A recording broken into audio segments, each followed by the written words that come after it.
let's go ahead and call this meeting to order, the Pompano Beach City Commission meeting of April 23rd, 2024. If I could ask everyone to please silence your cell phones or put them on vibrate so we don't get disrupted during the meeting, that would be appreciated. Thank you for that. Let's go ahead and call the roll, Kervin. Commissioner Fournier? Here. Commissioner Moss? Here. Commissioner Perkins? Here. Commissioner Segerson-Eaton? Here. Vice Mayor McGee? Here. Mayor Harden? Here, thank you for that. Our invocation this evening was going to be given by Pastor Brandon Jones of Mount Calvary Baptist Church, but he couldn't make it, so we have got a terrific replacement. Brother Brian Anthony Campbell from the senior minister of 15th Street Church of Christ is with us, and he's going to help us out tonight for the invocation, followed by the pledge. We all please rise. Pastor, thank you. Let us pray. Most High God, we come before your presence as always with humility and thanksgiving, recognizing you as the giver and sustainer of all life, the source of knowledge, understanding, and wisdom. Everything that we need comes from you, and you have it in abundance. And right now, Father, we just invoke your presence in this meeting tonight as these leaders of our city come together to discuss matters that pertain to the welfare and the well-being of this community. We pray, Father, that you will grant them those three things: knowledge, understanding, and wisdom, so that they might be able to make decisions that are a blessing to this community and truly glorify you. We pray, Father, that you will be with all the citizens who have gathered here tonight, and we pray that you continue to bless this city, that all who are a part of it, Father, will be blessed as a part of being of this city. Father, we thank you so much for life. We thank you for help. We thank you for strength.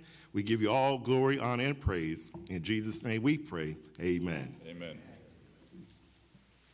I pledge allegiance to the flag of the United States of America and to the republic for which it stands, one nation, under God, indivisible, with liberty and justice for all. Thank you. May be seated. Can I get a motion approving the regular City Commission meeting minutes of April 9th, 2024? So moved. Second. Moved and seconded. All in favor say aye. Aye. Opposed? Motion carries unanimous. Thank you. On our agenda this evening, we are going to be striking item number 3. So that'll be stricken, number 3. And item number 21 will be postponed until the May 14th meeting. So item 3 is stricken, and item 21 is postponed. Mr. Harrison, are there any further changes to the agenda? No, sir. Very good. Can I get a motion approving the agenda as amended? So moved. Second. Moved and seconded. All in favor say aye. Aye. Opposed? Motion carries unanimous. Thank you. That takes us up to our consent agenda discussion. So item 3 is stricken. So all other items are eligible for discussion during our consent agenda. Thank you for that. All right. That takes us up to proclamations. We have the great pleasure today to pass out some Teacher Appreciation Awards and Teachers of the Year. So I'll be right over here at the podium. I think Gwen Lees is here. Yep, she'll be meeting me down over there. Got a bunch of stuff to pass out.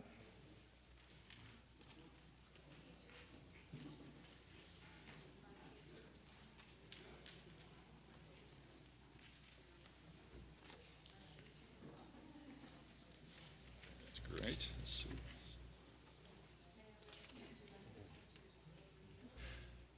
Let's do them over here first, and we'll go over there eventually for a group photo. Everyone?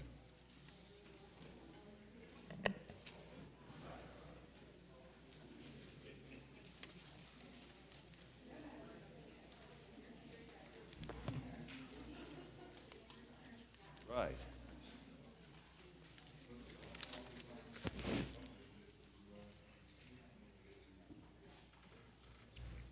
All right. We have got an esteemed group of folks here, educators from the city of Pompano, who educate so many people in the city of Pompano Beach. I've got a proclamation to read to start with. Whereas, through their dedicated efforts to ensure our children learn the knowledge and skills needed to be successful in higher education, careers, and life, teachers are vital in helping build the future. And whereas, our country's future depends on providing quality education to all students. And whereas teachers spend countless hours preparing lessons, evaluating progress, counseling and coaching students, and performing community service. And whereas teachers play a crucial role in shaping our children into the people they will become, supporting them through their youth and teaching lessons that will have an impact on students they will carry through life. And whereas it is appropriate that Pompano Beach educators are acknowledged and thanked for their continued dedication and commitment to the education of our students. Now, therefore, I, Rex Harden, Mayor of the City of Pompano Beach, on behalf of the entire City Commission and citizens of Pompano, do hereby proclaim May 6th through May 10th, 2024 as Teacher Appreciation Week in the City of Pompano Beach, and extend our appreciation and gratitude to all of the teachers in Pompano Beach and Broward County. In witness whereof, I have hereunto set my hand and caused the Great Seal of the City of Pompano Beach to be affixed this 23rd day of April, 2024. Rex Harden, Mayor. So it is now Teacher Appreciation Week, May 6th through the 10th. Thank you so much. Appreciate it. Thank you. Now we've got some words of wisdom here, and then we've got some things to pass out. Pastor Campbell? Good evening, Mayor Harden, commissioners, and community. As you know, my name is Brian Anthony Campbell. Not only do I serve as the senior minister of the 15th Street Church of Christ here in Pompano Beach, Florida, I also serve as the vice chair of the Pompano Beach Education Advisory Committee. And I am here on behalf of the committee and our chairwoman, Gwen Lees, to recognize an extraordinary group of people who helped make Pompano shine, our amazing teachers. In 1953, former First Lady Eleanor Roosevelt persuaded Congress that there needed to be a specific day to recognize teachers. This led to the establishment of Teacher Appreciation Day. And in 1984, the National Parent-Teacher Association moved to designate the first week of May as Teacher Appreciation Week. This year, May 6th through May 10th, is Teacher Appreciation Week. And tonight, it gives me great pleasure to stand before you to honor all educators, but especially the educators who teach at the public schools within the city of Pompano Beach. It has been said that the mediocre teacher tells, the good teacher explains, the superior teacher demonstrates, the great teacher inspires. And the amazing teachers we honor tonight continue to do just that, inspire their students. They have gone above and beyond the call of duty to ensure that students reach their highest potential. And it is because of their exemplary dedication and achievements, their schools have chosen them for the honorable distinction of Teacher of the Year for their respective schools.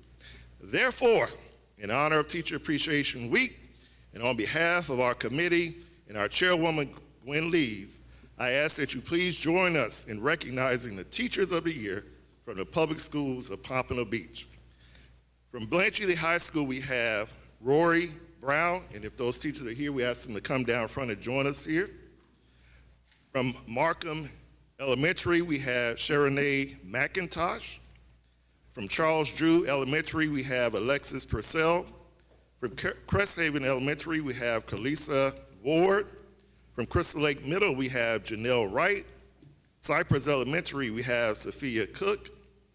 McNabb Elementary, we have Brianne Adonich. From Northcrest Elementary, we have Kelly Adamowicz. From Palmview Elementary, we have Tanisha Ade. From Pompano Beach Elementary, we have Shamel Foster. From Pompano Beach High School, we have Dr. Claudia Singhernot. From Pompano Beach Middle, we have Danielle Glenn.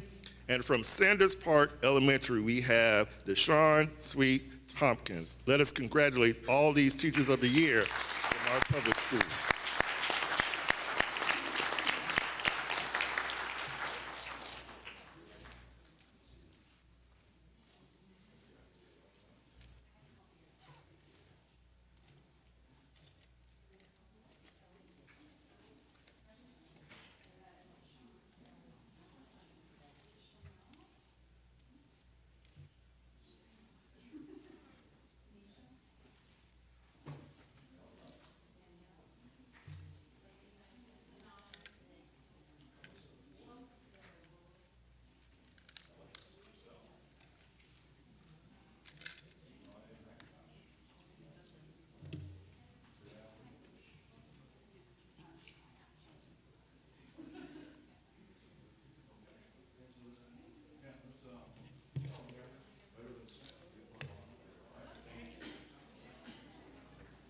So, I tell you, yes, yeah, seriously. I expect everybody in this room could stand up and actually tell a story about your favorite teacher. Teachers touch everyone's lives in different ways, but I tell you what, throughout your life, you carry those lessons with you that they gave to you early in life. So it's tremendous. Thank you so much for all of this.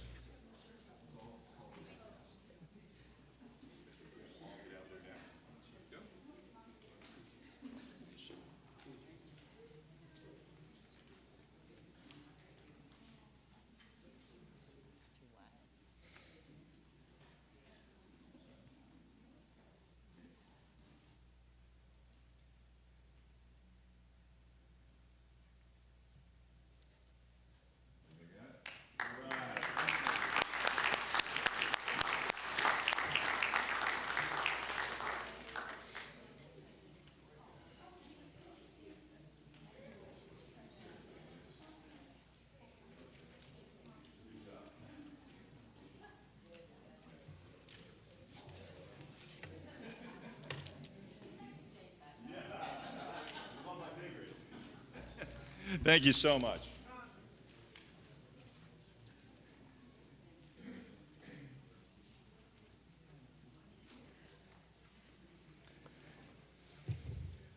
Yes, where would we be without teachers? I'll tell you what. All right, that takes us up to audience to be heard. Kervin, do we have anyone signed up for audience to be heard? Yes, Mayor. We have 7 speakers. Okay, very good. First speaker is Dawn Smith, followed by Eleanor Edgington, followed by Ed Phillips, followed by Jackie Moreland. Very good. Just name and address for the record. Limit your comments. John Smith, 170 Southeast 13th Street here in Pompano, 33060. I'm in trouble because I hired the Seminole to put in a tiki in my house, and it's in what's called the site triangle. And I understand, I was here a couple weeks ago, and one of these young ladies mentioned that it's certainly not the first time this has come up. I've now visited with the building department and zoning, and going to be a champion to try to get this rectified. My neighbor has a 45-foot boat off the dock. You can't see anything, but that's okay. Yet the 3 poles of my tiki, which don't block the view of anything effective, is not legal. So I want to know what it's going to take to get the commission and the zoning to look at this situation, at least as far as it goes for tiki huts in the site triangle. How do we begin getting this corrected? Commissioner Fournier? So thanks for being here again. I've spent quite a bit of time with Dawn over the last 2 weeks and with the city on this. At these waterfront properties, it is the requirements are so strict, it makes it difficult if anyone has a pool to actually find a location where you can put it, given the 15-foot setback and the 25 feet on either side of the site with the site triangle. You are not alone. There are, I think, based on the data I've seen, probably hundreds of these that are illegal in our city. There are 8 on our street that are in the site triangle. So I guess I'm going to ask, having talked to code and zoning also, and understanding how much work they spend on these also, and that's valuable time that they could be working on other issues, that we maybe take a look at some narrow common sense changes for tikis and shikis, not hedges or anything else that blocks the view. I mean, the intent of the code is about view, and a boat certainly does block it more than a tiki hut, than a couple of poles. So I guess I'd like the city to take a look at this part of our code and see if there's anything they can recommend. I would tend to agree with that. You know, let's talk about it. I would encourage us to talk about it at various boards. Also, get some input from planning and zoning. Perhaps the Marine Advisory Board. I mean, that's because it's peculiar to waterfront homes, the site visibility triangles on the back, and so but I know it's cherished. A lot of people cherish their views, and it's you know, so I'm happy, and I'd support us looking into it and having staff look into it and talk about it a little bit and find out if there's a will and a way to massage what we currently have in some way, because I know it does affect a lot of people. I mean, it's, thank you for being here, but there's a lot of people out there who haven't been cited. But it still affects them, and it can come up to play. I know Vice Mayor, she's also encountered it various places. It's, you know, the waterfront community in our city, it's impacted by it. Commissioner Seegerson. Yes, thank you, Mayor. So also having been a waterfront property owner in the past, can be very familiar with site visibility triangles. We have a section in the, part of the code that says that no event shall a fence or wall be higher than what's on the adjacent property line. There are some, in my opinion, glitches with the code.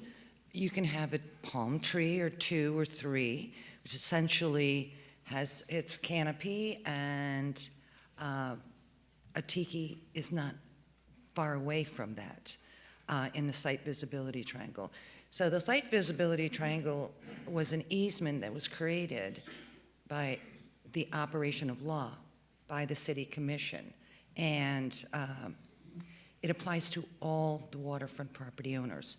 And the reason for it was when they dug those canals out, they wanted the people who were at the end of the canal to have the same view going down the canal, albeit from farther away.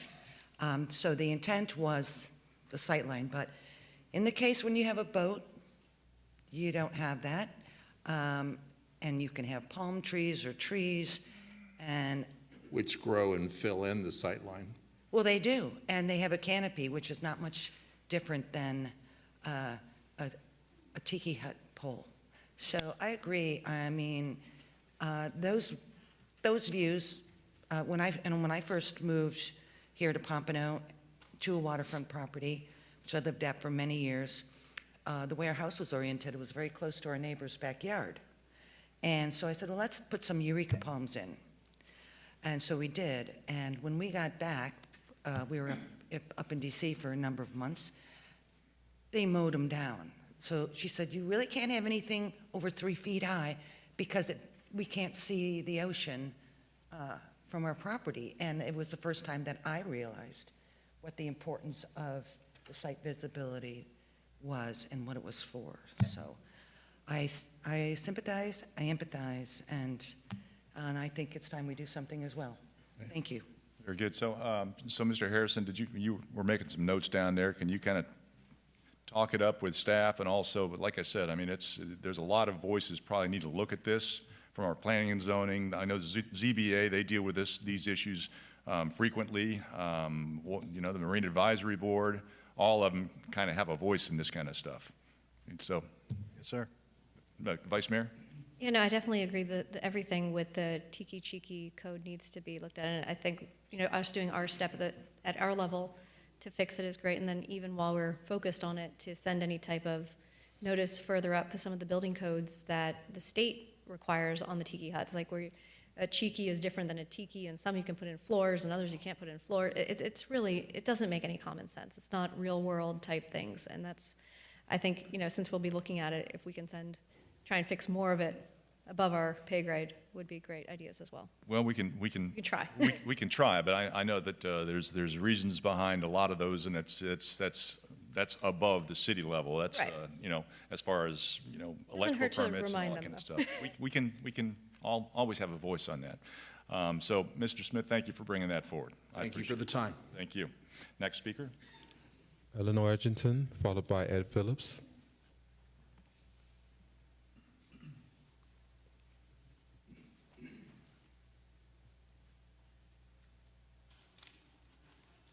Good evening to everyone. My name is Eleanor Edgerton. My address is 225 Northeast 25th Court, Pompano Beach, Florida. And I'm here today to voice my concern towards the ideal of moving EPAD locking. This is some talk that's going on in our community. Moving it to another area in Pompano Beach. And as a lifelong resident of the city and a proud product of the Northwest section, I find it very disturbing that this is being considered. EPAT was a staple in our community.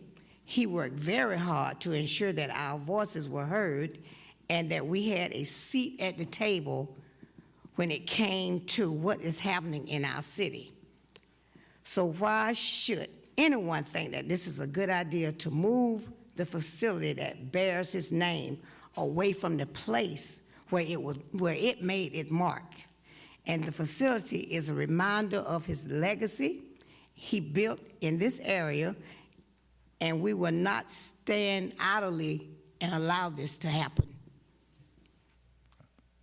I hear you. Thank you. Neither would I.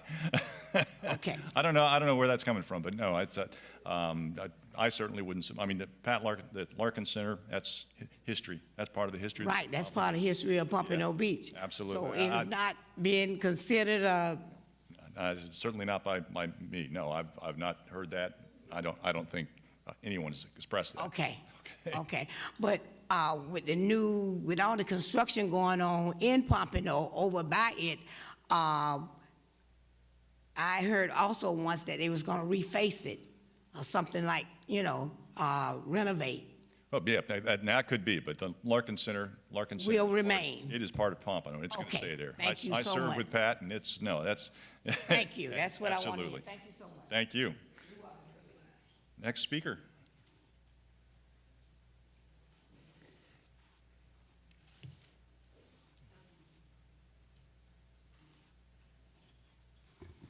Mayor, Commissioners, City staff, my name is Ed Phillips. I currently reside at 384 Northwest 19th Street, Pompano Beach. I must preface by telling you it seems like I'm going to be here on a couple of items tonight. So be it. But having said that, I'm here on another more pleasant situation, and it's called the Tiger Trail Festival. After the last meeting, someone indicated, how's the Tiger Trail Festival doing? And I did have our accountant give me a tally as to the amount of money we raised and what we did. And actually, we fell short a little bit. Last year, I believe we did something like $97,000. This year, we did something like $88,000. Having done that, we still came, we rose to the occasion of having a lot of events and a lot of volunteers participate. But at this point, what I need to do is thank Earl Bosworth, because Earl, in our shortcomings, was a great advisor, and he understands exactly what I'm saying. Some of you may not, in helping us attain our goals. And I think that he was able to do that because the city manager, Mr. City Manager, I'd like to look you in the eyes and say I appreciate you turning him loose. From time to time, we did have some upbeat discussions, but at the end of the day, it all worked out. So thank you very much to this commission and to all the city staff who were involved with the Tiger Trail Festival. There may be some pre-planning in the future. I'm kind of like on a little bit of a break, but what I'd like for you to do at some point in time, Google Tiger Trail Festival, and you will find for the city of Pompano how well it comes across. Thank you very much. Very good. Thank you for that, Mr. Phillips. Appreciate your efforts. Next speaker. Jackie Moreland, followed by Marquis Smith, followed by Janice Simmons.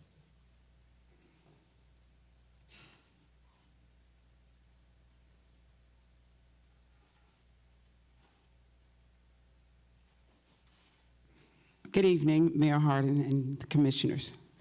I'm here again to just say I'm still in disagreement with the pictures that are in the chambers. I've come here Tuesday after Tuesday saying the same thing, that they lack diversity, that they lack inclusiveness.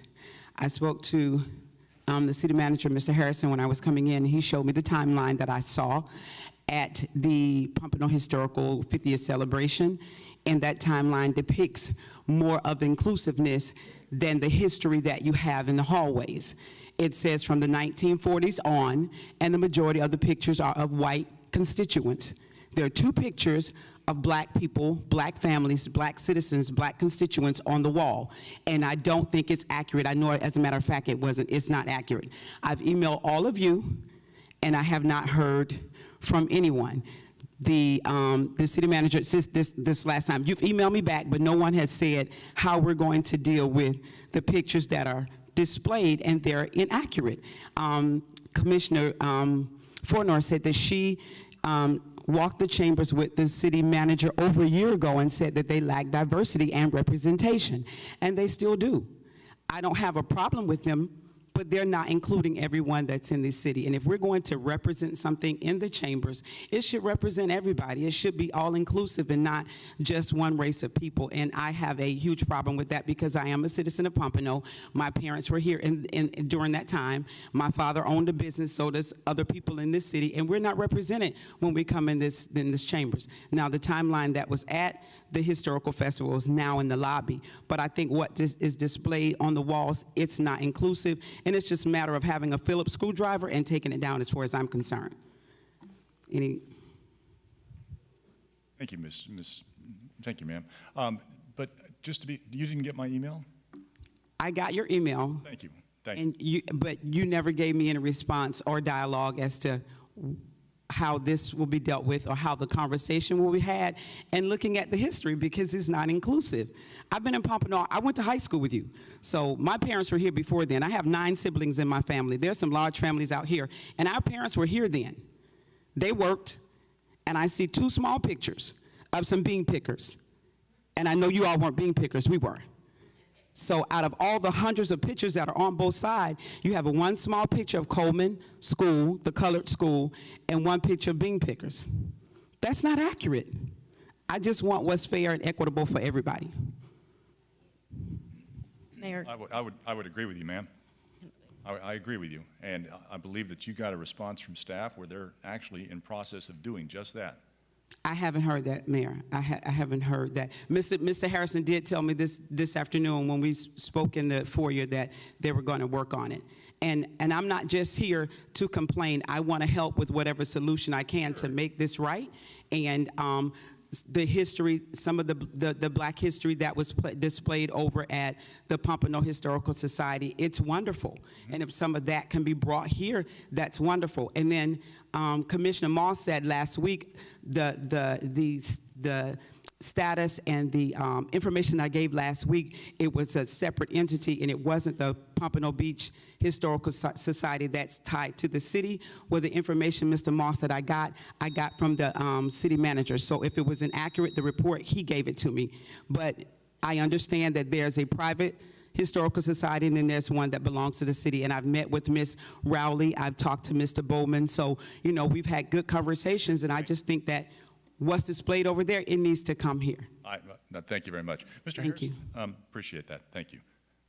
Mr. Harrison, I thought there was I could have sworn I saw an email come across my desk that indicated how Yes, this is going to be addressed. evidently Ms. Moreland didn't get the communication from Mr. Tabbing, but we'll make sure that she has it between now and the next commission meeting. Okay, because, yeah, I could have sworn she was on the list, but very good, thank you. Commissioner Fournier. that's all I wanted to say. I mean, Ms. Moreland is here at every meeting, and we get emails from her in the interim, and I know we try to respond when we can, but I have had conversation with city staff, and it seems like we do have a plan, so let's make sure we communicate that and bring her in and get her involved. Thank you. Very good. Mayor? Commissioner Perkins.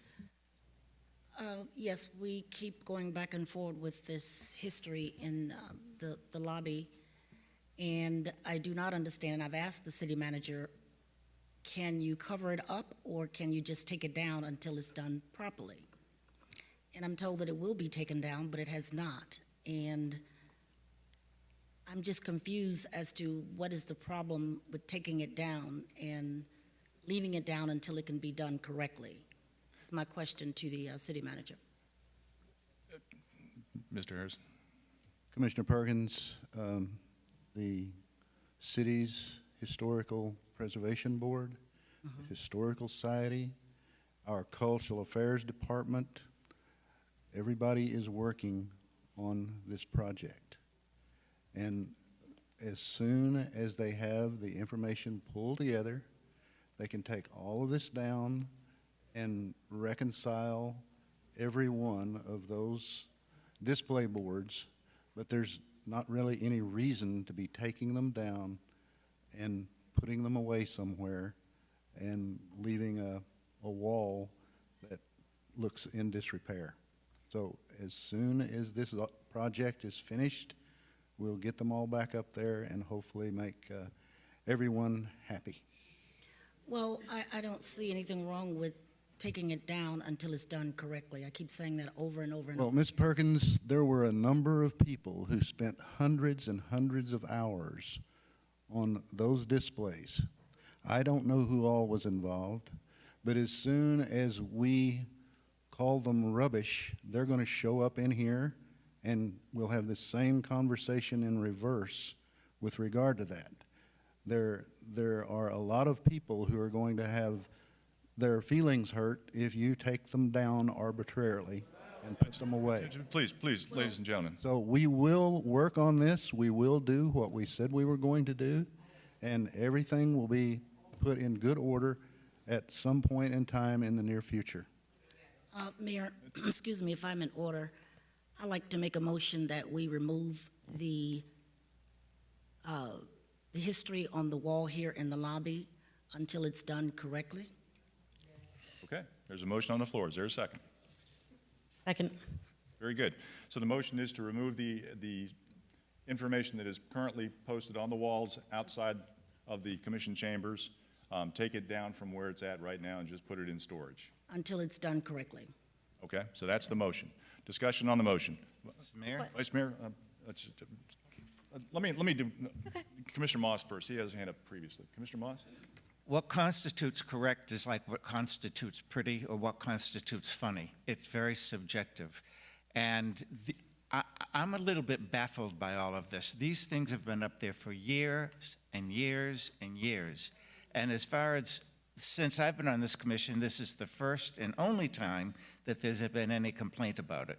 So I would like to support the city manager's position, which is we go through the proper procedures of having those committees which have jurisdiction over these things take a very close look at it. I have no objection to altering it. I have no objection to it being more inclusive, but I do have an objection to having a knee-jerk reaction of just ripping it off the wall because one person since I've been here has brought it up. So I would like to support the city manager's position that it go through the proper procedure and the proper committees and changed accordingly so that we get something that represents the city better. But to rip it off the wall, I think is a knee-jerk reaction and unwise. Thank you. I've got Vice Mayor. I'm actually more, I wonder why, and if anyone can, on the dais who's been here longer, could clarify why we chose to put the historical stuff in here as opposed to at the Historical Society or at the Cultural Center, where, in my opinion, these bulletin boards could be much more useful with current events that have happened recently or are coming up, and things that people can, like today, as opposed to arguing over then, and then could be more in a museum type setting. So I think if we're looking at, I agree with Commissioner Moss, like I don't want to just have it look like it's in disarray, but I think if we're going to have the conversation, we should really talk about what is the best usage of these boards. Is it to make another historical area, or is it for the now of Pompano and the things that are coming, and possibly even projects that are up and coming that people ask questions about, that they can see what we're doing here. Very good. Commissioner Moss again? To the Vice Mayor's comments, I don't care what's out there, but I will say the level of education about history, not only of this city, but this county, this state, and this nation is abysmal. It is not taught in schools anymore. And if there are any place where we can teach our citizens, particularly young people, about the history of this city, I think we should do it. So years ago, a group of people sitting up here decided that they want what's out there now. And I don't care if it stays or if it goes or if it's changed or not, but it needs to be done with consultation of all the appropriate people involved in the conversation. Very good. Commissioner Fournier. Thank you, Mayor. So I agree with Commissioner Moss that it needs to be done appropriately with consultation and not be a knee-jerk reaction.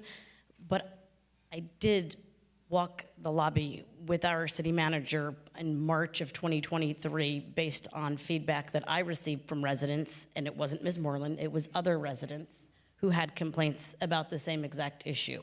So it is not brand new. She is not the first time that I've heard about it, and it's not the first time that Mr. Harrison has either. So that has been over a year and never got a response back as to what we were going to do about it.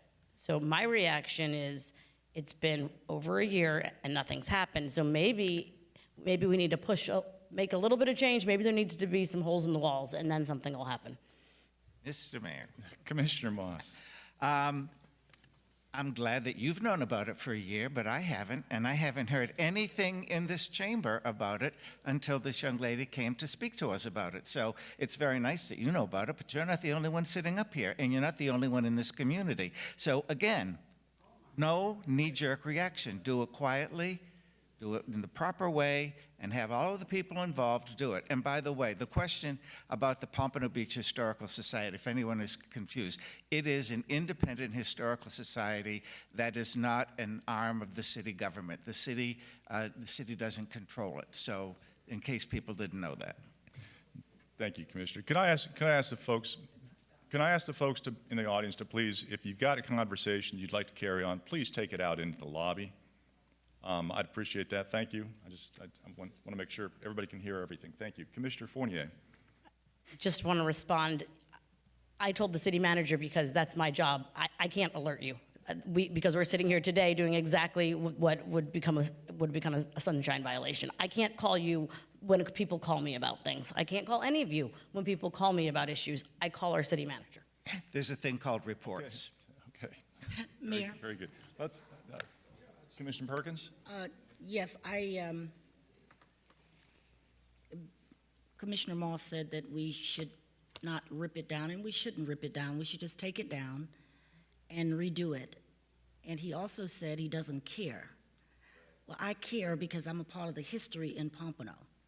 And I care that history is written and posted at City Hall correctly.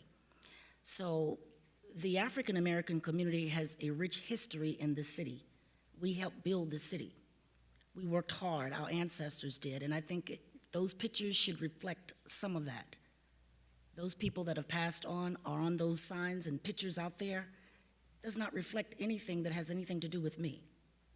So I think we need to take it down, do it right, and place it back up there correctly. As simple as that. Why make it difficult? I mean, it just sounds like on this dais there's another divide in the city. One side is saying this, and the other side is saying that. We're dividing the city again. So when something is not done right, fix it. That's what we usually do on the dais. We usually fix things here.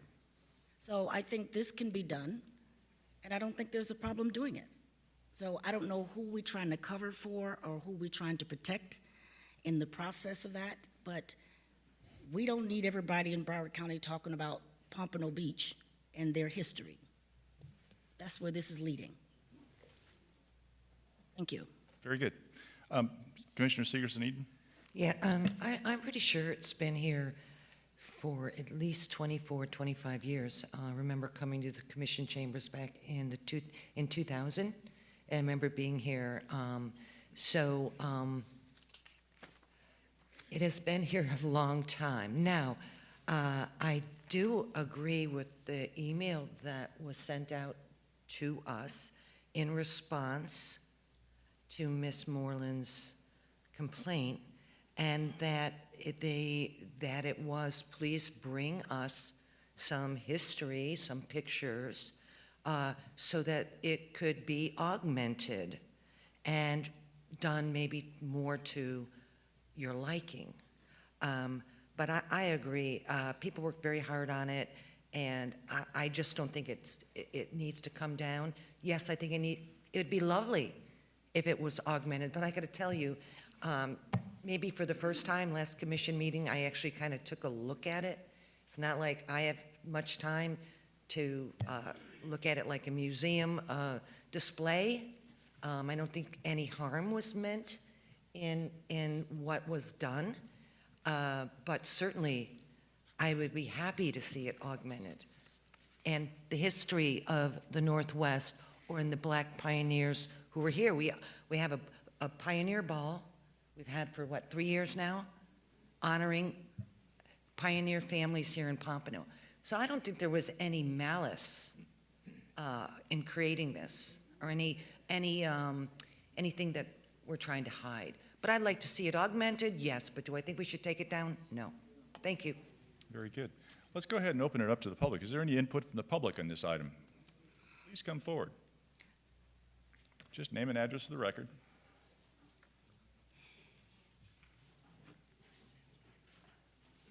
Mayor, Commissioners, my name is Ed Phillips. I currently reside at 384 Northwest 19th Street, Pompano Beach.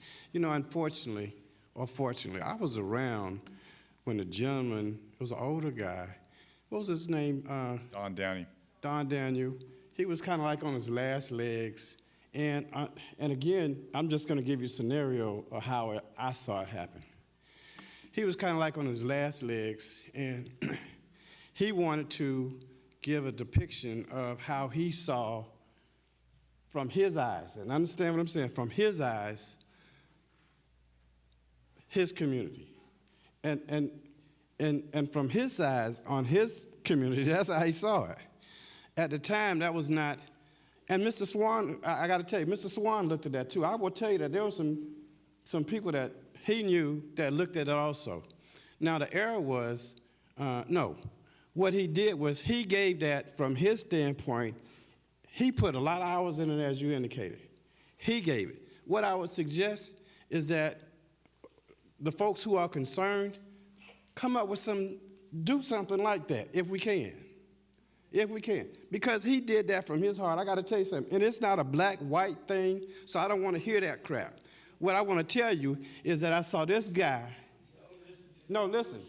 Gentlemen. What I did is I saw this guy put this together. Now, there are a lot of folks say, oh, well, it's racist. No, it was not at the time. From his standpoint, that's how he saw it. What I would suggest, and I got to tell you, for me to get up here and say this is not counterproductive to anybody's concern or feeling about our community. I lived it. I grew up in it. I probably worked as hard as anybody in here in this neighborhood. So you cannot say that I don't know what I'm talking about. I happen to understand what Carl Weaver did and what Pat Larkins did. They reached out to the other sides of this community. They always did it. Somehow the current commissioner doesn't seem to get that, but having said that, that's all I got to say about it. Very good. Thank you, sir. Next speaker.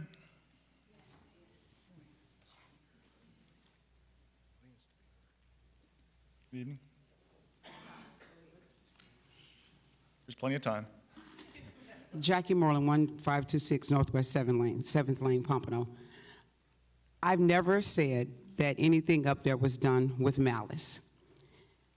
I never said someone intentionally did something wrong. But because something you all are saying had hard work in it, doesn't make it necessarily correct. Hard work, yes. Beautiful for the person that did it, yes. But is it depicting what the city was like then? I heard Mr. Phillips, but that was one side of his story.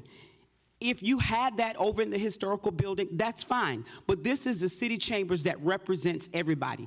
If you're going to tell their history, tell mine too. My mother is 90 years old. She lives in, I wasn't talking when you were talking. My mother's 90 years old. She lived and worked in this community, so did my father.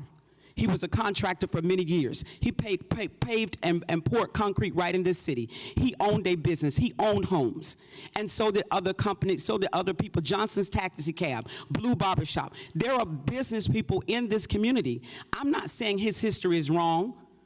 I'm saying that it needs to tell everyone's history if it's going to be displayed as something in the city of Pompano. And the sarcastic looks and remarks, it doesn't frighten me. I'm not intimidated by anybody, because I'm going to speak up for what's right. I don't care if it's black, blue, or brown. What's right is right. What's wrong is wrong. And what is being displayed in the city chambers now does not display the diversity and the inclusiveness that this city needs then and now. And it's a matter of taking it down, redoing it. I even agree with Vice Mayor.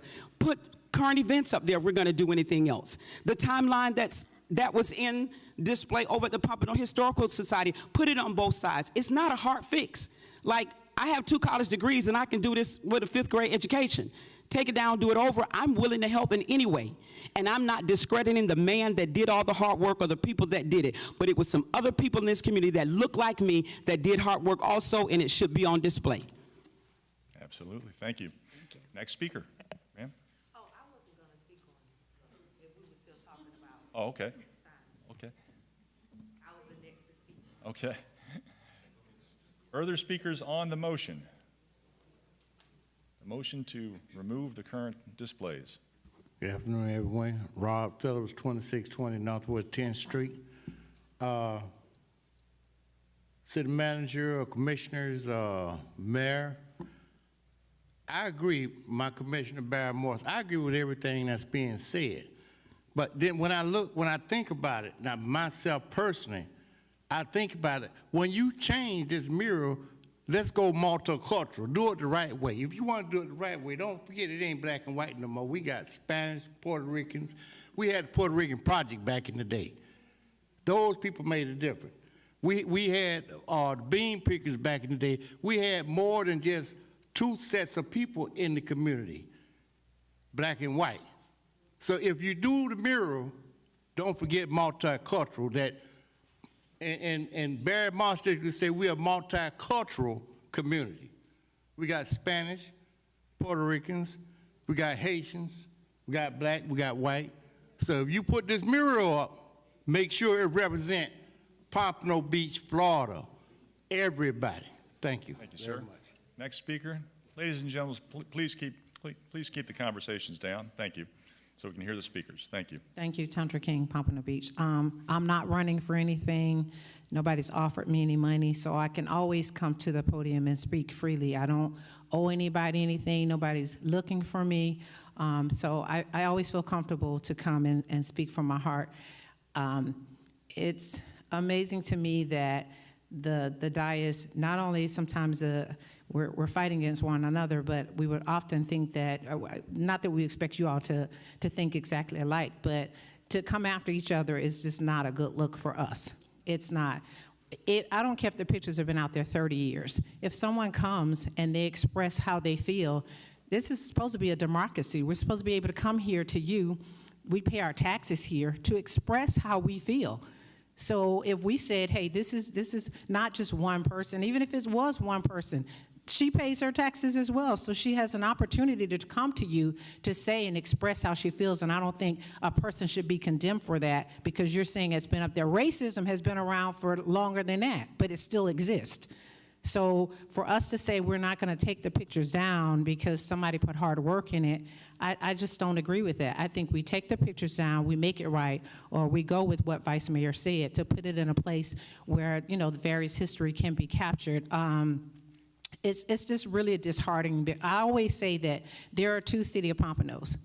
There's one east of Dixie and there's one west of Dixie. And I always feel like I'm at the one west of Dixie where we get the leftovers and where I basically feel that the commission is saying to us that just take whatever straps we give you and be happy with that. And we're not happy. I'm not happy about a lot of things that take place in Pompano, but I also work in the city. If there's anything I can ever do, I email you all. If I have a concern with something, I try to work with you. But this whole picture thing is just an obvious point that we continue to make, that the city of Pompano is very divided, and to me, it is black and white. Very good. Further input from the public?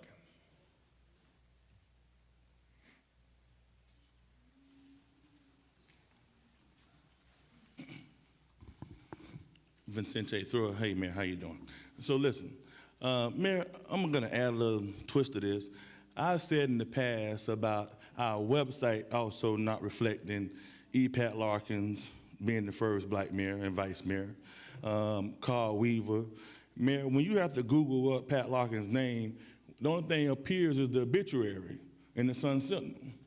So, Mayor, can you possibly instruct staff this time around, but you did in the past, but I haven't seen the results of it yet, that we must look at the legacy that we put forth, which is like people like Pat Larkins and Carl Weaver, because they are the people that we today are standing on their shoulders of. This discussion is a drawn-out discussion because we got to follow through with staff and say where are the the people keep talking about it, but let's try to make it happen and so that we can remember. Herb Skull, hey, they did this stuff here. And we should not just lead them in the grave. We should also show and let them know that their legacies were not in vain. Do you understand what I'm trying to say, Mayor? You understand the goal of what I'm saying to the Mayor and Commission? I hear you, Mr. Thrower. Because when I Google Wikipedia, I see everybody else's name up there now, but we got a lot of people that built this city. And a lot of influential NFL players, NBA, Eddie Jones, but they on Wikipedia, but we don't talk about that stuff. And that's why they don't come back and make an investment, because we don't even recognize them as being part of our city. So that's my thought, Mayor. Very good. Thank you for that. Further input from the public?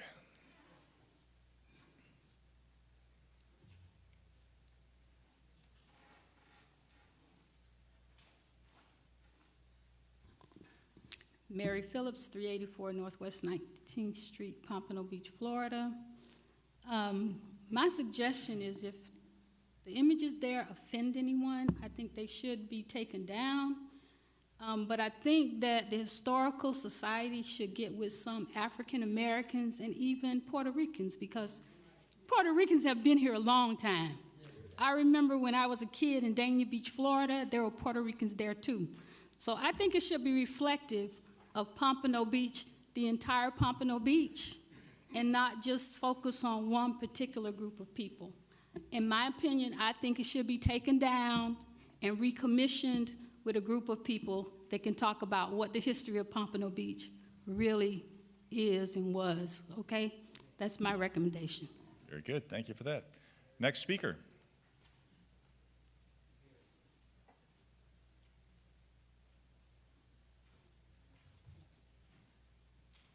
Quentin Tompkins, 436 Northwest 19th Street, Pompano Beach, Florida.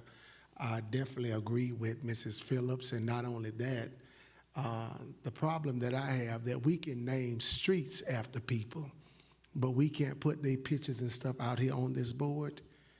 We ought to be able to recognize our people. My grandmother lived to be 100 years old and worked in the city of Pompano Beach, and not only that, but there's a lot of people, Lucky Johnson and all those people were farmers out over 16th Avenue. Those people ought to be recognized.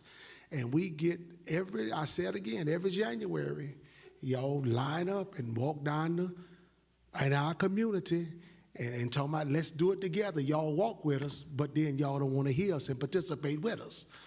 And I also want to say this, people that's out there, they're looking at this here diocese, they're looking on their TV, they're looking at the faces that are being made, they're looking at all your actions that you're doing, and you all are representing the communities, whether it's District 4, whether it's District 5, you all are representing. And you need to start to acting like you represent it with a better attitude than you show on this diocese. Thank you, sir. Next speaker. Any further input from the public? Seeing none, public input closed. All right. Further Commissioner Moss. I think what we've heard this evening just reinforces my position, and that is we need to do this very carefully. I'll also point out, even though I am not Jewish, I represent a community that is very largely Jewish. Who knows who our first Jewish mayor was? How many of you know that? I do. Yeah, well, you're about the only one, see? So it's not only white people, it's not only black people, it's not only Puerto Rican people, it's Jewish people, it's gay people. I mean, the list goes on and on and on and on. So if we're going to revisit this... Ladies and gentlemen, please. Would you please give me the respect that I give you? Thanks. Thank you. If we're going to do this, we have to do it very carefully and methodically, and to make sure that all peoples are represented. Like I said, I don't care in how it comes out. I care that it's not ripped off the wall as an insult to those people who put it up there when we don't know what it is we're going to put up. So it needs to be very carefully thought out. Other people need to be included, and it needs to take time and go through the proper channels of people who are going to review this in an academic way. Commissioner Perkins. Yes, thank you, Mayor. I wanted to thank Ms. Moreland for bringing this piece of work of history to our attention, especially my attention. I've passed this hallway hundreds of times and never thought to take a look at it. And I like to say the same thing happens all over my district. People will call me and say, well, did you see so-and-so, or did you notice so-and-so? No, I have to go back and take a look at it, whatever it might be in my district. But I just really want to thank her for bringing that to my attention, and it makes me want to be more aware of my surroundings when I come into City Hall. But I never, ever stopped to take a look at it until she brought it to our attention. And I just want to tell Ms. Moreland, thank you. Very good. Further commission discussion. Commissioner Fournier. Yeah, I have one last comment on this based on the walkthrough that I did previously. I understand someone put a lot of work into it, and it was someone's personal collection. It was their personal story, and they donated it to the city. It seemed the conversation was quite casual about the donation. He gave it to us, and so we put it here. No one, they didn't know what to do with it, is what it sounded like, so we hung it here. So I don't think there was any malicious intent, but it has been hanging there for quite some time. I don't think there's anything particularly offensive about it, but I do think it's time to do something. I agree with the vice mayor that it's time to modernize it a little bit also, maybe bring some more relevant content there. And I personally am just growing impatient of nothing happening. So, because I've had this conversation for quite a while now. So that's why I think it's time to rip off the Band-Aid, if you will, to actually make some change. Very good. I actually, and to follow up with Commissioner Perkins' comments about Ms. Moreland, I actually, when I emailed her, I thanked her for bringing this to my attention because, no, I hadn't paid any attention to it either. As Commissioner Perkins pointed out, she's passed by those murals out there countless times over the years, as have I, although I don't usually walk through that hallway. But I did. I said thank you for bringing it to our attention so that we can address it, because it's important. It's important that we do reflect the diversity of our city in current context, but also in the historical context. It is. The history of our city is deep and varied, and you know, it's important that we do remember it. And I think, and that's all history. So anyway, Vice Mayor? You know, I think from listening to the comments, both on the dais and in the audience, I think everyone's pretty much on the same page of let's update this. Let's put up new stuff. Mm-hmm. I think the fact that Ms. Moreland's the first time anyone's brought it to my attention, and the fact that, you know, some of us haven't even really noticed it. All of it, like everyone sitting in this room, many people have gone by that who knows how many times without noticing. It actually speaks to the fact that it could use a refresh, and use that. And I would say I agree still with Commissioner Moss that we don't need to just tear everything off and throw out that as well. I'd like staff to contact the Historical Society to start the process of the removal, get us a timeline is what I would ask for, is when we could expect to take it down, maybe put up some white paper in the interim, and then, you know, then we can unveil what the new thing is we've decided to come, it sounds like maybe a mix of history and current, and making sure it's representative. But I think this is something that's important enough that we don't knee-jerk, we don't rush to it, but we go ahead and get a timeline to have it altered. So maybe by the next meeting or so, we can at least have a timeline. Very good. Yes. Well, I know that Mr. Harrison and staff are working on this. Because yeah, the emails went out. Further commission discussion? Okay, let's call the roll on the motion. Commissioner Fournier? Yes. Commissioner Moss? No. Commissioner Perkins? Yes. Commissioner Seegerson-Eaton? No. Vice Mayor McGee? No. Mayor Harden? No. All right, that moves us on to next speaker. Marquis Smith, followed by Janice Simmons.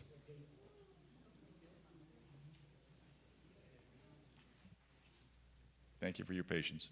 No problem. Good afternoon, everybody. Marquis Smith, address 1320 Northwest 24th Ave. First and foremost, I would like to thank the city manager for reaching out to me in regards to the speed bumps and the roads being paved in the Esquire Lakes area. And the gentleman did reach out to me. I forgot his name. I'm so sorry for that. But they did put it on the agenda for next year, so I'm happy about that. So thank you again. I come to you because I see there's a major issue in one of my family's rental properties that I'm in the process of managing on 611 Northwest 2nd Avenue.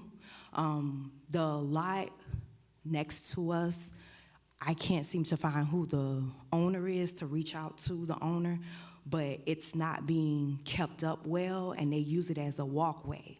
And a lot of the homeless people sleep in that area next to my rental property.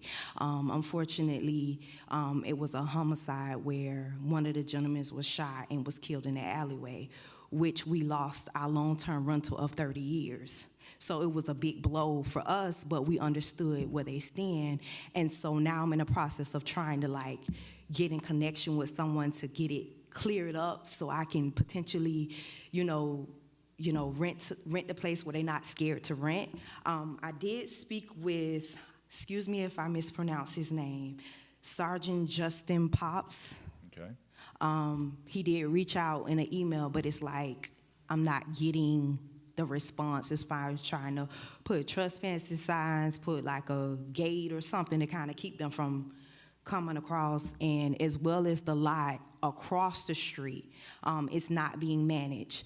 I know at one point it was owned by the CRA, but they sold it to some investors. They put like dump piles on the lot, but they don't keep it up. I understand why, because of the dumping, and then they can't build because of everything's so expensive.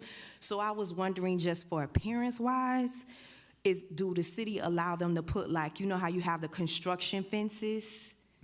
Is that approvable? Then the dump, it just looks so bad, if I must be transparent. And I'm just trying to make it where we can kind of clear that area up so I can, advertise to make, I'm in the process of, renovating the place, but I want people to feel comfortable when they come look at my property, that they feel safe. Absolutely. We have our code enforcement supervisor, Mario Sotolongo. He's raising his hand back there. If you could get with Mario as a first step to Absolutely. Let's take a look at those neighboring properties, and Mario can also loop in BSO for trespass and things like that. And let's put some focus on those properties and see what we can get done. Okay, appreciate it so much. Thank you. Yeah, but please get with Mario. Thank you. I appreciate that. Next speaker. Janice Simmons, followed by Roger Phillips. Very good.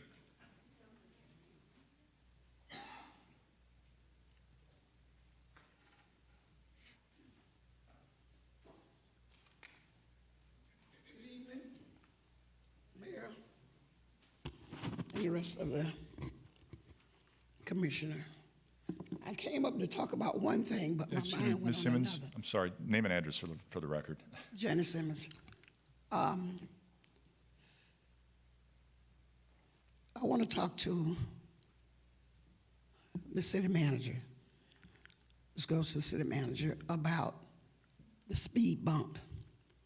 They told me that I was qualified and my street will have speed bumps.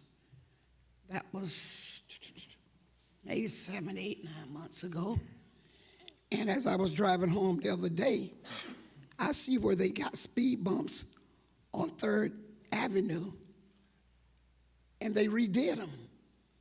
I'm going like, okay, if they why would they redo this? And my street is right here, and mine haven't been, and the traffic is getting really bad. On the corner, I live on the corner of Dixie. There's some warehouses down there. They have racing cars. And when I say all those racing cars, they line up right with each other in front, a little bit about a house or two down before you get to my house. And they just take off. And it's really, really getting bad. So do anybody have any clue that can help me out? We can certainly find We're out. right. And another thing, it's a park right across the street where kids are playing, dotting out in the street, And that's another thing.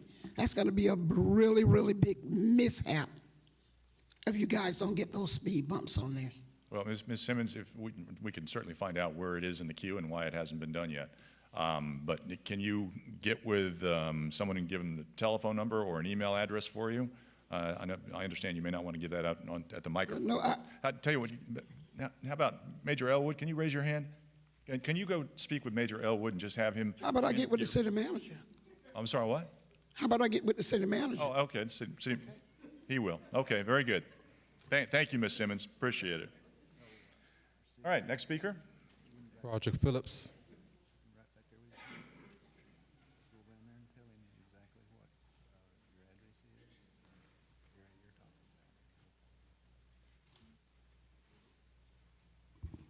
Good afternoon, Roderick Phillips, 2620 Northwest 10th Street.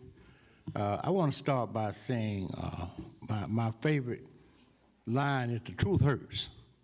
Nobody want to hear the truth. And when you tell the truth, it hurts. And the truth is chaos at the polls. I call it chaos, hell at the polls. Major, chief, BSO, we got election coming up. And not once have I been in an election where has been no chaos. At EPAT Lawkins, I need y'all to do something with that poll site. Help the people that's out there campaigning to at least get through the day without having chaos at the polls. And for the past, I'd say for the past 8 years, for the past 8 years, there's been chaos at the polls at EPAT Lawkins. And it's not right. It's not right. The truth hurts. And the last time I came and I asked you to do something about it, nothing was done. Still was chaos. People got tased, people were fighting, people were cursing. People were raising baseball bats just for election, just to get their candidate elected. We need to be more mindful of these polls when we go to vote, because this is a major election coming up. We don't need chaos at the polls where the voters are afraid to come to the poll because they might get attacked by somebody's worker, and that's what's been happening at EPAT Lawkins, chaos at the polls. That street right there coming in EPAT Lawkins, it's going to be a danger zone, and I want the city manager and the attorney to look into it, because we got earth movers coming in and out of that street. That street needs to be shut down to stop some of that chaos on that corner, because it needs to be shut down to make it safe for the residents or the workers there, because they're going to come. We're going to come with tents, and we're going to come with chairs, and the 18-wheelers going to be coming through. Nobody is considering safety. We need to close that. I think Mayor Harding, the mayor, the chief of police, you need to look at shutting that street down while that construction is going on, and that would eliminate chaos on that corner. Thank you. Thank you, Mr. Phillips. I appreciate your concern and comments about that, but we have to be very sensitive about those issues. Closing a street leading into a polling location could be construed as trying to keep people from voting. But yeah, we do need to make sure we don't have chaos at the polls. Mr. Mayor? Commissioner Moss. Yeah, I would like to, I'd like to agree with Mr. Phillips. When I have been at that site, I have personally witnessed people drinking alcohol, workers taking drugs, behaving in the most outrageous ways, being threatening. Something needs to be done. Maybe if we had a police officer assigned to that site all the time that the site is open, it would curtail some people's behavior. But it really does get outrageous sometimes, and it is an embarrassment to this city, to anyone who goes to that site. And I think maybe Commissioner Siverson, you may agree with me. We've seen some pretty outlandish stuff there. So even though this comes under the purview of the supervisor of elections, I mean, it is city property, and I think maybe our city manager can get with the police department and see what we can do to make people behave a little bit better there, because it gets wild. Yeah, absolutely. Thank you. It does. I think most of us have. Yes, Commissioner Perkins. Yeah, I do agree with Mr. Phillips. It's a lot, and I'm not sure if I spoke to the city manager or the assistant city manager about closing that whole area off for voting. I think this is about a year, maybe a year ago. I was told it couldn't be done, but the construction that's going on there had not started of the area where they're building and using machinery wasn't there. But I think it is a good idea to close it off.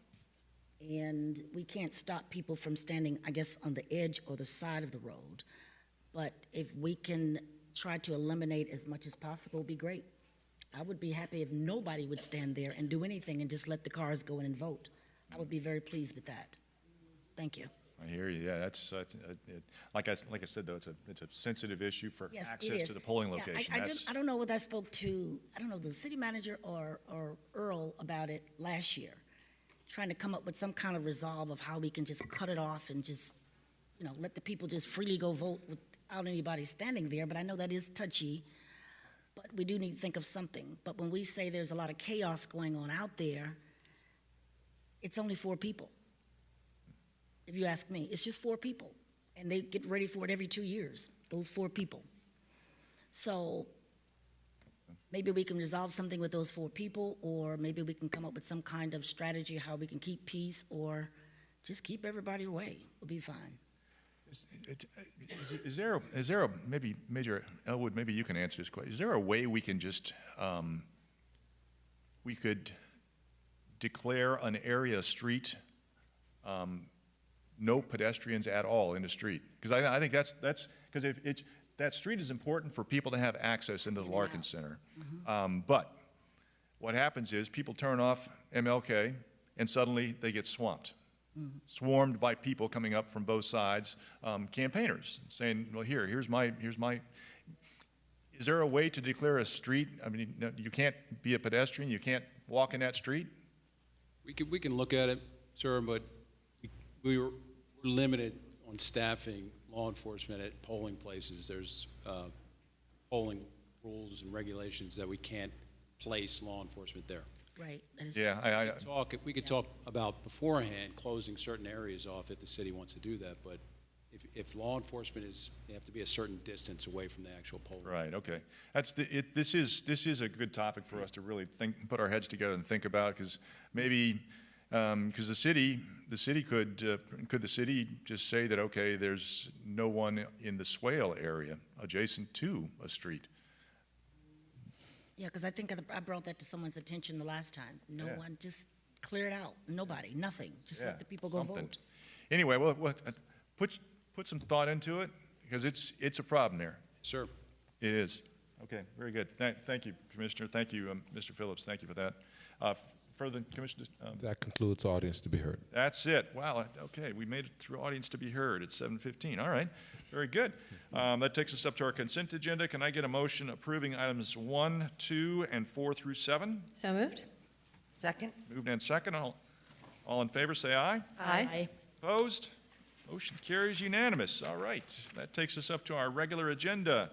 Item number 8 is quasi-judicial in nature. Mr. Berman will discuss the procedures we will use. And quickly, if anyone wishes to testify on item number 8, they must be sworn in, may be subject to cross-examination by the City Commission or interested parties. Individuals who address the commission should state their name and whether they've been sworn.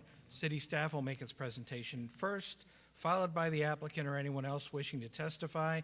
Following the concluding remarks of the applicant, the hearing will conclude and the commission will make its consideration. All those who wish to testify on item number 8, please stand at this time, raise your right hand, and the city clerk will swear you in. Do you swear or affirm that the evidence or testimony that you're going to give will be the truth, the whole truth, and nothing but the truth? Thank you. Very good. Item number 8 is a resolution. Resolution of the City Commission of the City of Pompano Beach, Florida, approving the Pompano at West Atlantic plat lying on the northwest corner of West Atlantic Boulevard and North Andrews Avenue and south of Dr. Martin Luther King Jr. Boulevard, providing an effective date. So moved. Second? Moved and second for discussion. Good evening, Ms. Dolan. Thank you, Mayor, Commission, Jean Dolan, Development Services. This is the proposed plat for an 8.6-acre property adjacent to the Wawa at the northwest corner of Atlantic Boulevard and North Andrews Avenue. This site has an industrial land use and zoning, and the proposed plat restricts the property to 178,000 square feet of warehouse use. The 70,383 square foot warehouse currently on the site will be demolished. The plat includes a shared access for both the subject property and the Wawa from Atlantic Boulevard. The P&Z Board unanimously recommended approval of the plat with 4 conditions, which have been met. Staff recommends approval, and both staff and the applicant are present if you have any questions. Very good. Does the applicant wish to make any presentation? Nope, just here for questions. Very good. This is a public hearing. Is there any input from the public on this item? Please come forward. Just name and address for the record. Please wait until you get to the microphone. Yeah, not in any opposition, just a quick question. Name and address. Ed Phillips, 384 Northwest 19th Street, Pompano Beach. You know, because this is so close to a residential neighborhood, will any safeguards be taken to minimize, because we're going into the summer period, the amount of dust that will be flying over into the residential areas? Well, And it seems frivolous until it flies in your house. this is just a plat, so this is not imminent construction. They do have a site plan approved. When they do get a building permit, there will be some dust control measures they'll have to take, as well as erosion. It's like a standard set of precautions for any development project. So that will be addressed at the time of building permit, which I don't have a timeline for. I see the attorney back. I like her now. There was a situation where I didn't like her, but I like her now.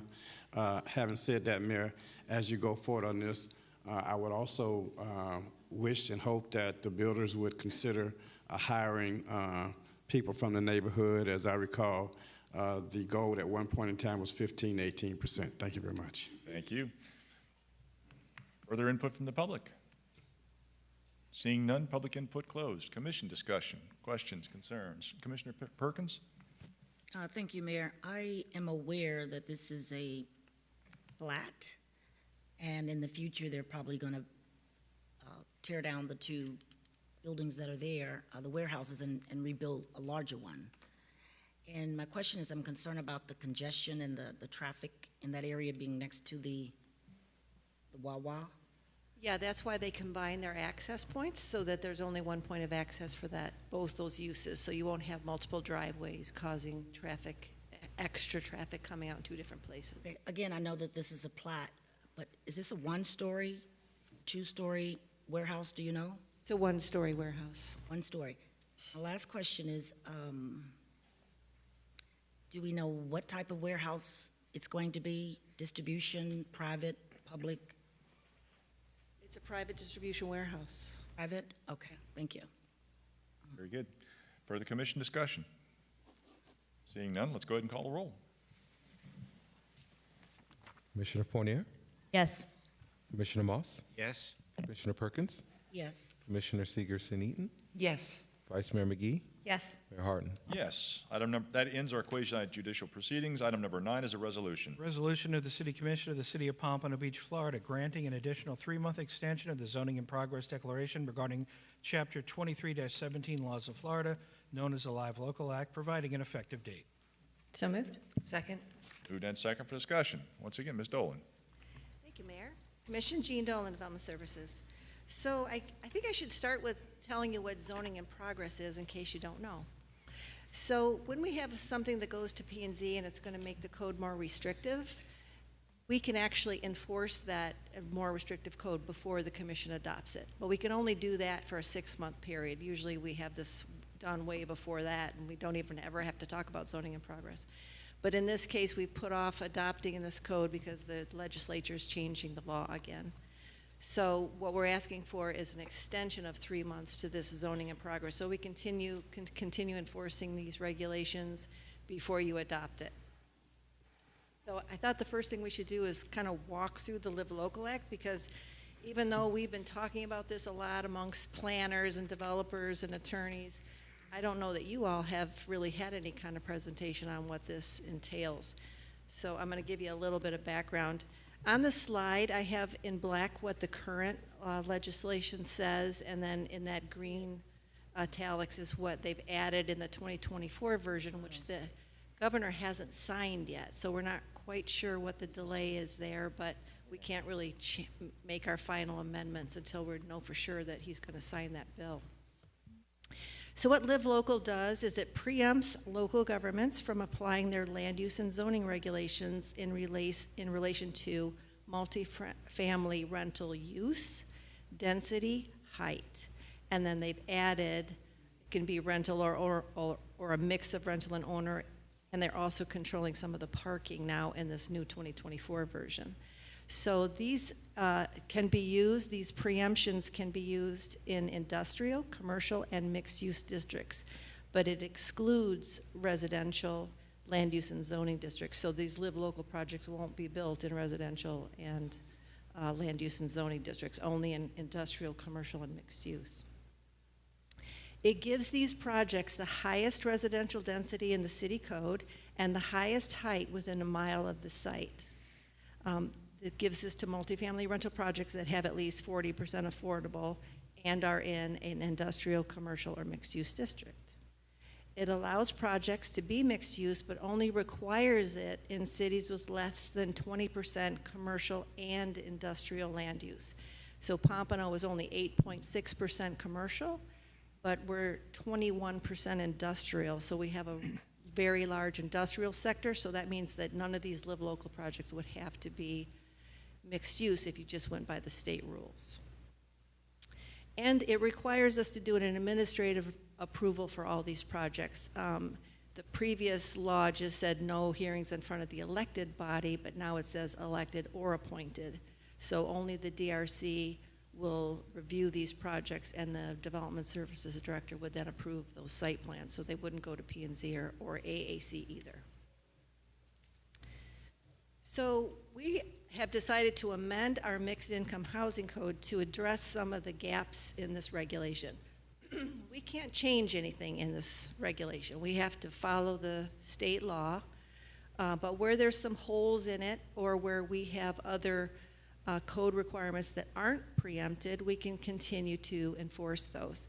The most important one is being our concentration of poverty circles, where we say within a half a mile of a tax credit project, you can't do another tax credit project. You can do up to 50% affordable. What we did have to change in this code was we had 2 places in the city where we only allowed 20% maximum affordable. That was on Dixie Highway because almost 100% of it's covered with tax credit projects, and a portion of Power Line between Atlantic and 15th because those were also 100% covered. That's where we only allowed 20%. So we had to increase that to 40% to be consistent with the Live Local Act.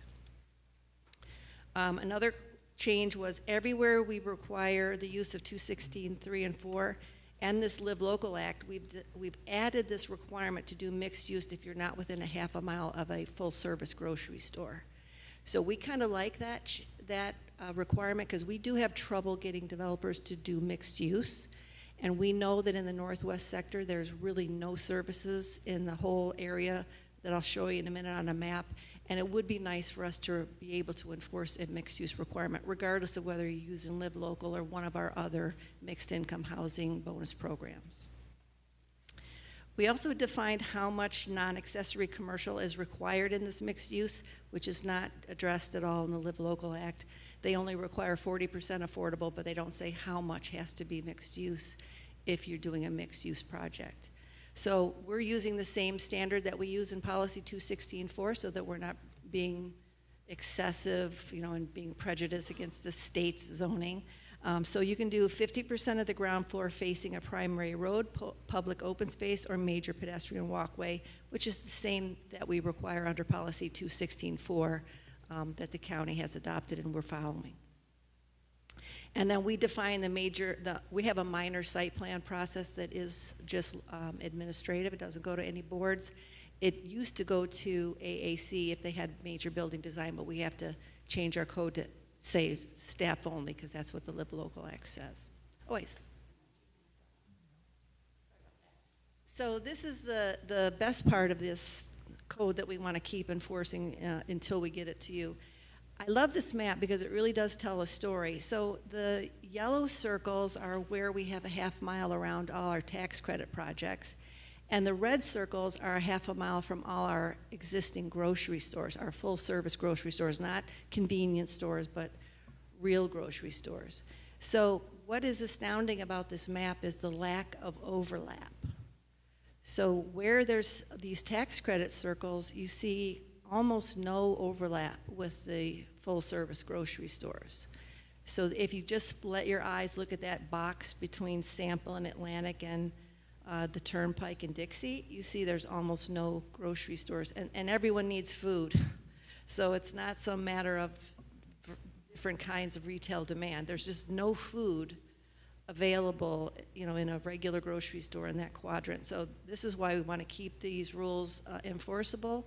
We don't actually have any projects underway right now that are using these, so it's not like we have a list that we would have to get rid of if you didn't approve the zoning in progress, but we do like having this on the books because we needed to have this a long time ago. And another thing we added was we added a definition of full-service grocery store. Interestingly, which I didn't realize until we did this code amendment, we had grocery store and convenience store lumped together as one definition, which is a little odd because there's some places we don't allow convenience stores because of the hanging out and the problem we've had in the history of convenience stores, and yet we had that lumped together with grocery stores, so we wouldn't have been able to have grocery stores there either, which was never anyone's intent. So this is kind of another plus of having to look at this Live Local Act, in my opinion. Okay, so our recommendation, the Planning and Zoning Board did recommend approval of this code amendment on October 25th, and we will need to modify it for the 2024 legislative session and go back to P&Z again once we've modified it. But we would like to request you approve this 3-month extension of the zoning in progress approved by the P&Z on October 25th so we can continue enforcing some of these rules particularly about our grocery store circles. And I'm happy to answer any questions you might have. Very good, thank you for that. If I could ask you to email that PDF pack out to all the commissioners. The map? Yeah, yeah. Oh, yeah, sure. You want all the that whole stuff. presentation, just the map? The whole presentation, that'd be good. Yeah, thank you. This is a public hearing. Is there any input from the public on this item? Please come forward.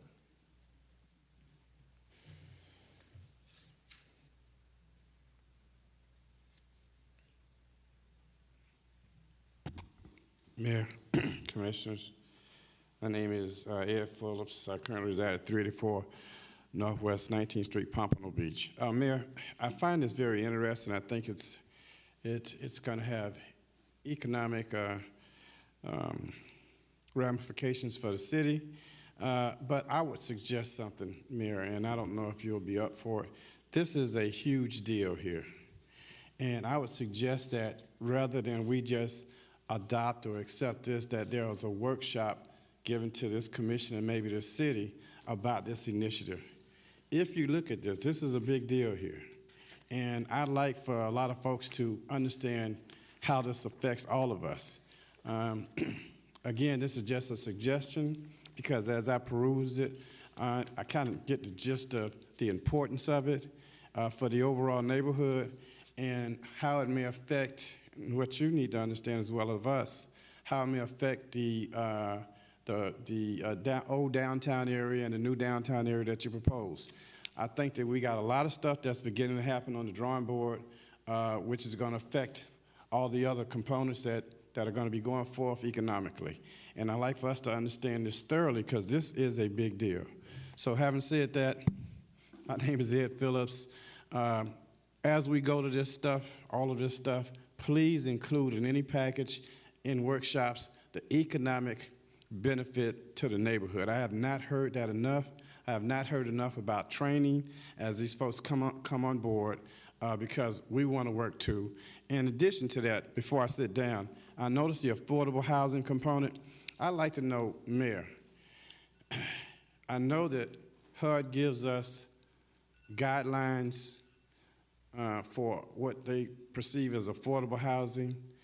I wonder if guidelines are just that, and can we tinker with that in some shape, form, or manner? Because I don't think the national guidelines for affordable housing are applicable to a lot of folks who live here. So thank you very much.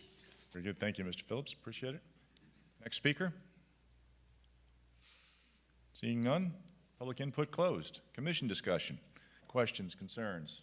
Commissioner Fournier. I have one quick additional question, Jean. So if we don't approve this and someone came forward with a project that was not in one of the yellow circles, the grocery stores. We wouldn't be able to require them to make it mixed use? Right, the grocery stores are the red circles. Sorry, the red. Right, we wouldn't be able to require, we can't require mixed use now except in our mixed use districts. So if you remember like 2050 MLK and Gateway, they came in for flex. We really wanted those to be mixed use, but they didn't want to do it, so we had no way of requiring it. So yes, you're right, if you don't extend this, but that's only for 3 months, and we'll take, as soon as the governor decides whether or not he's signing the bill, we can bring this back. So Right. I don't really see any downside to extending zoning in progress, but I don't either. I would just clarifying that, yeah, that's something in that short duration before something comes back to us. If something was proposed, which is probably unlikely, we wouldn't have these rules or protections or this in place. yeah, and I did want to just point out, because you know what Ed mentioned, it being so important. I will say that Broward County did a survey. This law has been on the books since July of 2023. There's only been 5 projects proposed in all of Broward County, and only one of them has gone beyond the pre-app stage. So I think that indicates that their solution is not addressing the problem. That people don't need more height and more density. They don't, the bigger the building, the more expensive it is to build. So I don't think this is going to result in some kind of crunch of projects proposed under this legislation, but I do like having a way to require mixed use where we really need it. And you can see we really need it. This map really underscores, and I think this came out when we were looking at the Blount Road project, that there was just nothing around there. Yep. Thank you. Further commission discussion? Seeing none, let's go ahead and call the roll. Commissioner Fournier? Yes. Commissioner Moss? Yes. Commissioner Perkins? No. Commissioner Seeger-Eaton? Yes. Vice Mayor McGee? Yes. Mayor Harden? Yes. Item number 10 is a resolution. A resolution of the City Commission of the City of Pompano Beach, Florida, approving and authorizing the proper city officials to execute a First Amendment to the construction agreement between the City of Pompano Beach and Weekly Asphalt Paving, Inc. for asphaltic concrete pavement surfacing, providing an effective date. So moved. Second? Moved and second for discussion. Good evening, Mr. McCon. This is going to pave our streets? Yes, sir. Good evening, Mayor Commission, Rob McCon, Public Works Director. This resolution asks for you to approve a First Amendment to Weekly Paving Asphalt, primarily used to implement the city's 5-year paving plan. The financial impact is really more of an estimate. It's going to use current funds, but we're also going to use this next fiscal year. You haven't approved that budget yet, but we're assuming it's approved. So that's the amount that we've put in for the contract. We're not obligated to pave any roads, but we fully expect to, and we're prepared to do that. So that concludes my comments, subject to your questions. Thank you. Very good. More roads, the better. Thank you for that, Mr. McCon. This is a public hearing. Is there any input from the public on this item? Just name and address for the record. Can I say ditto? No, sir. My name is Ed Phillips. I currently reside at 384 Northwest 19th Street, Pompano Beach. You know, Mayor, first of all, I am very, very pleased about something about paving roads.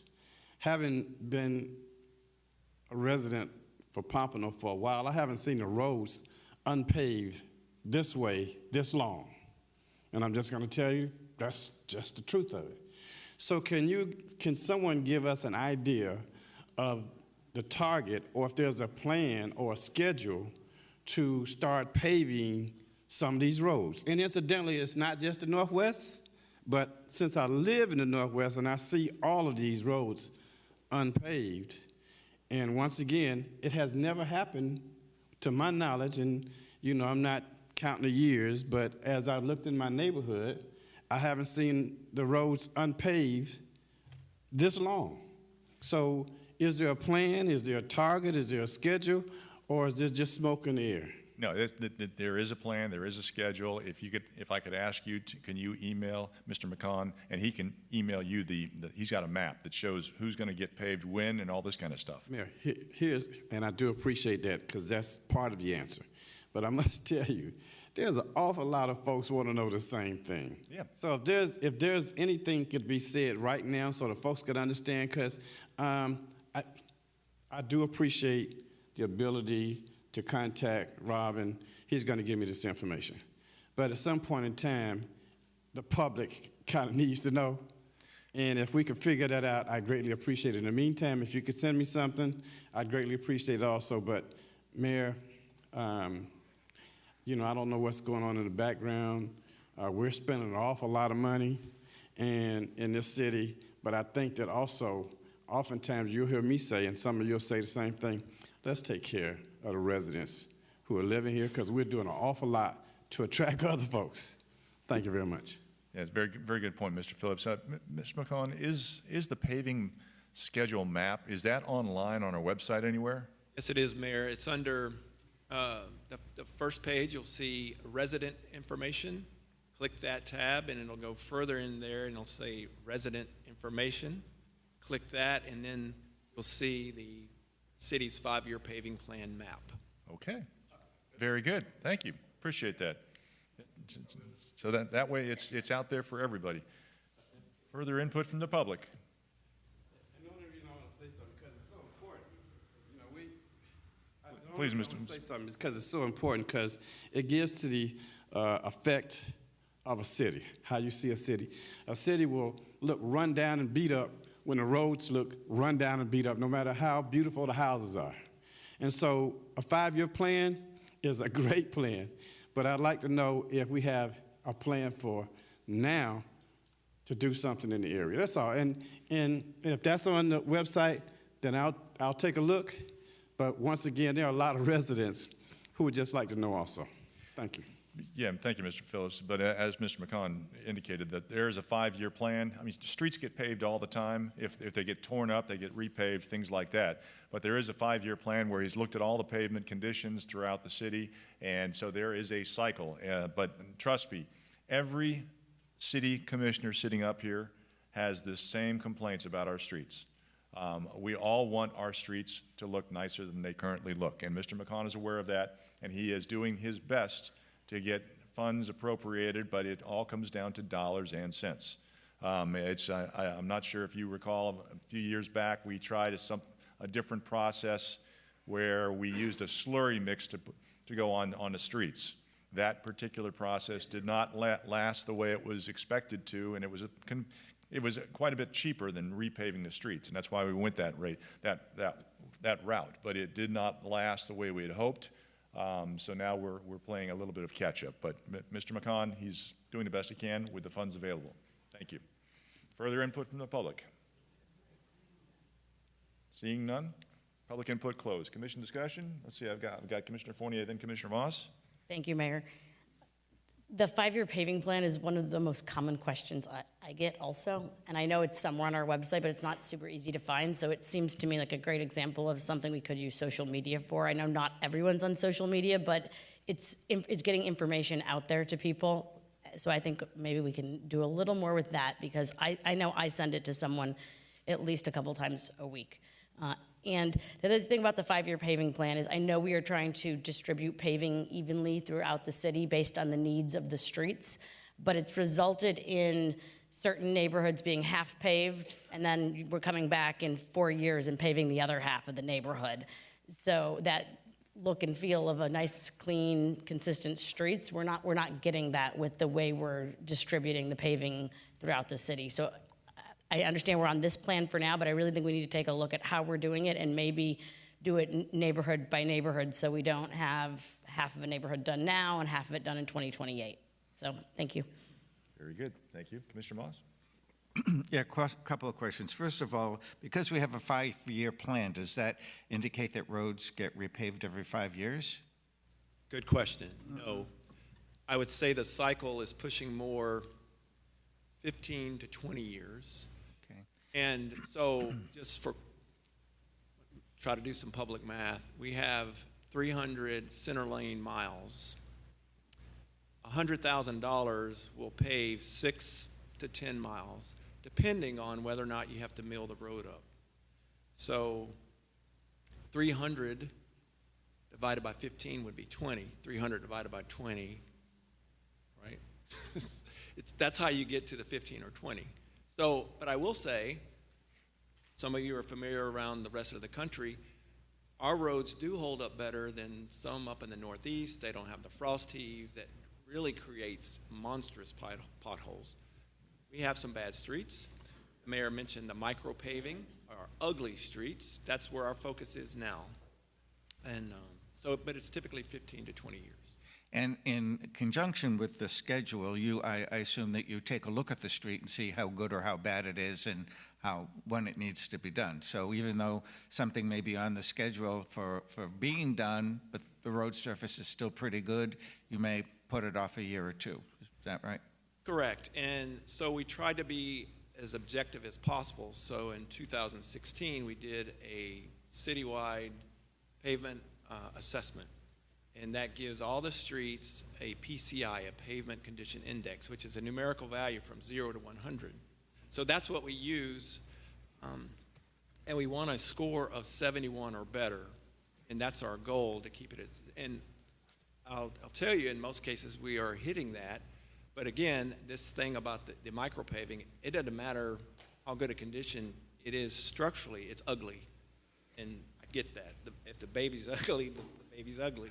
So, and we appreciate that, and I'll say through our plan, through FY28, we're taking care of all of that micro paving with the exception of some roads between Federal Highway and Northeast 26th Avenue and north to 14th Street. If we can take care of those streets, then we'll taking care of all the micro paving in the city.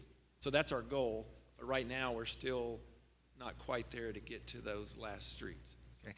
And another question I have, when the street is paved, the contractor comes in and puts in the yellow lines and the arrows, right turn, left turn, all of that at that time. But over time, those lines and arrows get worn down. And I thought I read something in a response that you wrote to one of my constituents that said, after the road has been done and has been marked, any remarking is up to the county, is that correct? Correct. The markings and all the street signs are responsibility of Broward County Traffic Engineering. When we go in and pave our streets, it's our opportunity, and we will do, like you said, we'll put the markings down at that time. But otherwise, and I understand citywide, there's a lot of faded paving markings. I don't want to throw Broward County under the bus. They got a huge area and a lot of streets. We've asked for these markings to be refreshed. I think it's just a huge scope for them. Not make an excuse for them, but I guess that's something the city could elect to do, but it's going to come out of the city's budget to do all that pavement. So the city pays for the restriping? No, Broward County, when Broward County comes in, that's with your tax money to Broward County, they're supposed to pay. They pay. So for constituents listening, when your street is in need of remarking, don't bother this nice man. Well, actually, you probably should bother him and ask him to pass it on to the appropriate people at the county level. Okay, I was unaware of the fact that the county was responsible for that. And just as a last comment, I was born and raised in New England. The roads are abysmal no matter where you go. And to come down here, it's like driver's heaven on our streets. So kudos to you for doing a good job. Thanks. Very good. I've got Commissioner Segerson-Eaton, followed by Vice Mayor. Thank you, Mayor. So, yeah, that's interesting because I just had a conversation with a county commissioner who's under the impression that we're responsible for the striping. So that's interesting. I also wanted to point out that we also have one of those, would you call them slurried micro paving areas, and this is on 29th Street between Federal Highway and 17th Avenue. It's by the Dairy Queen, and it's terrible. So just please add that to your list. Yes, ma'am. And it's been quite a topic, and it's an entryway right into the neighborhood. So, also, You will go out if there is a pothole or some damage, and you will make repairs as we go along, or if a section of the street needs to be filled in, or instead of, you'll do those repairs, but not necessarily have to pave the entire street at that time. Absolutely. Thank you for making that point. We do fill potholes, make patches in the roads. You know, sometimes there's utility repairs. We certainly make those patches. But yes, this is speaking to the overlay of the complete whole street. Okay, thank you. That's all I have. Very good. Vice Mayor? Specifically, the neighborhood you had brought up, the Atlantic to 14th, US 1 to 26th. What is the holdup on that area, and what? Because yeah, it's bad, and yes, it's not only ugly, it's rough. It's for bikers, for walkers, and that's used for a lot of entrances into that neighborhood. So I hear about it constantly. So I would say it's not a holdup. It's, again, we look at the scoring for the streets citywide, and the fact is there's a huge number of streets that all have the same bad values. So we've programmed those all out, tried to spread around the city as much as possible, and we just, with the amount of money we had and going out to year 5, we didn't get there. So it's not like we're neglecting that. So the plan is, in FY25 coming up, there is a drainage plan for Northeast 26th Avenue. It'll extend from Northeast 14th Street down to Northeast 8th Street. So some of that drainage is going to repave that section of Northeast 26th Avenue, and potentially some of those streets to the west, which is where we're talking. So currently then the plan would be, see how that shakes out in FY26. In that proposed budget, we would add the funding to take care of all those streets. You mentioned Atlantic North to Northeast 14th Street, and then finish overlaying Northeast 26th Avenue down to Atlantic, because it needs paving as well. Mm-hmm. So, but that's such a large amount of money, we don't want to go in and modify the plan, because now we've advertised it, everyone's seen the plan. You just can't make that big of an adjustment to the plan without pushing something else out, so that we wouldn't recommend that. So that's going to be the plan, to push for that in 26 if it's not approved, and it's going to be in the next year after FY29 to address those streets. So that, right now our plan goes through FY28. But so what you're saying is that it's not currently in the 5-year plan, but depending on what we're looking at, it could be inserted somewhere, or we're going to have to wait another 5 years before. As you know, we're considering upcoming budget, additional CIP projects in the budget. So at that time, we would add a separate paving project, just like, for example, Blount Road was a major project, a $1.2 million project. We had a separate CIP project that was funded a couple years ago to do that separately, because it would take the entire, the entire budget to fund that one road. So that's the way we accommodate these. And, again, why we say, why would we add that, is we're thinking that will get the last of this micro paving out of our inventory.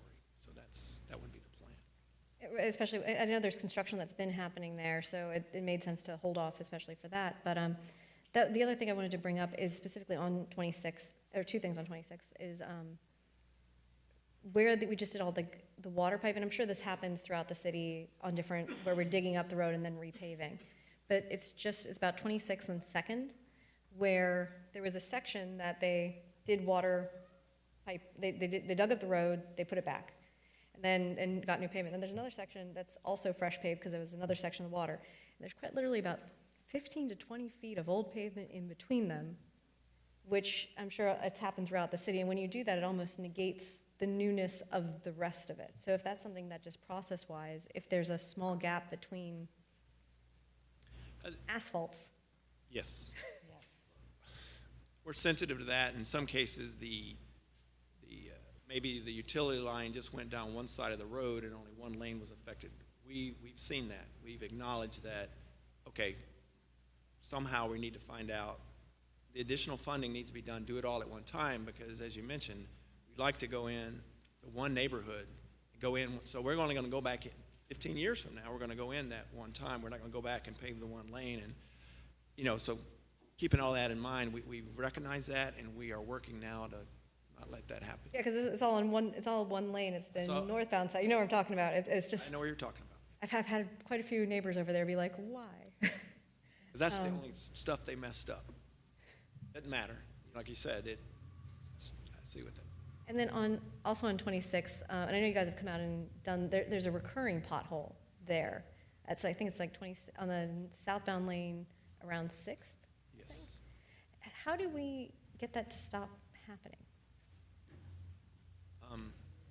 There may be an underlying issue there. That's what happens sometimes is if see a sinkhole, that's an indication maybe there's something going on below the surface. So that's something maybe we need to check. Yeah, I was going to say, at what point do we then stop just covering it? And like I mentioned, I think this upcoming project to pave all of 26th, that may be within that 8th Street North. So those things need to be fixed before up and down the corridor. And there is drainage issues there, so there are some problems with the underground. So. Okay, thank you. Very good. Further commission discussion. Commissioner Perkins. Thank you, Mayor. You said that you have an assessment Yes. of the length of time or when the last time the road has been. So the scope of the assessment was to drive the entire city, look at every road, and give it a assessment of the value of its condition. And there's no destructive testing, quote, there's no core samples, but through visual testing of the roadway, seeing how much cracking or potholes or raveling of the road to give it that numerical value. But that's what the assessment evaluated and came up with. It was just the condition of the road at that time. Okay, but you don't have any background on, say, 40, 50 years ago when a road has been resurfaced or paved? No, Okay. no. Yeah, because I was glad that we, for the longest, over in Old Collier City, the roads there had not been resurfaced or anything in over 50 years. And I was glad that we finally got that done. But I just wanted to know, how do you said you go around the city and you assess, and I still know some other streets that have not been paved in 40 or 50 years in the Northwest area.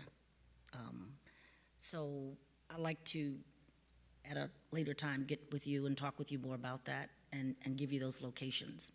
Sure. All right, thank you. Very good. Yeah, I think everybody will be happier once we get taken those micro paving areas taken care of, because I think that's a lot of what the problems lie in. But yes, so let's go ahead. No further comments, questions. Let's go ahead. Call the roll. Commissioner Fournier? Yes. Commissioner Moss? Yes. Commissioner Perkins? Yes. Commissioner Segerson-Eaton? Yes. Vice Mayor McGee? Yes. Mayor Harton? Yes. Let's. Item number 11 is a resolution. A resolution of the City Commission of the City of Pompano Beach, Florida, approving and authorizing the proper city officials to execute Amendment 2 to the loan agreement between the City of Pompano Beach and the State of Florida Department of Environmental Protection relating to the revolving loan agreement number DW062480 for drinking water facilities, providing an effective date. So moved. Second? Moved and second for discussion. Good afternoon. Your evening, Mr. Brown. Evening, Mayor, Commissioners. Randy Brown, Utilities Director. I promise this is the last time you have to vote on the C-51 SRF loan. It's no different than the other loans. They just added the amortization table to it. So they need approval on that. Very good. Thank you for that. This is a public hearing. Is there any input from the public on this item? Seeing none, public input closed. Commission discussion. Questions? Seeing none, let's call the roll. Commissioner Fournier? Yes. Commissioner Moss? Yes. Commissioner Perkins? Yes. Commissioner Segerson-Eaton? Yes. Vice Mayor McGee? Yes. Mayor Harton? Yes. Item number 12 is a second reading of an ordinance. An ordinance of the City Commission of the City of Pompano Beach, Florida, approving and authorizing the proper city officials to execute a First Amendment to the service contract for post-disaster emergency catering services between the City of Pompano Beach and Piccadilly Holdings Restaurants, LLC, providing for severability, providing an effective date. So moved. Second? Moved and second for discussion. Good evening, Mr. Boudreau. Good evening, Mark Boudreau, Recreation Director. There are no changes since the first reading. Very good, thank you for that. This is a public hearing. Is there any input from the public on this item? Seeing none, public input closed. Commission discussion? Let's call the roll. Commissioner Fournier, Yes. Commissioner Moss, Yes. Commissioner Perkins, Yes. Commissioner Segerson-Eaton, Yes. Vice Mayor McGee, Yes. Mayor Harton. Yes. Item 13 is the second reading of an ordinance. An ordinance of the City Commission of the City of Pompano Beach, Florida, approving and authorizing the proper city officials to execute a First Amendment to renew the service contract for post-disaster emergency catering services between the City of Pompano Beach and DRC Emergency Services LLC, providing for severability, providing an effective date. So moved? Second? Moved and second for discussion. Once again, Mr. Boudreau. Good evening once again. Mark Boudreau, Recreation Director. No changes since the first reading. Very good, thank you for that. This is a public hearing. Is there any input from the public on this item? Seeing none? Seeing none, public input closed. Commission discussion? Seeing none, let's call the roll.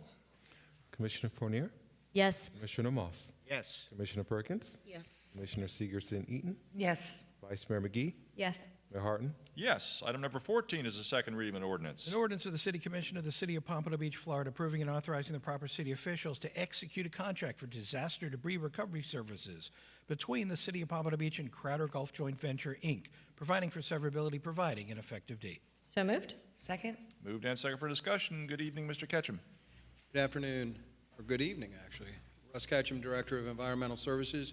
This is the second reading to this particular contract. This is our primary contract with Crowder Gulf for debris recovery services. There's been no changes since the first reading. Very good. This is a public hearing. Is there any input from the public on this item? Seeing none, public input closed. Commission discussion, questions? Seeing none, let's call the roll. Commissioner Fournier, Yes. Commissioner Moss, Yes. Commissioner Perkins, Yes. Commissioner Segerson-Eaton, Yes. Vice Mayor McGee, Yes. Mayor Harton. Yes. Item 15 is the second reading of an ordinance. An ordinance of the City Commission of the City of Pompano Beach, Florida, approving and authorizing the proper city officials to execute a contract for disaster debris recovery services between the City of Pompano Beach and DRC Emergency Services LLC, providing for severability, providing an effective date. So moved? Second? Moved and second for discussion. Good evening, Mr. Ketchum. Good evening. Russ Ketchum, Director of Environmental Services. This is the second reading with our secondary contractor, DRC, for debris recovery services. There's been no changes since the first reading. Very good. Thank you for that. This is a public hearing. Is there any input from the public on this item? Seeing none, public input closed. Commission discussion, questions? Seeing none, let's call the roll. Commissioner Fournier, Yes. Commissioner Moss, Yes. Commissioner Perkins, No. Commissioner Segerson-Eaton, Yes. Vice Mayor McGee, Yes. Mayor Harton. Yes. Item 16 is the second reading of an ordinance. An ordinance of the City Commission of the City of Pompano Beach, Florida, amending Chapter 155 zoning code of the Code of Ordinances of the City of Pompano Beach, Florida, by amending Section 155.3708 Downtown Pompano Beach DP Overlay District to provide alternative public parking in exchange for height bonus options, providing for severability, providing an effective date. So moved? Second? Moved and seconded for discussion. Good evening, Mr. Weems. Good evening, Commissioners, Mayor, Vice Mayor. Max Weems, Development Services. This is the second reading of the ordinance. There have been no changes since the first reading. I'm happy to answer any questions you might have. Very good. Thank you for that. This is a public hearing. Is there any input from the public on this item? Please come forward. Just give your name and address for the record.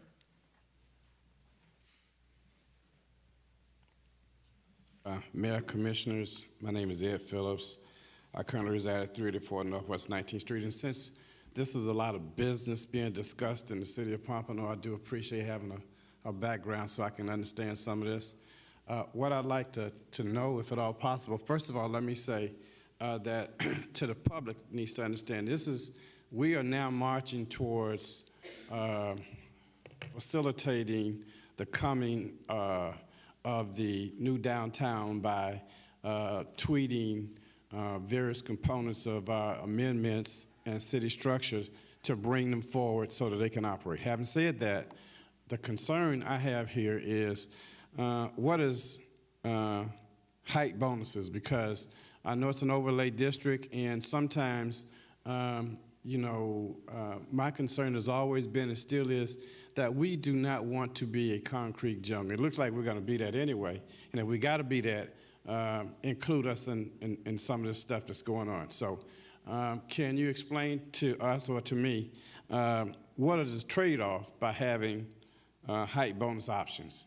And in addition to that, I remember Mr. Skolnick, as we talk about parking, how the narrowness of the parking, as you get a little older, when you have those narrow parking spots, it gets harder to get in those things. And what we try to do is, and what we've done in the past, is try to have them in such a manner where we can get more than less. And so will this provide us some relief from that? So you're asking about the mechanism for the bonus, what the bonus really is and what we get for the bonus, and then you're also asking about parking space size. Yeah, because we're going forward in setting the stage for these things, and I need to understand, or we need to understand, the limitations, the benefits of doing this. Sure. So why don't we start with parking space size? What are the parking space sizes first off, and then you can explain what the bonus is and what it gets us. Especially since it's coming to the old downtown, and I need folks to understand the northwest area primarily.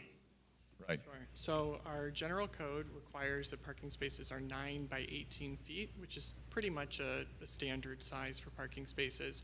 We do have a section for reduced parking space sizes within structures, so that 25% of the spaces can be 18 and a half by 16, and those must be marked for compact vehicles. But the remaining 75% of spaces... I don't like that part anyway, but let's need to do. Mr. Phillips. I don't personally care for parking in those spaces either, but the general requirement is 9 by 18. We also require that those spaces are double striped so that it kind of narrows the area in which a person can park the car, but make sure that the area between spaces is more open so that opening doors is less of a hazard maybe for the car next door. So that's the parking space size. The building height bonuses are... That's the part I need to understand. So we currently have bonuses within our downtown Pompano overlay district for building height. These are for a variety of things from public art, public open space adjacency, provision of public parking. What's the maximum height you can go? The maximum height varies in the downtown Pompano overlay district from 35 feet up to 105 feet. And we currently have, what's the maximum height that we currently have? 105 feet is by right. Then there are bonuses that allow for the most is 28 feet. Then there's some for 24 feet or 12 feet. And those also vary by the district which you're in. The most, you would expect the most height to be in what we refer as the core, which already permits the 105 feet. And then that, of course, tapers down to the edge where no building height bonuses are permitted. Now, and just to complete the thought process, and what do we get for the height bonus specifically? This particular item is for the provision of public parking spaces. So the bonus is for 2 floors where the city gets a minimum of 100 parking spaces. Okay. And those need to remain public, and they can be, there will have to be a agreement with the city for the control of those spaces. Okay. And the real benefit is that the cost per parking space in a structured parking is very expensive. It's like $40,000 per space. So if a developer is bearing that cost, the city, and benefiting from the height, although that space is immediately occupied by the parking spaces, the city gets those parking spaces without needing to acquire the land or participate in the development process. Okay, now I got that part. Now here's the other part. And that sounds, on the surface right now, it sounds good. Economically, as we go forward, I'm sure things may change a little bit in terms of what I like to see, and that would be as we develop these parking spaces, there's normally meters that go on them. I'd like to suggest that we look at some, and excuse me, I'm leaning more towards us, that we look at some minimizing those fees to residents who live here. Having said that, Mayor, City Manager, Commissioners, City Attorney, as best I can, as this downtown structure begins to develop, I will do my best to follow, because this is not social work, this is business, and we need to be involved in it. Thank you. Very good, thank you. Further input from the public? Seeing none, public input closed. Commission discussion, questions, concerns? Commissioner Fournier? I just want to reiterate what I said the last time because I think there was some confusion. So the layering of height bonuses very close to neighborhoods with no minimum definition of open space or green space is a problem for me. We currently have a 28-foot height bonus for being near an open space, but there's nothing that defines what this open space is or gives it a minimum size. So now we could have a very small open space, and you could do the public parking, which I love the opportunity to do that, but now you get an additional height bonus, and we're talking about buildings that could be up to 157 feet in very close proximity to neighborhoods that have single-family homes in them. So I also lived in urban areas, New York City, Boston. I know what it's like to walk along Central Park and see huge buildings, but it doesn't feel claustrophobic because there's a huge open space there, an enormous park. But that concrete jungle feel comes from very tall buildings, narrow streets, no open space. So I don't support this until we have more work to do, I think, on defining the green space and what kind of open space you need to be near to get both this layering of height bonuses. Thank you. Very good. Further commission discussion? Seeing Vice Mayor. I wanted to as I know you guys mentioned it, I think last time, was that just because this is an option for builders to come on, they still have to, staff still looks at it as a case-by-case basis for any of these height bonuses, correct?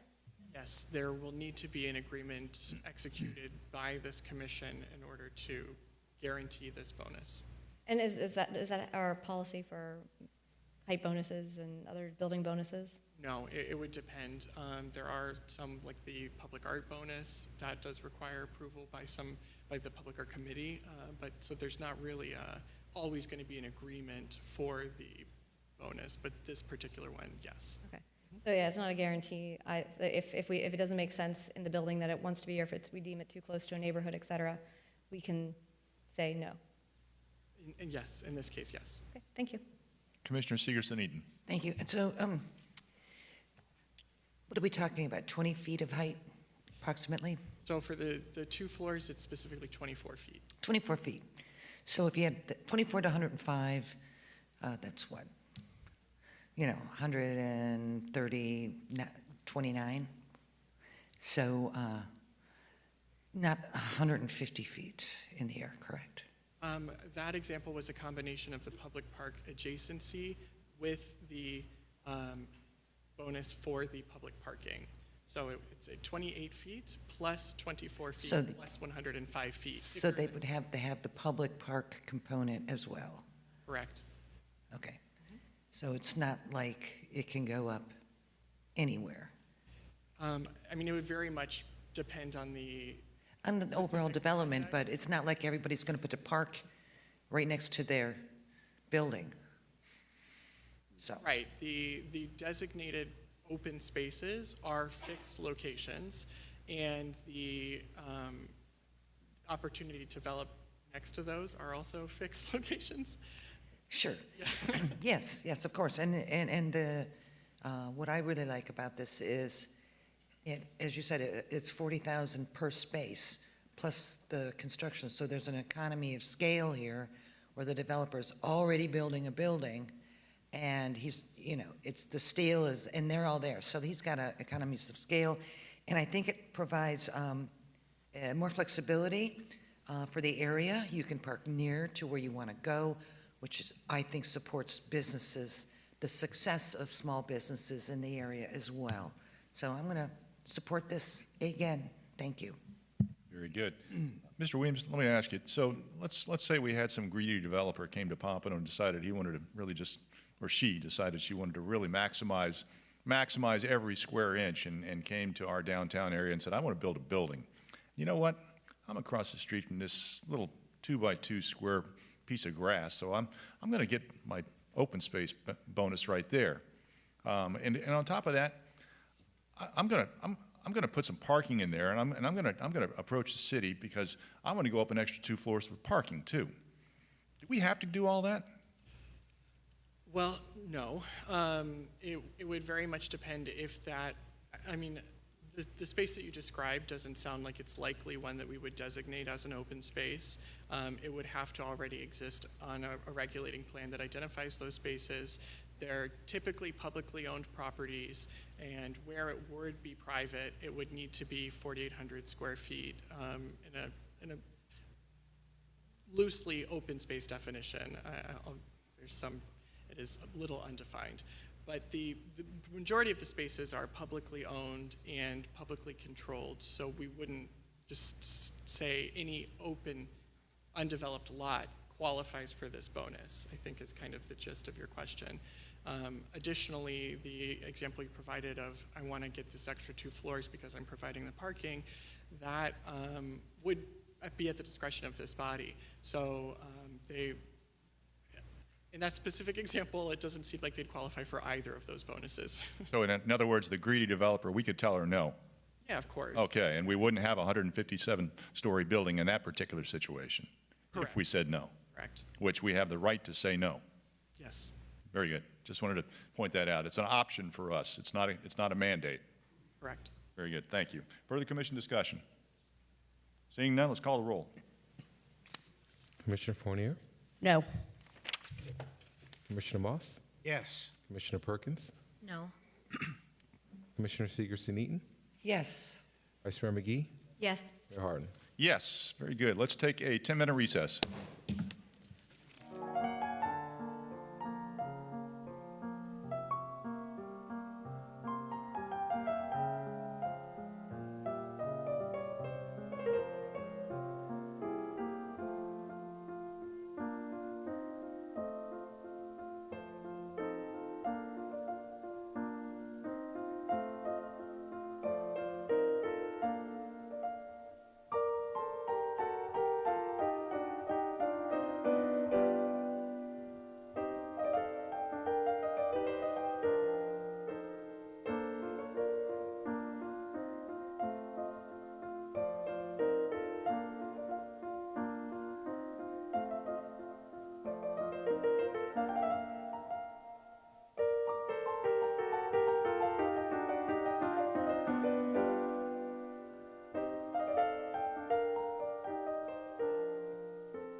Back.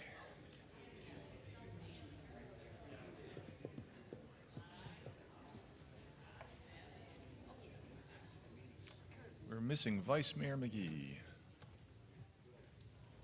Yes.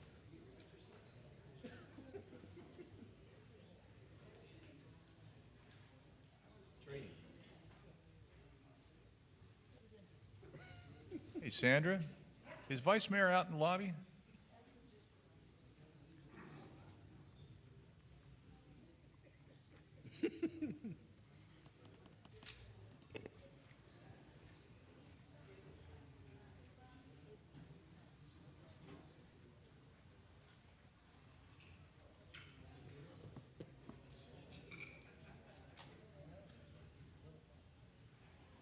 Nope, here she comes. All right.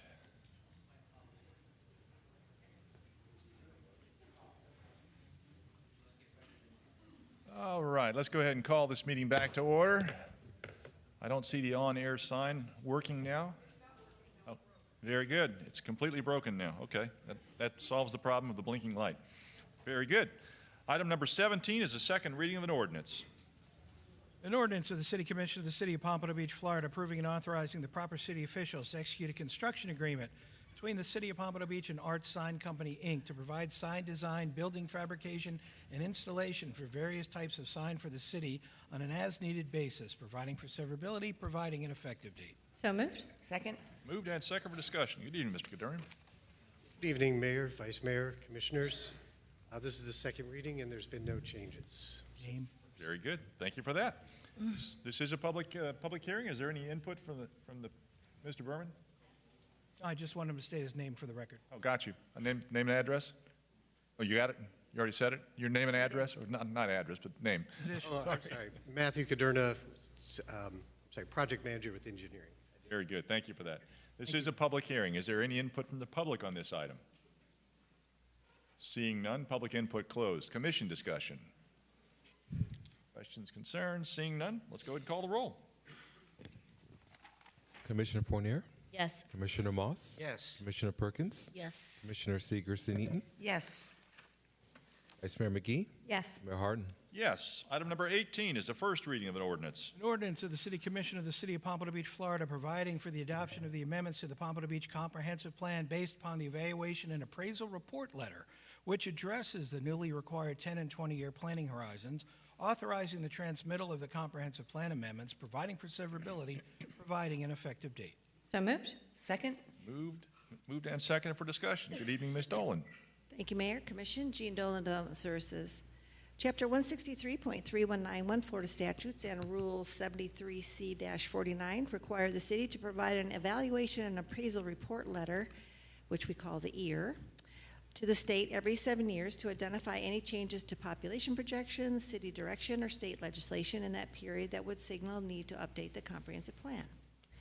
Rule 73C-49 was adopted in 2017 and established the January 1, 2024 date for our 7-year evaluation report letter.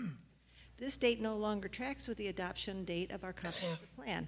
Our plan was adopted in October of 2020, and therefore we are less than 4 years into our 20-year planning horizon. Our population projections are still accurate. Our current estimates are only 5% behind the comp plan projections, so there's no need to update our comprehensive plan. The only changes made to the Florida statutes since the comprehensive plan was adopted in 2020 that require an amendment to the city's plan can be found in Chapter 163.31775, Paragraph A. And these regulations change the required planning horizons from a 5 and a 20-year period to a 10 and 20-year period. The data and analysis that we did for our 2020 plan looked at the 2020 horizon first, and we didn't have any deficiencies in public infrastructure, so we didn't do any math for the 5-year horizon. So it's very simple to make this change to the 2 horizons. The planning horizon were only referenced twice in the goals, objectives, and policies, and these occurred in the introduction to the transportation element and in policy 07A.0202 in the potable water sub. Both of these sections have been modified to be consistent in the revision to the 2 planning horizons. On March 27th, 2024, the P&Z Board unanimously recommended approval of the EAR-based amendments, and staff recommends approval. I'm happy to answer any questions you may have. Very good. Thank you for that. This is a public hearing. Is there any input from the public on this item? Seeing none, public input closed. Commission discussion, questions, concerns? Seeing none, let's call the roll. Commissioner Fournier, Yes. Commissioner Moss, Yes. Commissioner Perkins, Yes. Commissioner Seeger-Eaton, Yes. Vice Mayor McGee, Yes. Mayor Harton. Yes. Item number 19 is a first reading of an ordinance. An ordinance of the City Commission of the City of Pompano Beach, Florida, amending Chapter 155 zoning code of the City of Pompano Beach Code of Ordinances by amending Section 155.4209 institutional healthcare uses to modify the standards for ambulatory surgical centers, ASC, and by amending Article 9, Part 5, terms and uses defined to provide a definition for ambulatory surgical center, providing for severability, providing an effective date. So moved? Second? Moved and second for discussion. Once again, Ms. Dolan. Thank you, Mayor, Commission, Jean Dolan, Development Services. So this is a private sector initiated code amendment, so I'm going to let the applicant do the heavy lifting on the presentation. But I wanted to start with a definition of ambulatory, because as soon as you hear the word ambulatory, you think ambulance, and that's really the opposite of what ambulatory means. Ambulatory means you're not bedridden and you can walk around. So the definition for an ambulatory surgical center is an ambulatory surgical center is a state licensed facility, not part of a hospital, with the primary purpose of providing elective surgical care. The patient is admitted to and discharged from the facility in the same business day. So most of us have probably been to one of these facilities for a little outpatient surgery like LASIK or cataract surgery or eardrum patch if you broke, little things like that that you don't need to go to a hospital for. So I don't want that word ambulatory to throw you off, because that's always the first assumption that it's ambulances, and that's not at all what it is. So this proposed private sector initiated code amendment is a very narrow amendment that will eliminate the 500-foot separation requirement from RS and RD, which are single family and duplex districts, for ambulatory surgical centers under 5,000 square feet, while retaining the unpermitted use status in B1, B2, as well as the special exception status in B3 zoning districts. So based on these definitions, it is unlikely the ambulatory surgical center would generate any off-site impacts that would be different from any typical medical or dental office of the same size, which are permitted uses in all business districts, B1, B2, and B3, and do not require separation from residential zoning districts. The Institute of Traffic Engineers, the ITE, they do not have a separate traffic generation category for ambulatory surgical centers, which supports the assumption that these uses are not unique in regard to traffic impacts. This begs the question of how the special medical facility use category, which includes these ambulatory surgical centers and these separation requirements, came about. The code amendment to create and regulate specialty medical facilities was adopted in 2015. The urgent issue at that time was that 17 substance abuse facilities had located in Pompano between 2011 and 2015, and 7 of those were in 2015 alone. This was at the height of the opioid epidemic and the related deaths linked to unethical sober homes and rehabilitation facility operators. The state of Florida adopted regulations in late 2015 that began to create a regulatory structure to address the issues of these deadly fraudulent activities. It is logical right now to revisit some of those seemingly low-impact uses that were included in this special medical facility category, such as ambulatory surgical centers, dialysis and birthing centers, and non-24-hour urgent care offices, to determine if the use restrictions are actually appropriate. There are 7 criteria used as review standards when we do a code amendment, and I did put in the staff report the details on how code staff felt that this code amendment did meet those 7 standards. But again, I'll let the applicant get more into the nitty-gritty. The Planning and Zoning Board did hear this amendment and recommended approval. So at that, I'm going to turn, first you can ask me any questions you might have, and then I'll have Matt Scott take over to do the applicant's presentation. Very good. Thank you for that. We'll go ahead and let them do their presentation and move on from there. Thank you. Thank you, Ms. Dolan.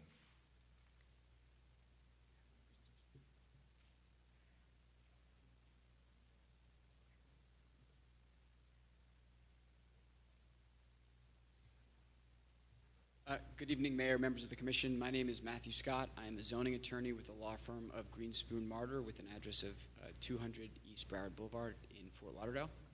I'm here on behalf of my client, Revive Surgery Center, and as Gene stated, we're here seeking approval on first reading, code amendment related to ambulatory surgical centers. Gene provided a specific definition that is part of our code amendment, but I think it's helpful if I provide sort of a larger description of what they are for context. Ambulatory surgical centers, also known as ASCs, are modern healthcare facilities focused on providing same-day surgical care, including diagnostic and preventive procedures.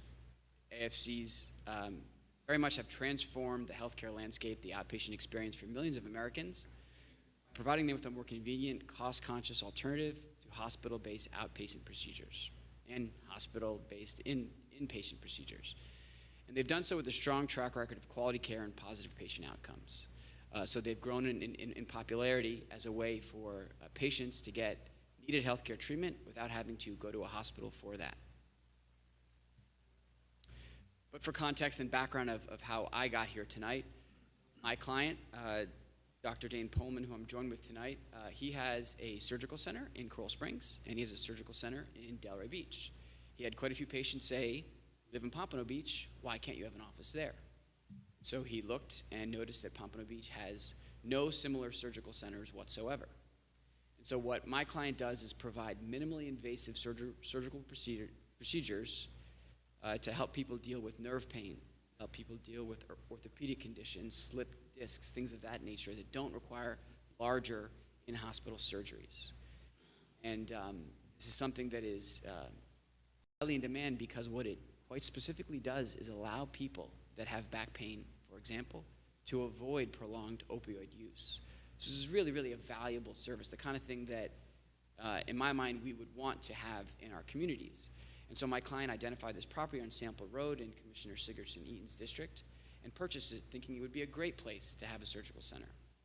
Then met with city staff and quickly found out that it would require a special exception, goes to the Zoning Board of Appeals, but that also there's a distance separation requirement.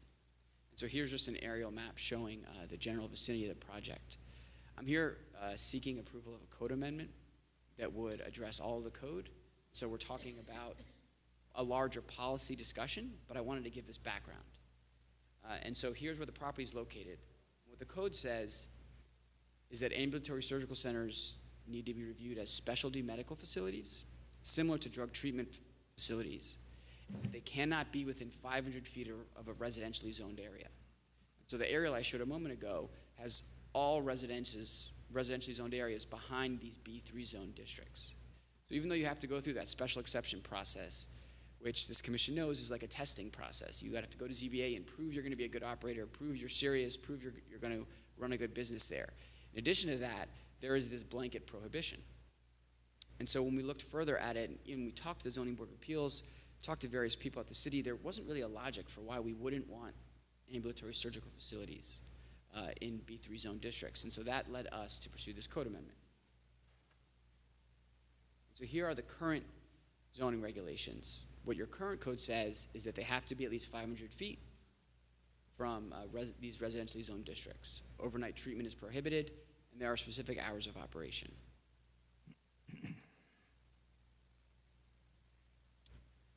Jumping ahead, here is what we're proposing in blue. We're proposing a very narrow, surgical, if you will, pun intended, revision to your code to allow for ambulatory surgical facilities in these B3 zone district, so long as they're less than 5,000 square feet, and that the hours of operation are very limited. And then in working with your city attorney and staff recommended some further modifications to make sure that it is only allowed for ambulatory surgical facilities. The idea being they wouldn't want, for example, a drug treatment center to try to pretend to be an ambulatory surgical facility. And so we worked with James Saunders, Assistant City Attorney, to come up with this definition. So if approved, the prior language I showed and this definition will be added to your code. It gets very specific to what an ASC is and explains that it is identified only for same-day type of treatments. It's not a physician's office, to make sure that there's not some sort of issue of other types of uses that we don't want trying to use this small modification to open for business in the city. And so the rationale why we think this is good public policy, right? I'm here tonight because my client's got an issue and would love to open for business in your city. His patients would really benefit from this, and the city would benefit. But the city commission, as you know, needs to look at this from a public policy perspective. So why does this make sense? We're not proposing any changes to the things that would protect the residential areas, such as no overnight stays, limited hours of operations. And surgical facilities would still have to go through that special exception process in the B3 areas, meaning they'd still have to go through that testing process, which really is a quality exercise. You can't just open for business like a permitted use. You need to come to a public hearing, hire a guy or a guy like me to present as to how you're going to be a good operator. More importantly, though, there are so many benefits to ambulatory surgical facilities. It's shocking that the city of Pompano Beach doesn't allow them more broadly because they are a great alternative to typical hospital stays. As I said, my client's proposed facility is a great example of this. They would provide access to these minimally invasive procedures that people can leave the same day from and avoid prolonged opioid use, but get relief from the pain they're experiencing in their life. And then genuinely speaking, there are no negative impacts to an ambulatory surgical facility. There's no noise because everything's done indoors. Waste is managed with pursuant to regulations with private contractors. And then there's less traffic, and they're more desirable in many respects than many B3 permitted uses. So I want to talk about that for a moment. Currently, ambulatory surgical facilities are not allowed in any B3 zoned area, quite candidly, because they all back up to residential areas. So this distance separation has the effect of prohibiting them. But your code permits, in these same places, a transport terminal like a bus station, right, where people loiter and hang out all night. Pet hotels. I can tell you in my practice, pet hotels are a major problem for residential areas because there are dogs barking constantly. Under your code, they can freely open without a special exception or anything in any B3 area. Bars, nightclubs, bowling alleys, tattoo parlors, fortune tellers, all permitted as of right in B3, but this cutting edge type of ambulatory surgical facility is not permitted. And so going through this process, speaking with some of you, speaking with members of city staff, we were sort of scratching our heads saying, why wouldn't we want to allow premium healthcare services in the city of Pompano Beach? And so finally, I think it's helpful. I think this illustrates my point here that there does not seem to be a strong logic to prohibit ambulatory surgical facilities in these areas, is the fact that so many cities surrounding Pompano Beach freely permit them. So Fort Lauderdale allows them liberally, Coral Springs as well, Deerfield Beach, Pembroke Pines, Coconut Creek. This kind of provides evidence for this idea that Pompano Beach should be allowing ambulatory surgical facilities, and the way we're proposing it is in a thoughtful way, meaning we're not proposing to open the floodgates. We're not saying they should be permitted as of right. They still have to go through the special exception process in B3. We're not saying they should be allowed in B1 or B2, or any residential area for that matter. And so we have some of these restrictions in place, and your assistant city attorney spent a lot of time with me saying we need to really narrowly tailor this to protect the city from uses that are not genuine ambulatory surgical facilities. So thank you for allowing me to make this presentation. As you can imagine, it's really, really important to my client that we're here tonight. We've worked really hard on this, and we're really hoping for your approval of this code amendment so my client can quickly open for business, offer these important services to residents of the city. Thank you. Very good, thank you. Appreciate that presentation. All right, let's go ahead and open it up. This is a public hearing. Is there any input from the public on this item? Please come forward. Just name and address for the record. Vicente Thrower, Pompano Beach. Mayor, did we talk to our healthcare district to make sure that that they have no objection to this, Broward Health? Because I want to make sure that we ain't open up a whole bunch of stuff and don't consider our healthcare system of Broward Health and what they're looking to do in Pompano Beach. Does this have to be done tonight, or has the staff talked to our healthcare district to see how they feel about this particular situation? I don't know the answer to your question, to be honest with you. Has our staff? No, our staff hasn't reached out to Broward Health, but this is first reading, so we've got time. But that was one of my questions also. So, Mayor, just for the record, I would hope that you and staff and the manager would talk to them first before the second reading, because They are our healthcare system, and I'm not objecting. I don't understand this here, but I know one thing: we don't want nothing impeding upon what we're looking to do with Broward Health, Mayor. To the mayor and council, thank you. Very good. Thank you for that. Further input from the public? It may be helpful, though, just to share that Broward Health operates a variety and partners with a variety of ambulatory surgical facilities. So it's become a major part of hospital services as well. This would be beneficial to them. Very good. Thank you for that. This, like I said, this is still the public input. Is there any further input from the public on this item? Please come forward.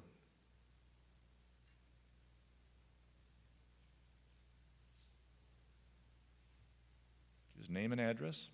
Good evening, Carmen Jones, 721 Northwest 16th Street.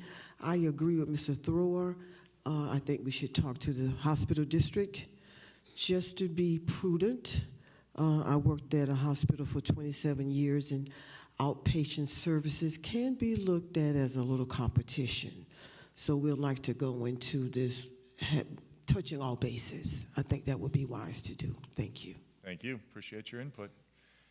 Further public input? Seeing none, public input closed. Commission discussion, questions. Commissioner Perkins. Thank you, Mayor. I'm not sure if I've had ex parte. I think I've spoke to you 4 or 5 months ago. Yes, ma'am. I just want to put that on the record because I wasn't sure. It's been so long. When I spoke to you, I think I remember you saying that you had gotten the admission of the residents that are around this area. Am I correct?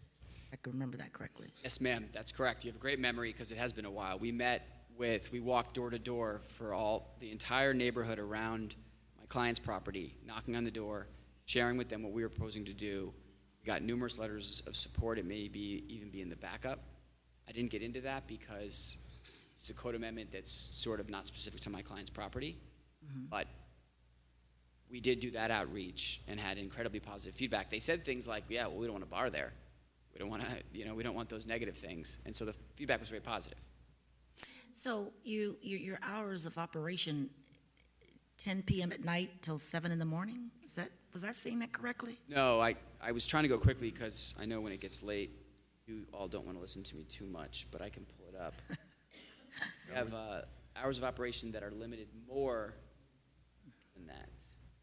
What are your? Yes, so if you can see the slide, the bottom item in blue Yes. is if the code amendment is approved, there could be no operations between 6 p.m. and 7 a.m. Okay, good. Okay, that's great. That's great. So, will people have to have insurance to be treated? No insurance is required? No, this would be specific to the ambulatory surgical center, how they would operate. So there are some ambulatory surgical facilities that provide indigent care, provide care through Medicaid or Medicare, would be specific to that operator. Do you know approximately how many people you probably serve a day? Yes, it's a great question. And so again, there may be, if this code amendment is approved, there could be theoretically an eye surgery center that provides 20. That being said, my client sees 5 to 10 patients a day. This is another reason why we were sort of pulling our hair out trying to understand why you wouldn't want to allow some sort of this low intensity type of thing. Think about it, just logically speaking, if it's less than 5,000 square feet, which our code amendment says it must be, you can only get so many people into a facility of that size. Okay. All right, so we didn't need to change the zoning or anything for this particular business. It's already zoned for what you're trying to do? Yes, ma'am. It's the use is permitted by special exception. And so anecdotally, we got the special exception. Zoning Board of Appeals said, we think this is great, but the code has this 500-foot limitation. We can't help you there. And so it's zoned for this by special exception. Okay. My last question is about how many of these facilities do you think we have in Broward as of today, approximately? I would be absolutely guessing. I have no idea because ambulatory surgical facilities, they relate to pain management. There are none in Pompano Beach. I know that. Yeah, I know that. But I have no idea how many there are in Broward County. Okay. All right, thank you. That's it for me. Very good. Further Commissioner Segerson-Eaton? Thanks, Mayor. So this is not far from, in fact, it's right down the street from me. One thing that I think is really, really important and is somewhat of a problem is that all of our major arterials are Federal Highway, Sample Road, are all pretty much aligned with B3s or in some cases B4s that have been grandfathered in. And by and large, all of them are abutting residential property. Now, that wasn't really zoning that we put in place. That was zoning that we inherited when we annexed from the county those areas. So, in fact, you can have a tire place, and there are many of those, very loud all day racket, but they're loud. I did speak with Mr. Scott about this. I want to just say that I wanted to understand what he was proposing and what the actual use of the facility is. And am I right that the doctor here is going to has his practice there as well? He will still be practicing medicine, and I think overall it's a very, very quiet use that is not going to disturb the neighbors. And the problem we have is that the B3 is right next to residential. You can never get that separation, and that inhibits the ability of businesses to come in here. And I don't know how often any of us go onto Sample Road, but it is kind of a mishmash. There are abandoned, or not abandoned, vacant, and it is a little bit unsightly in a lot of places. And it's not too bad, but I think it's in need of some revitalization with new businesses coming in. And this one would be a perfect fit for the area. And it's a shame that you're constrained by something that you can't help. B3s are right up to residential, and B4s are right up, and then there are many more noxious uses than by right in a B3, and that shouldn't go unconsidered. And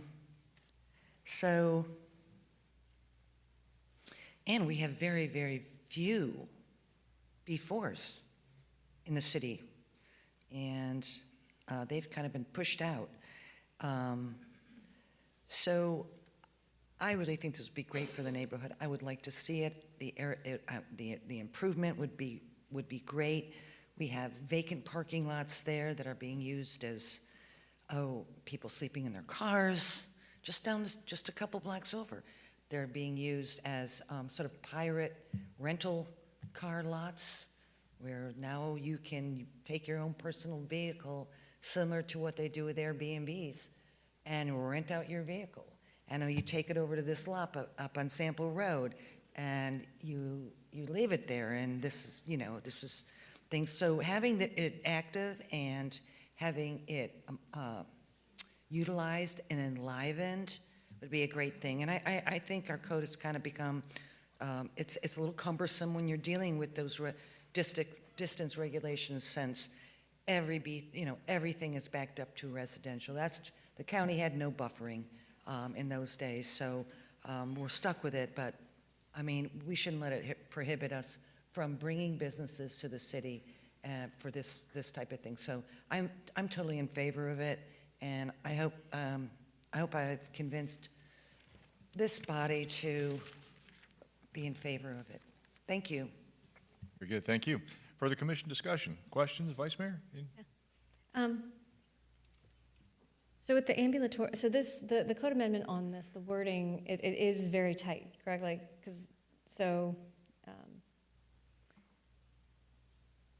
It wouldn't apply to, I'm just kind of restating to make sure I have full clarity on it. It wouldn't apply to any types of, and definitely correct me or join in also,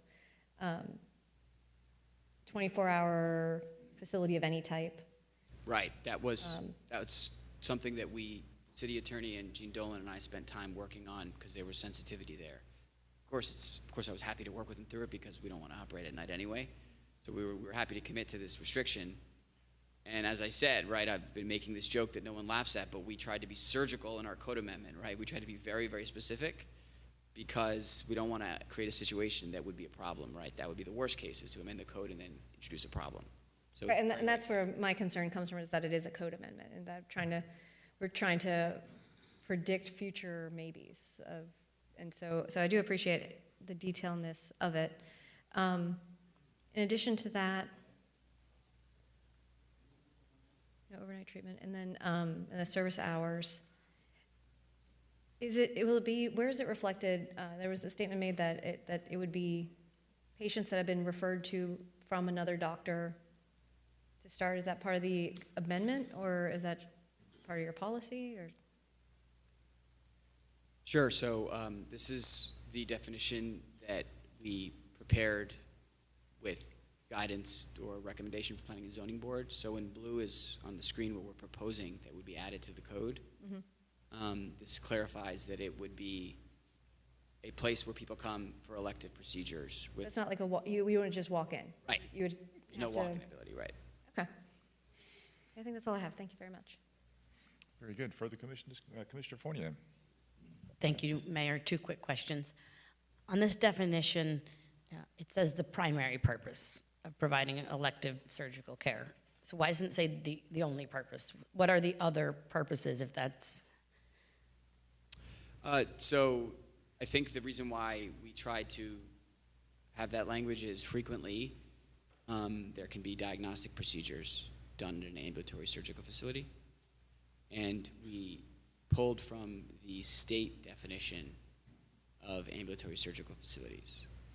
So we didn't want to create an issue where there was, the definition requires that they be licensed by the state. And the state has a whole license and procedure for these that's very specific. We didn't want to unintentionally make it impossible for a valid ambulatory surgical facility to operate if they provide anything other than something that's technically a surgical, something that is technically not a surgical procedure. Okay, so the diagnostics that you just said, is that would a company that's doing diagnostic imaging or something be included in this? You walk in. No, that's not the intent. It's just that there's a variety of services ambulatory surgical facilities provide. A purely diagnostic center is different. It is a whole different licensure. Mm-hmm. It's just the idea of the language was meant to make it clear that their primary purpose must be providing surgical procedures. Okay. So a diagnostic facility, that's not their primary purpose. Okay, but understood. So there might be other services that are provided at this facility, but the primary purpose is surgical. But there might be someone that comes in for some kind of diagnostic related to the surgery, or? Yes, theoretically, yes. Okay.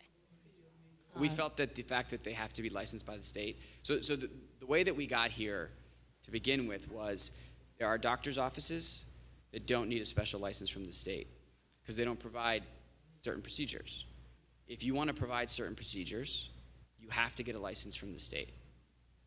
And so that bumped us into the ambulatory surgical category, but it's regulated by the state to begin with. And so that provides a level of protection, I believe, for the cities, because as part of the review process, we have to provide the license that we obtain from the state that has their investigations involved. So a purely diagnostic facility may not be able to pass muster with the state in that regard. Okay. So you get that a purely diagnostic facility wouldn't, but there are some of these hybrids that do procedures and diagnostics. Like, like mammograms or something, and biopsies, and is that in here? And that is contemplated here. Oh, I'm Okay, so there's a different volume of people that would be coming in for those type of procedures, probably, than the 5 a day that we're talking about. yes, I mean, I'm just trying to understand what else could be in here. And when I heard diagnostics, I'm just trying to see what else we could be opening ourselves up to. So, right, and why wouldn't our cities want to have mammogram, like free opportunities for people to get mammograms? I feel like that's a good thing for a city to have that opportunity, not something that can't be done anywhere in the city. So it seems like it's a valuable thing. But we felt like keeping it under 5,000 square feet would have a very limiting effect on volume. understood. I'm not opining on whether it's a good or bad service. I'm just trying to understand what else could happen at these facilities besides what we're talking about here, which is, specific 5 or 6 patients a day coming in for a certain type of nerve surgery.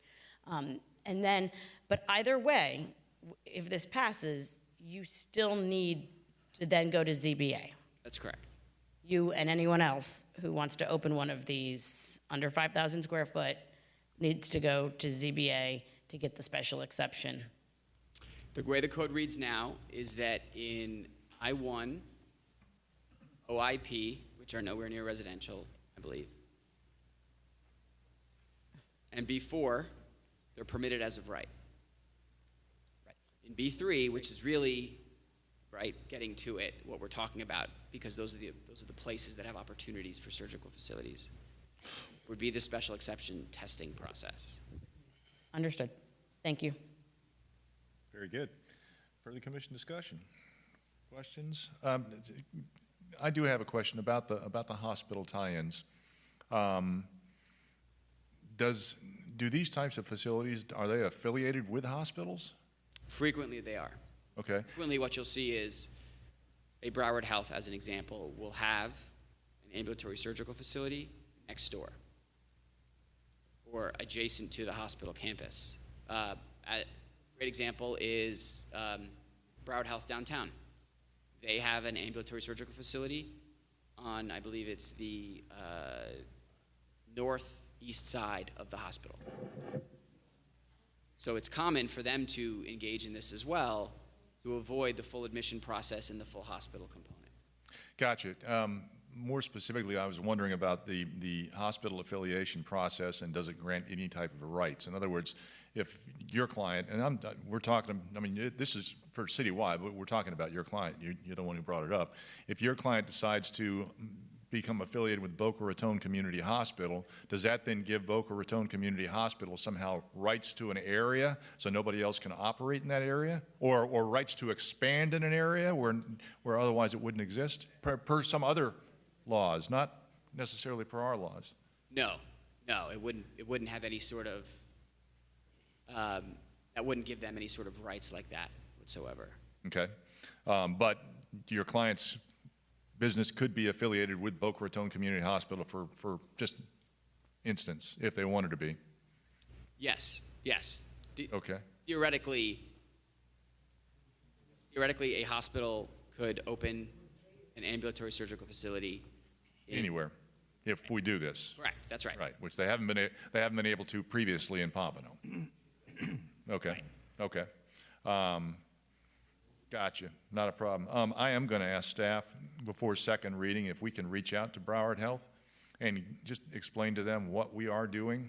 I don't know who in Broward Health to contact. I'm going to leave it up to staff to figure that out, to make some phone calls. If you need some help, I can probably get some names and numbers for you, but just to get their take on this, just like to hear from them. I mean, they may endorse it 100%, saying, yeah, we'd love to open places in Pompano too. We've been looking at that, but we haven't. So it might open their eyes too before second reading. Thank you. I appreciate that. Further commission discussion? Questions? For context, my client's Coral Springs ambulatory surgical facility is a stone's throw from Coral Springs Medical Center, which is a Broward Health facility. So this isn't, we're not asking the city to go on a limb here, quite frankly. No. I understand that. I understand. It's just, I mean, but the healthcare industry, it's big, and there are a lot of players, and yeah, Broward Health, there are tax-assisted hospital, and up in the north end. Yes, Commissioner Segerson. Just a quick comment. You said Broward Health has a surgical center, and that's in Deerfield. I guess they allow them in Deerfield. Well, but maybe we should change that. Thank you. Well, Broward Health has a hospital in Deerfield, too. Very good, very good. Further commission discussion, questions, concerns? Let's go ahead and call the roll. Commissioner Fournier, Yes. Commissioner Moss, Yes. Commissioner Perkins, Yes. Commissioner Seegerson-Eaton, Yes. Vice Mayor McGee, Yes. Mayor Hart. Yes. That takes us up to item number 20, is the first reading of an ordinance. An ordinance of the City Commission of the City of Pompano Beach, Florida, amending Article 25, Sections 250, 251, and 253 to Chapter 57-174, Laws of Florida, Special Acts of 1957, as subsequently amended and supplemented, otherwise known as the Charter of the City of Pompano Beach, Florida, to replace inconsistent language relating to contracts, leases, and transfer of city property to other governmental agencies with revised language consistent with state law as to the use of ordinances and resolutions and use of best local government practices, providing that if the amendments are approved by a majority of the voters at the general election of November 5th, 2024, then such amendment shall become part of the city's charter upon certification and acceptance of election results, providing for conflicts, providing for severability, providing an effective date. So moved? Second. Moved and second for discussion.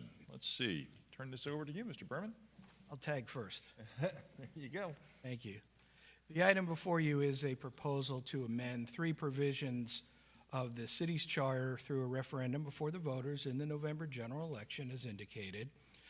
They are non-extensive in nature. They involve changes to Section 250 leases, Section 251 contracts, and Section 251 sale of public property involving property which the city already owns. And we're not going out and getting more property to transfer.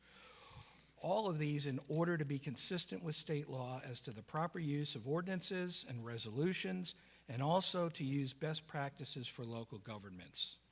Now, Ms. McKenna, the CRA's attorney, is here. She will first discuss how these charter provisions are inconsistent with state law, the current provisions that we have, and we'll discuss those inconsistencies. Following Ms. McKenna, Deputy City Manager, or Assistant City Manager Suzette Sybil, will then discuss the local government's best practices to which I referred. I'll then briefly go over the specific proposed changes to the charter with you at that time, and then we can take any questions, hear from the public and your questions. Thank you very much. Ms. McKenna, go ahead. Thank you, Mr. Berman.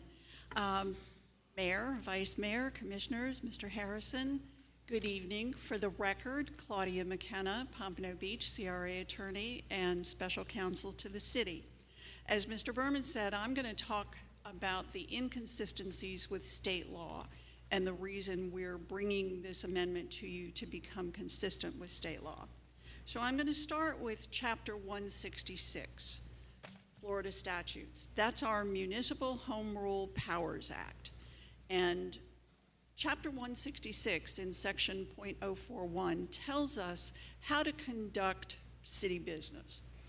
And it explains, it says, an ordinance means an official legislative action of a governing body, which action is a regulation of a general and permanent nature and enforceable as a law. In contrast, a resolution means an expression of the governing body concerning matters of administration, an expression of a temporary character, or a provision for the disposition of a particular item of the administrative business of the governing body. So with an ordinance, you have to have 2 hearings before the City Commission. It has to be published in a newspaper. It has to be in writing, it has to have a single subject, and it becomes a public official record of the city. A resolution has similar safeguards. It only requires 1 hearing, but it's a public meeting of the City Commission. It's in writing, it's 1 subject, and it becomes official record of the city.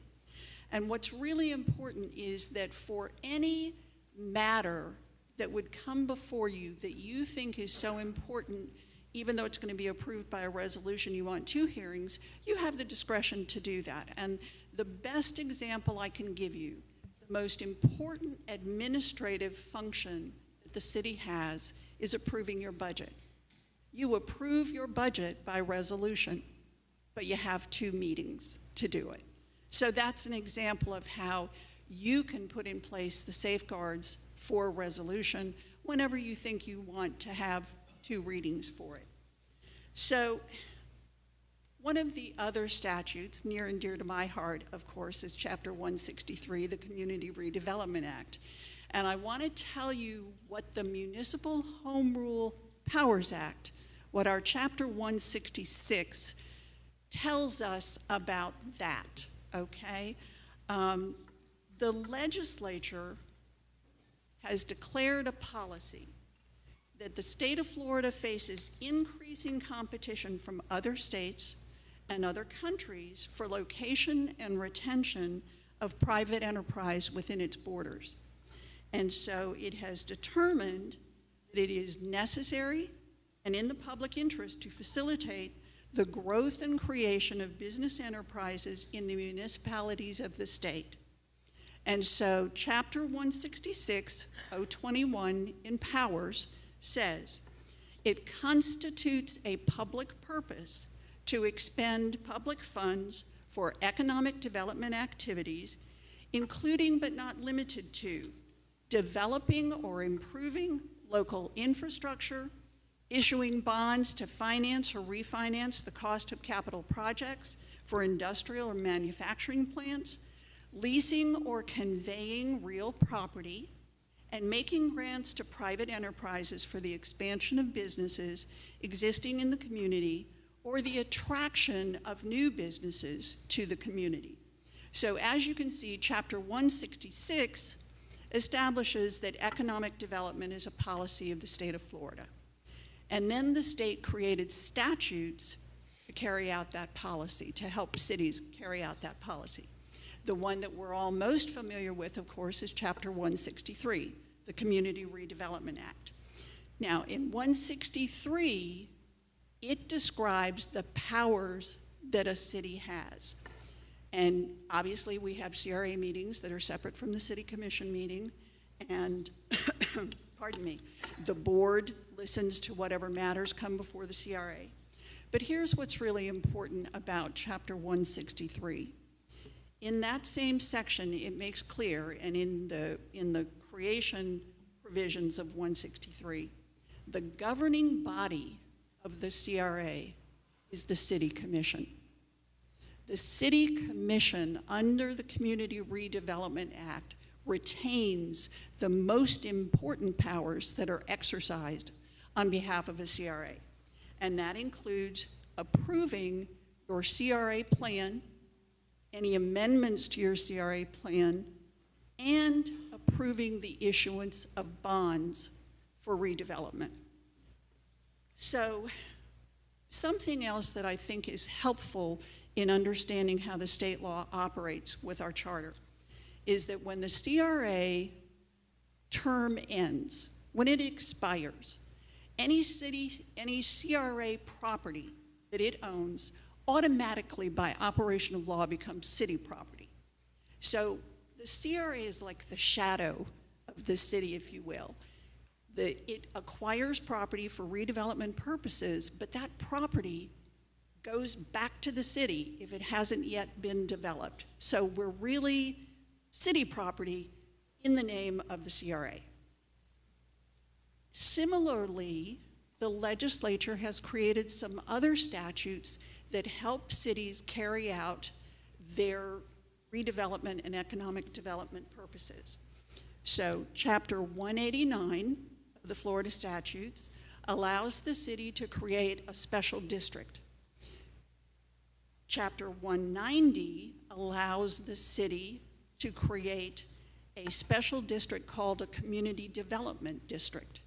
And the same thing happens with these special districts. If they acquire property pursuant to the functions that they have to help a city, when that special district dissolves, the property comes back to the city. So in each of those instances where state law says you, the city, can create an agency or a special district, that agency or special district is really acting on your behalf. That's what state law says. Pardon me. So I want to talk just for a few minutes about the transfer of city to governmental agencies and the amendment that we're proposing.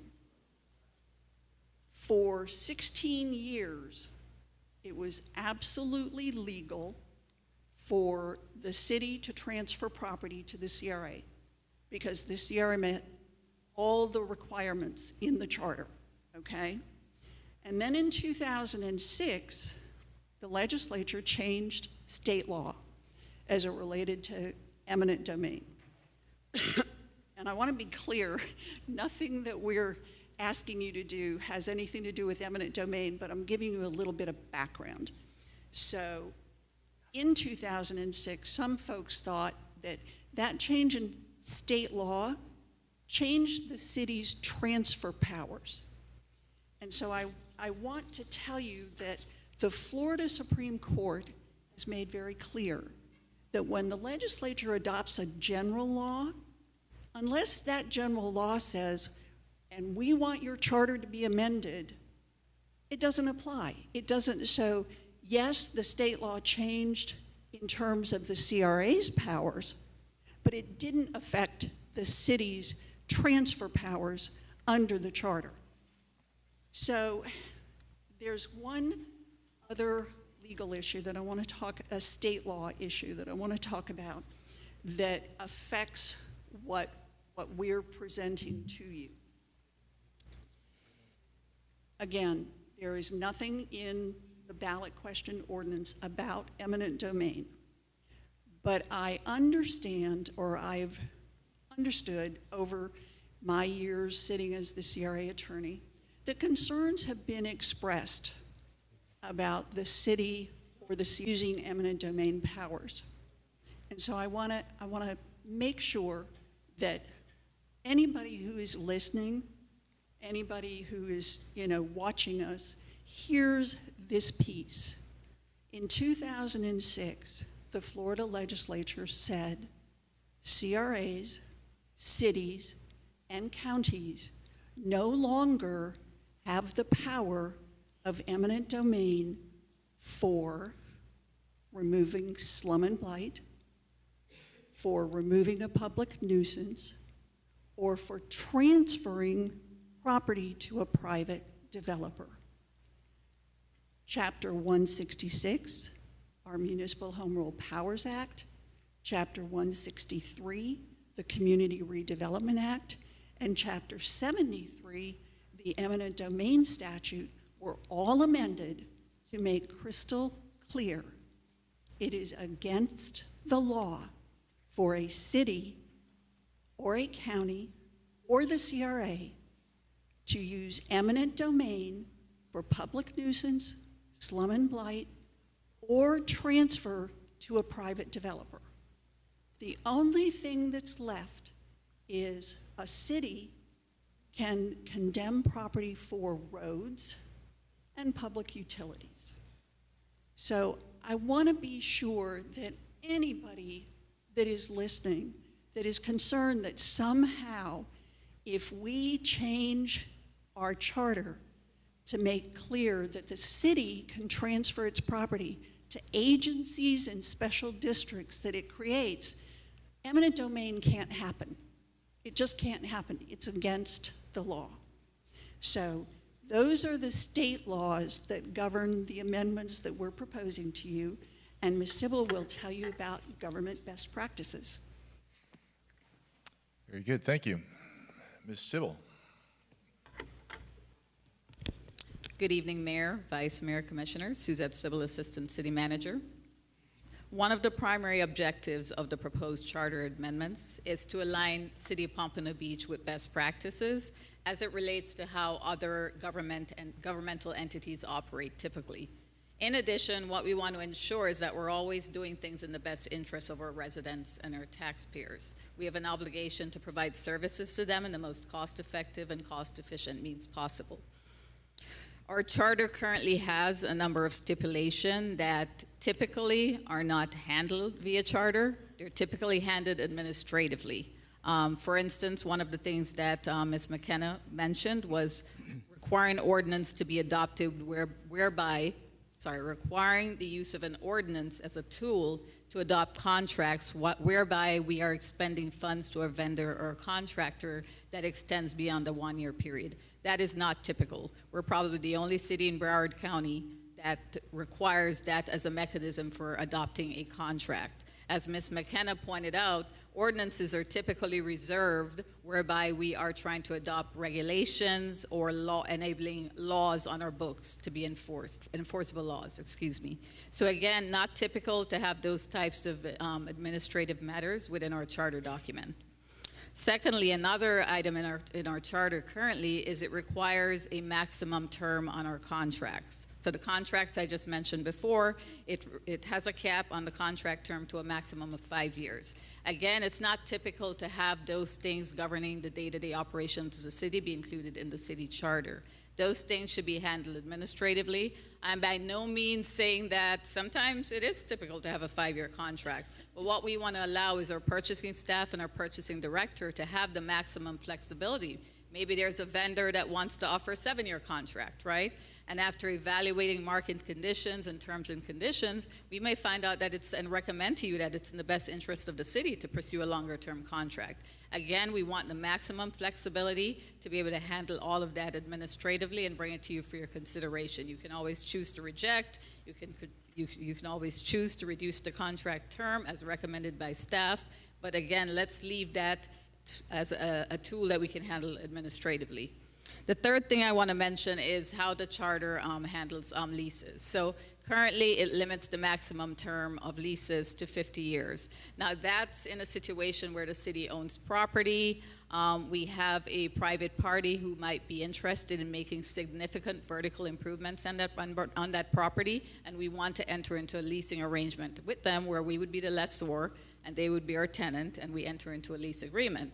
Well, the problem we usually come upon is now that tenant or private sector partner has to go to a bank to seek financing to construct those vertical improvements. The first thing the bank wants to know is, okay, we are going to enable a leasehold interest in this land. And maybe their loan terms requires repayment of the loan by the tenant for a 60-year term. Well, right away you have a problem, right? Because no bank is going to loan money on a leasehold interest that's limited to 50 years. I'll give you an example related to the Oceanside site. You know, we put that out for solicitation previously. We're in negotiations, and that was a roadblock. It came up several times. Of course, everyone always wants to purchase the property. We can't do that on the Oceanside site because we're restricted per charter. We can't do that, so we have to lease the property. But again, then they come in and say, okay, well, I want a 50-year lease with a 50-year automatic option. And we say, we can't do that either. It's an option, but it has to come back to commission for approval. Banks don't like that uncertainty, right? Because you can certainly reserve the right to reject that option going forward. So again, the longer term leases not only widens the pool of potential partners if we're looking to partner with the private sector to build amenities for our residents here in Pompano Beach in terms of vertical improvements on our land, but what we also don't want to do is limit the ability of that partner to obtain competitive financing. So again, it just provides additional flexibility. We may not go up to the maximum of 99 years, maybe it's 60 years, maybe it's 70, but we certainly want to allow for that flexibility for you as the commission to make those decisions on a case-by-case basis. So those are really just the examples and points I wanted to make this evening. Another thing I wanted to mention is that... Excuse me. Can folks in the audience, if you've got a conversation going on, can you please take it out in the lobby? Thank you. Go ahead, Ms. Sybil. Sorry. So in terms of cost savings, you know, right now you had a number of items on the agenda this evening, and every agenda we have ordinances relative to contract. Well, it's costly to advertise ordinances, so there's a potential cost savings there, an actual cost savings, not potential, if we were to adopt contracts via resolution. Again, time is money, right? I think we've seen in the last 5 years with market conditions that sometimes we have to move quickly. We have to lock prices in. We have to get going. We want projects to move expeditiously. So not only will we save on avoiding those advertising costs, but also getting our projects to market faster and locking in those costs and being able to handle these market conditions that are constantly fluctuating. So again, another advantage to our residents and our taxpayers. So that really concludes my comments. I'll wait for Mr. Berman to close his presentation, and I'm available for questions. Very good. Thank you for that. Appreciate that. Mr. Berman, back to you. You can ask your questions now if you want. No, I'm just kidding. Let me get into the changes, first of all, very briefly. First of all, easiest, Section 250 leases. It states in subsection A, leases currently states in subsection A, leases may be authorized by ordinance, and we're proposing to amend that to say resolution. Unfortunately, I see the underline disappeared. We'll get that in for second reading to show that it's new language under the word resolution. As discussed, an ordinance is used to create law, not to approve leases. A resolution, which is what we're proposing, is for matters of administration, and we feel that's a more appropriate procedure.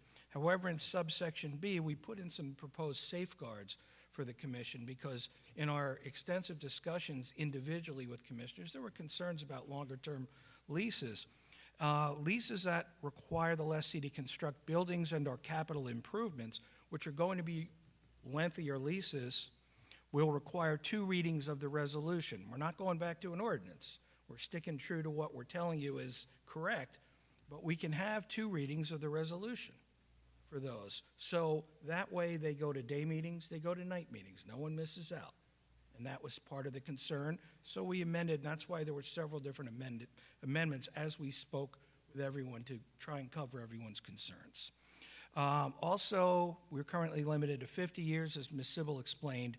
The reason in this current financial market and the ability to get financing for the projects that we are looking to construct here in Pompano Beach, up to 99, everything's not going to be 99 years, but we're not going to be handcuffed and limit the number of proposals or limit the number of developers we can work with in terms of entering into leases. This is lease, again, of city properties. And we made clear in the last sentence that the leases must specify the time period for expenditure of the dollar amounts and for completion of all such capital improvements. So that remains in there. It's just stated differently and a little more clearly. And that's it for lease of city property. Now, under Section 251 for contracts, very simple. It currently reads that contracts that extend beyond 1 year, no contract involving payment out of money out of appropriations more than a year shall be made for a period of more than 5 years, nor shall any such contract be valid unless approved by ordinance. Now, when I go to these, first of all, these provisions that we're bringing to you, we don't find them in any other charters in any other cities that we've looked at. And we've looked, and when I go to seminars and tell attorneys, yeah, I've got to approve this contract by ordinance, they're like, what? It's just not done. And we're trying to get to normal procedure and in consistency with the state statutes. Now, as far as contracts, we are looking to remove the 5-year limitation. It'll be up to the commission. It's going to come in front of you. You can determine it's too long, not long enough, whatever you want. You don't like it, we'll change it. These are negotiated, and they're done at a public hearing, approved by, again, resolution. There is a valid record. So, again, we're trying to take the handcuffs off some of these things that are in the charter that really may have worked in the past, but we're looking to move to the future and be able to move ahead with development here in the city and other matters when we need parking and we need garages and we need to work with developers who are going to share in some of these costs with parking garages. For example, there may be businesses on the bottom floor or a hotel or residential plus the parking component we're looking for. All these are done by developers that finance these, that need the ability to get that financing through banks, and this takes the burden of building some of these projects off the taxpayers. That's what we're looking to do. We're looking to expand, but in an intelligent way that doesn't burden our residents. Finally, Section 253, the sale of public property. Nothing major is changing here, and I want to make that clear. The section prohibits sale of certain properties. We're not going anywhere near that. We're not touching it. We can't sell airport or air park, or park property, or golf course property, or Pompano Beach beach parking lots. None of that. It all stays the same. We're going all the way to the end of that section and suggesting one change. And the reason for it is we're trying to bring the intent of the charter back to its original intent, the intent when it was written. It's a straightforward change, and it would add a section, one sentence that says that the governmental agency, and this is transfer to governmental agencies, all the requirements are there. It has to provide a benefit to the city. It's still there. Transfer to other property would not provide the same benefit. Still there. Compensation is fair and equitable. The agency has the power of eminent domain, and public notice applies, and we're adding that the governmental agency to which land owned by the city is being transferred is a department of, or agency or special district created by the city. In other words, an intragovernmental transfer. We will create a special district. We created the CRA. We have control. We deal with that. So nothing's going to go askew, but we believe that, as Ms. McKenna indicated, there are legal arguments as to why, based on case law from the Florida Supreme Court. We're only proposing a change to the transfer to governmental entities to merely restore the original intent of the charter. These intergovernmental transfers, we believe, arguably, we could still do, but quite frankly, when state law changed, and when we had said originally, in the charter, the wording's still the same, we can transfer to entities that have the power of eminent domain. This doesn't involve eminent domain, but that's what we condition our transfer on. That meant we can transfer to the county. That meant we could transfer to the CRA, and it was done for years and years. Then the state law changed and said, you no longer have the power of eminent domain. It's like, whoa, they just messed up our charter, because now what we wanted to do and what we've always done could be more difficult, because that eminent domain power is not there. So the proposed change brings back the original intent simply by phrasing the requirements for such transfers differently, and proposes more than just the CRA. It encompasses the special districts and special development districts that we talked about. It's straightforward. It's not just for one project. It will be important for the downtown, but it's important for the parking garage that we're doing and all other projects that we want to develop. But right now, we're handcuffed. Now, we believe there are legal arguments, as I said, to permit these property transfers, but we would prefer and advise this transparency in our charter for clarity and elimination of any potential issues later. I'd rather have it say it in the charter when we do it. It's just, this doesn't give the city or the CRA any additional power to deal with any private property. It only involves city property that it already owns. So basically, that's it. These are very straightforward. We're just adding an additional condition that it's an agency that we've created and have control over. And that's it. The CRA is not going to be here in 25, maybe 30, I don't know what the event date's going to be, but approximately 25 years, all that property comes back to the city anyway. Some of the property we're talking about now was CRA property that was transferred to the city for development. So we've been doing this back and forth for years. This just kind of gets in the way of what it is that we normally would do, what we had done, and what this charter originally intended. Okay? Florida legislature made a change. It's like, oh, why did we word it that way? Well, too late at that point. Now we're trying to fix that. There are other things in the charter that we think should be fixed that are antiquated, that don't look to the future, but these are the three based upon our vision for what is going on in the city now and what we're looking to do in the future should be done now. And that's why we're bringing this to you for your consideration at this time. Basically, again, we want to move forward. We think there will be some cost effective to save the residents. For example, not advertising every ordinance. And these contract ordinances they bring before you, you've heard it tonight. Second reading, no changes. There's no benefit, really. The ones that involve long-term leases, you'll get two resolution readings.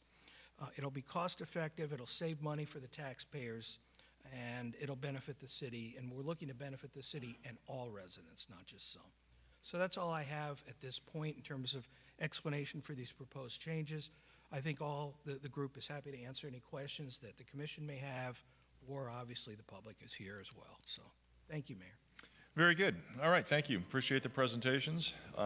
Let's go ahead and open it up to the public first and get their input. This is a public hearing. Is there any input from the public on these items?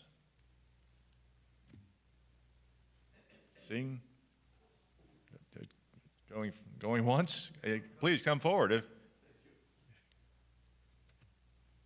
Now's your opportunity to speak. Good evening. My name is John Brayson. I live at 1031 Northeast 27th Avenue in Pompano Beach. I've lived most of my life in Pompano Beach. It's a pleasure to see this commission and you, Mayor. I have some doubts about things. I do agree with several points. I think it is logical to change to resolutions to approve contracts and so forth.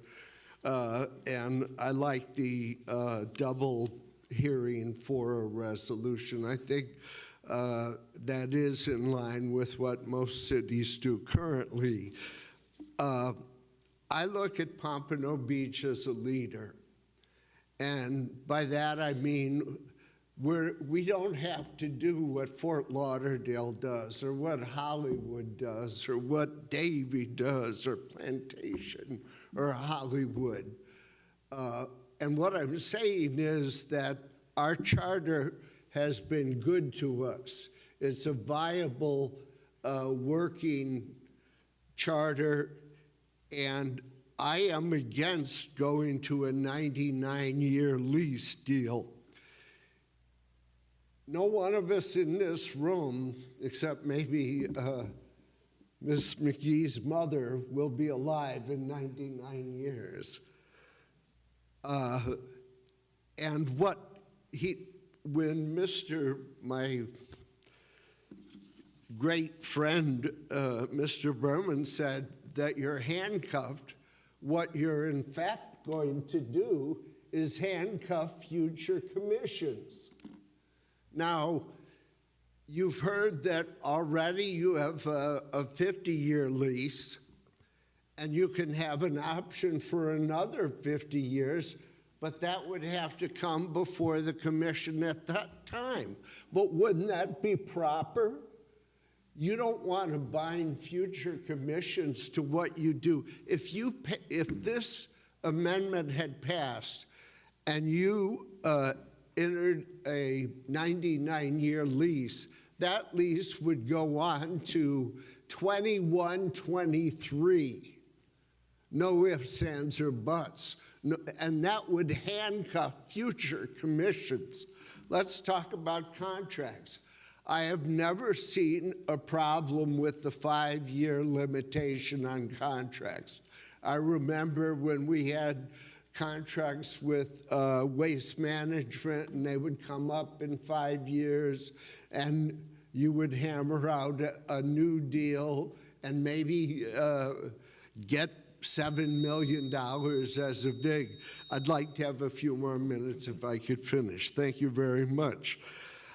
There are, unfortunately, bad vendors out there. And sometimes you don't realize that and you enter into a contract with them. What you don't want to do is have a long-term contract, try to get out of it, be sued, and be in court over it. That would be, it's much better, you have better control if you keep it at the 5-year limit that the current charter talks about. I also should say that as for public property, in my last year as mayor, we unanimously voted that certain public property, such as the beach parcels that we have, shall be public land in perpetuity. That needs to stay. I don't want to turn anything over to a CRA, and I understand that if it's not developed or sold or whatever, that it could come back to the city of Pompano Beach. But it belongs to the people of Pompano Beach. And I want to make sure that it stays that way. Talking about the referendum for the charter changes, it's my humble opinion that there need to be 3 separate charter proposals, separate. If you lump together a 99-year lease and taking away the 5-year limit on contracts, plus the stuff about changing property as was outlined, that's going to be very confusing to the elected, the voting public. I think there need to be separate charter amendments proposed because you only get 75 words, I believe, to describe what it is. And the way I vote, and I've been a lawyer for over 50 years, if I don't understand what I read, I don't vote for the charter amendment. And I think if you cram too much in one charter amendment, you're going to have confusion, and I don't think it will be serving the public. My message is don't bind future commissioners. And I oppose these in current form. I think they should go back and be re-looked at. I think they're unnecessary and unneeded as written. And I learned long ago that the road to hell is paved with good intentions. Thank you very much. Very good. Thank you for your comments and appreciate your service, sir. Thank you. Thank you. Mayor? Yes, Mr. Can I just respond at this time, or do you want to wait? I prefer you wait. Thank you. Thank you. Very good. Thank you, sir. Next speaker. Just name and address for the record. Vincente Thrower, Pompano Beach. Mayor, I agree with our previous speaker, former Mayor Rayson. Listen, a lot of our young and older people would not understand this charter amendment. Why are we lumping it all together? And who's going to be responsible for educating everybody? And on top of, why put this on the ballot right now instead of doing it the right way, like you all did the bond referendum, and educating us and allowing us to ask questions about this first? What's the rush? When you want to do the bond referendum, you assembled a team and you educated everybody first. Right or wrong, Mayor? Yes, we did. So why are we not using that same example now? And for the record, when you all did that, those other cities that tried doing these bond referendums all failed. And then they came back and asked Pompano Beach, what did you all do in order to get yours passed? So what did you all do differently?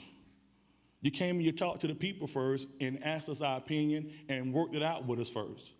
What is the rush to do this now versus talk to the constituency and explain to us what the cause and effect to all this would be?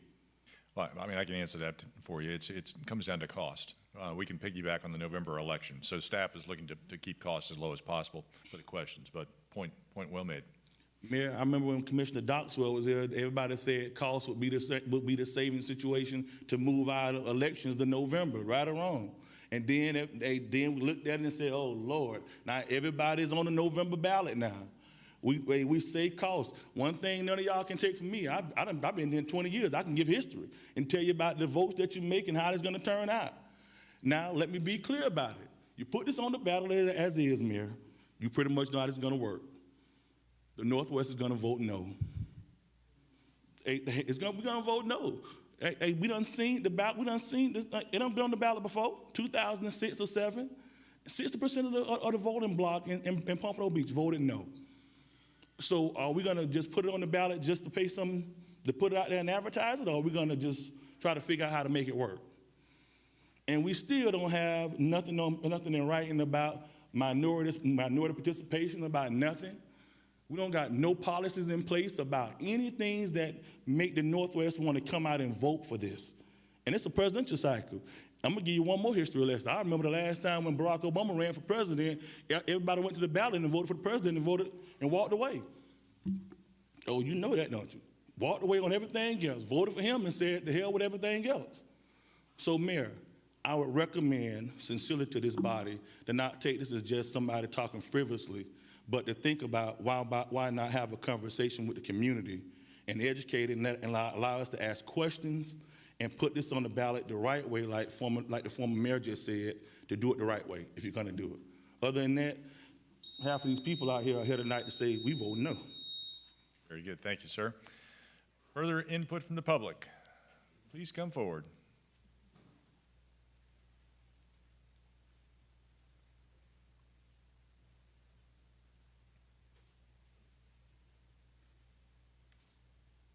Carmen Jones, 721 Northwest 16th Street. Just one major thing I want to say is to invest the money into educating the public. Invest the money into educating the public.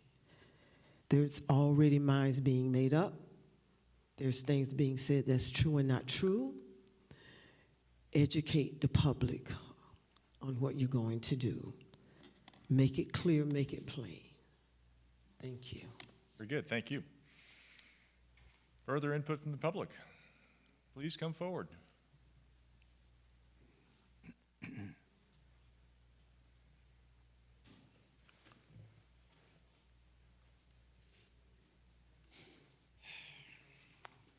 I think I need to get me a seat over here. Mayor, Commissioners, my name is Ed Phillips. I currently reside at 384 Northwest 19th Street, Pompano Beach. Mayor, as I had an opportunity to peruse some of this information, I must say emphatically, I am not for changing the ordinance component or the regulation component. I think that two readings. Oftentimes there may be not any disagreement on the second reading, but allows folks in the neighborhood, and I've seen folks come out in droves on second readings. That's because they have the opportunity to come out, because it has to be. Now, when you start talking about having the resolutions, it's kind of cynically humorous, and I don't mean any harm, but when you say then you decide that if you want to have a second resolution, I'm not so, I love all of y'all, but sometimes I think for expediency, those things just don't happen. And so from my standpoint, I disagree with changing that component or even looking at it. I do think, as one of the speakers indicated earlier, that unless there's other information forthcoming, that this is going to be a difficult sell. I understand that there's probably been twice, 2008, 2010, we may have put something forth like this, and it did not pass. And as Mayor Racing indicated, former Mayor Racing indicated earlier, this transfer, and I should have brought my notes up. You know, we create these special entities, and somehow we're able to allow them to do these extraordinary things within districts. And I oftentimes wonder, well, are you going to be that board also? And are we going to give them money? How do we do those things? It's too vague that how those things would happen and the cost effect. We talk about saving money, but it's just too vague. And so from my standpoint, Mayor, at this point, I think some more information needs to be processed before we go forward. I think you're bent on going forward, but as it's been indicated, it'll be a difficult sell. Thank you. Thank you. Next speaker.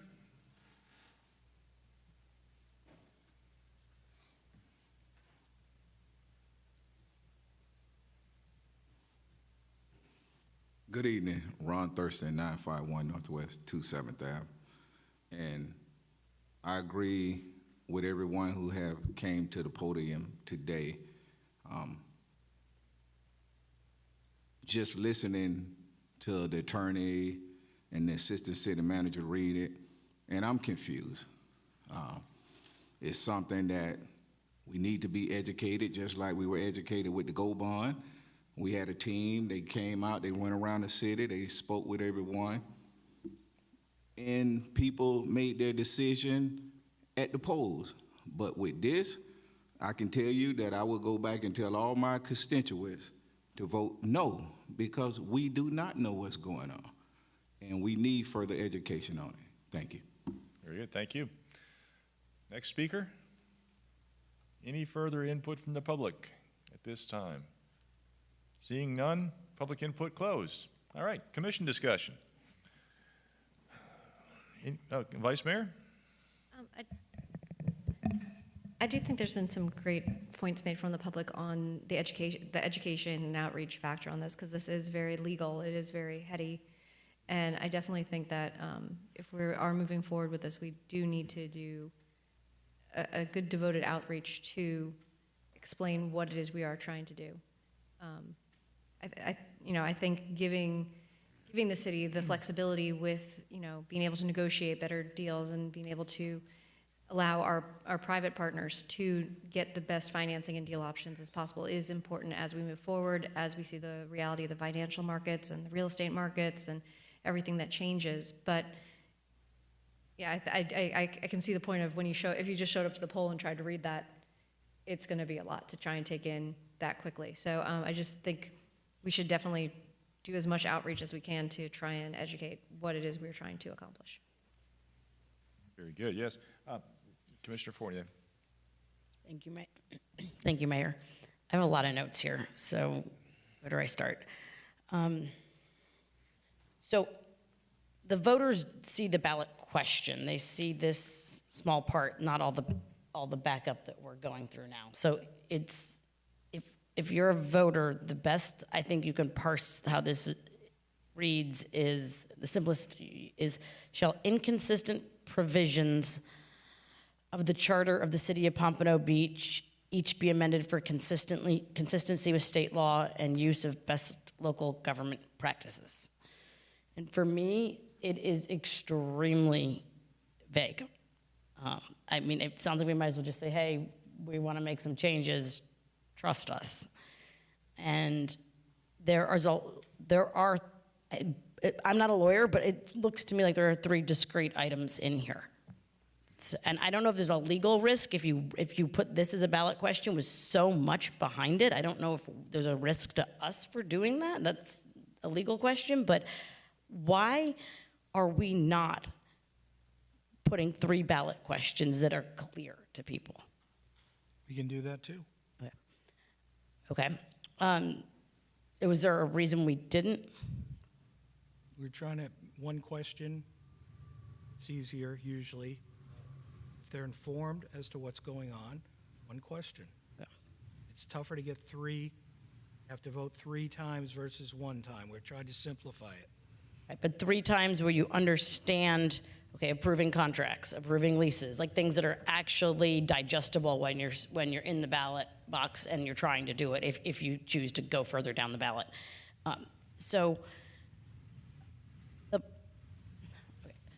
You said many times, and I don't think I heard you say this, that we're just returning, on section 253, we're returning to the original intent of the charter. But when was the charter written? I mean, it was the 1950s, right? And the CRA Act didn't come around until the 1960s or 70s. So yeah, it's a sham. The CRAs weren't contemplated when our charter was written. So we're not really returning to an original intent with CRAs and property transfers. But originally it allowed those transfers. Yeah, we can't hear you, Mr. Berman. It allowed those transfers though. Right, but CRAs didn't exist. I understand. Okay. But So the intent was to allow transfers to agencies that had power of eminent domains. okay. Pull that closer, Mr. Berman, please. Sure. Okay, but they couldn't possibly been contemplated anything to do with the CRA because they didn't exist at that point. So I guess that brings me to my question, which is property does come back to the city. When the CRA term elapses, it becomes city property. But it doesn't come back to the city if we use it as part of a development agreement and give it to a developer. Then it does not necessarily come back. So City Hall, for example, if a new city hall is built and this parcel is used as part of in the development agreement to give or, traded for some other property or money or something, then it's gone, right? If it's sold. Right, or however I don't have the development agreement, but however these trades happen as part of this development agreement with the downtown, some parcels I think will probably go to the developer for development, the ones that are strategic in nature and make sense, and there will be swaps, obviously, of land. So it doesn't come back to the people if we swap it in a development agreement that none of us have seen. So that brings me to, I think, my last question, which is back to the 3 ballot questions and why we're not doing that. It is clear to me that one of these was put on the ballot. The item 3 here, the third, was put on the ballot in 2008 and 2010 very clearly, Section 253, transfers of property, and it failed both times. So now we have it in this, but I actually, when I read the ballot question, I don't understand where that is covered in the ballot question, where that Section 253 changes, the transfers of, it says Section 253 transfers of governmental agencies, but it doesn't say anything. So no reasonable person would understand what's happening. So my suggestion, if we really need to go forward with this, is to break this into 3 digestible ballot questions for people. Because right now I think it basically says, hey, we're going to do a bunch of stuff that we can't really explain in this number of words, so just trust us. And I'm not hearing that there's a ton of trust from the community. Those are my thoughts. Thank you. Very good. Commissioner Perkins, then Commissioner Moss. Thank you, Mayor. I'm wondering if the CRA sunsets in what, 2049? Is it 49? I believe that's it. Sunset in 2049? Okay, so my question is, how does this proposed amendment impact current property leases? Oh. With the CRA? With the CRA. Well, the CRA has a number of parcels that it owns. Mm-hmm. It acquires them typically for some redevelopment purpose that's outlined in the statute and that you all have approved in your CRA plan. So for example, we've got the McNabb project. That's a CRA project. We didn't acquire land there. We've got the downtown project where there have been parcels that have been acquired by the CRA and parcels that have been acquired by the city. Mm-hmm. Typically, what you would do in that instance is consolidate the properties into the CRA so that when you do the master development agreement, you're dealing with one entity for the parcels. That's an example of what would happen. But as a practical matter, what we hope is that the parcels that have been acquired by the CRA are going to be redeveloped in accordance with your CRA plan. Mm-hmm. Okay. Okay. So my next question is, if you divide this amendment into 3, how does it work if 1 or 2 pass and maybe 1 doesn't? Well, depending on If they're separate, the way it's phrased now, if 1 dies, they all die. One will not pass. Yeah, and to build on what Mr. Berman had said earlier, the reason we put them together was because the reason for the changes are inconsistency with state law and best government practices, and those were 3 sections that we thought met that criteria. One of the things that I think may be helpful for folks is that the reason it's before you now is because the supervisor of elections has a deadline for when you put a ballot question in front of them, and it's June. So our intention, and probably one of the three of us or all three of us should have made this clear, our intention is certainly to educate the public fully between now and the November election, but we have to do the ballot question. We have to get it to the supervisor now. So that's our challenge. Certainly, as Mr. Berman said, we can do 3 questions. We just thought because it was similar changes for the 3 sections that it made more sense to have 1 question and then help voters understand why we did it in 1 question. And clearly, we didn't make that clear enough on our record tonight for you. But that's the intention. The intention is to help voters understand that these are simple changes to be consistent with state law and to give us the flexibility to engage in best government practices. Now, each amendment has to have, what, 75 words or less? If you do a ballot question, state law requires that you do 75 words or less, and your little caption above the question can only be 15 words. Okay, so if we have 3 amendments, we can use 75 words in each. For each, That means yes, we could better that's explain correct. it. We could maybe spell out the section 250, maybe. Could. Depending on the wording. Well, you would say, these are the changes we're making to 250, these are the changes we're making to 251, and these are the changes we're making to 253. Okay. Okay. Yeah, I think the hurdle is going to be with the community trying to explain the CRA land versus a city's land. I think that's going to be, and then when you throw in there anything about eminent domain, that just throws everybody off. Although it doesn't exist now, but it does. You know, we talked about that a while ago, right, Mayor? But it's just, it can be very confusing because if I read it the way it is, that means I got to stop and go and find section 250 says what? And then it says A and B leases, comma. Section 251, okay, I need to go read what 251 is.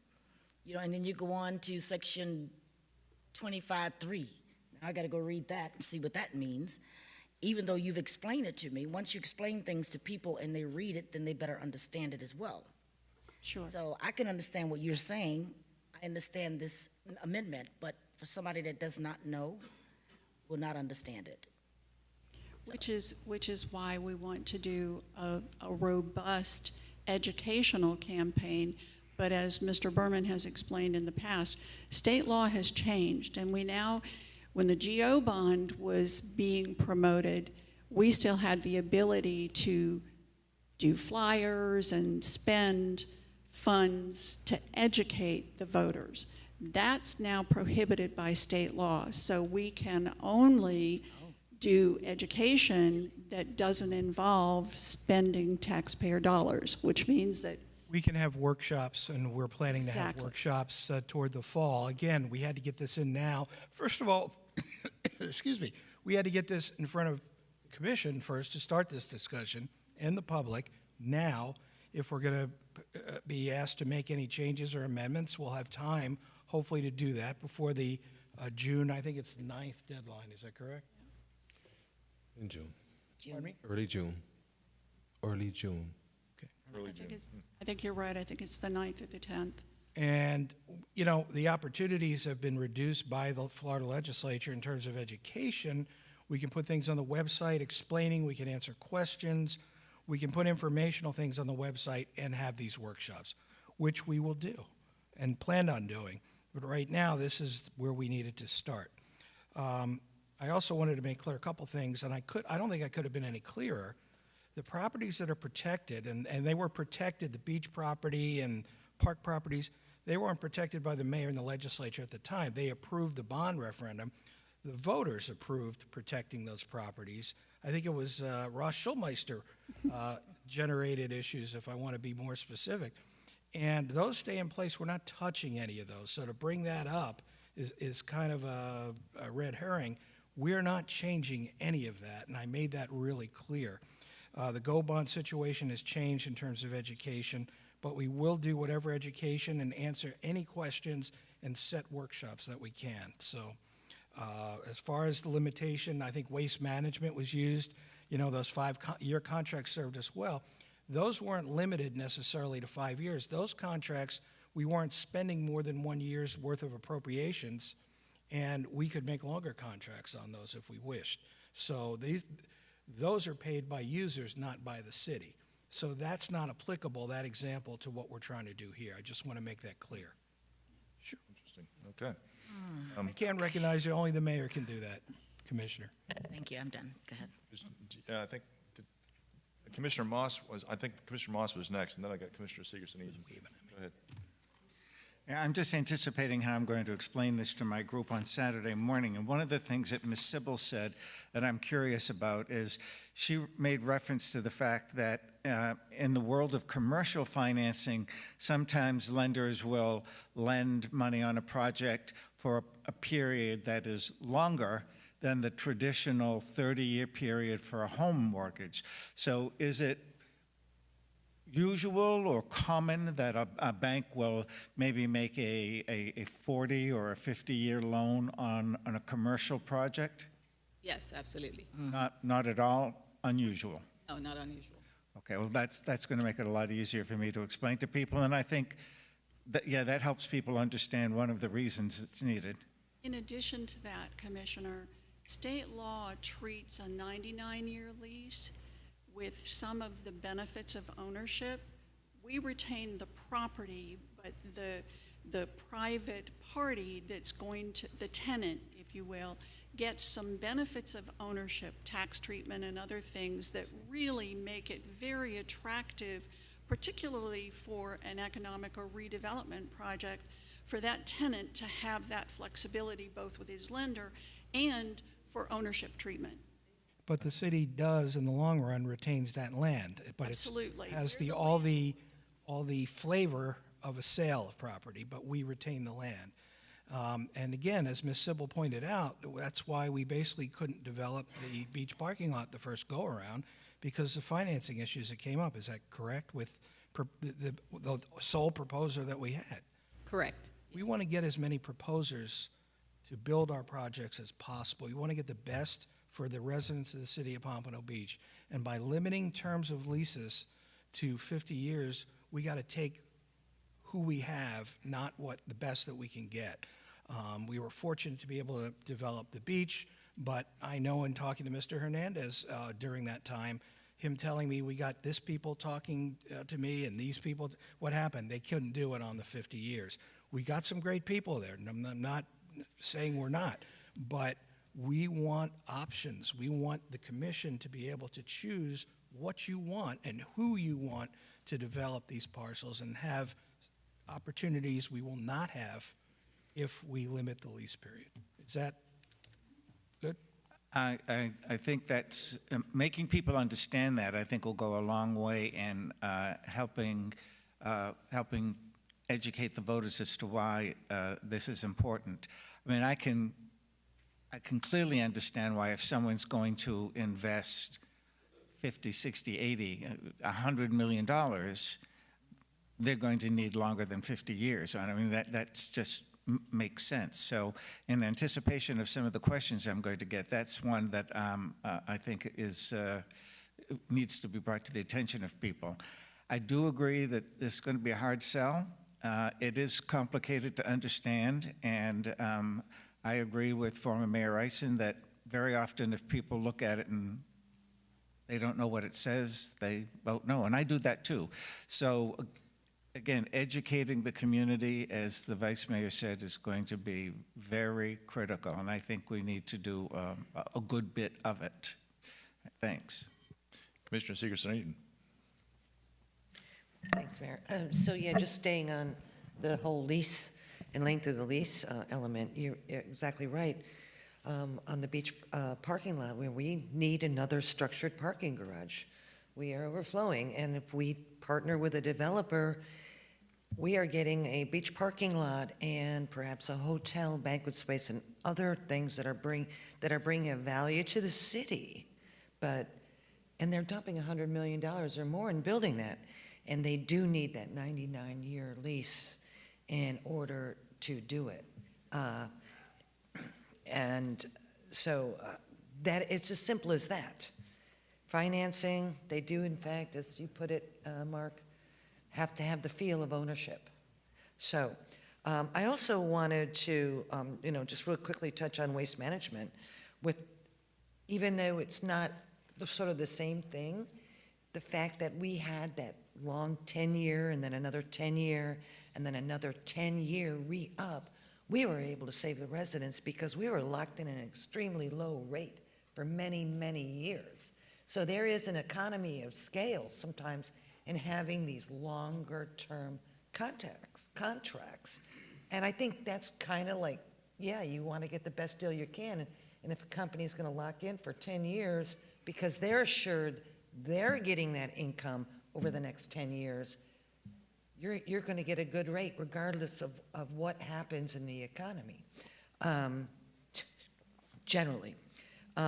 So I want to just point out, too, I'm looking at the charter, and of course CRAs weren't around in 1957, but there was a referendum in 2008 in November that was ratified by the voters to put in these provisions, sale of public property, et cetera, et cetera.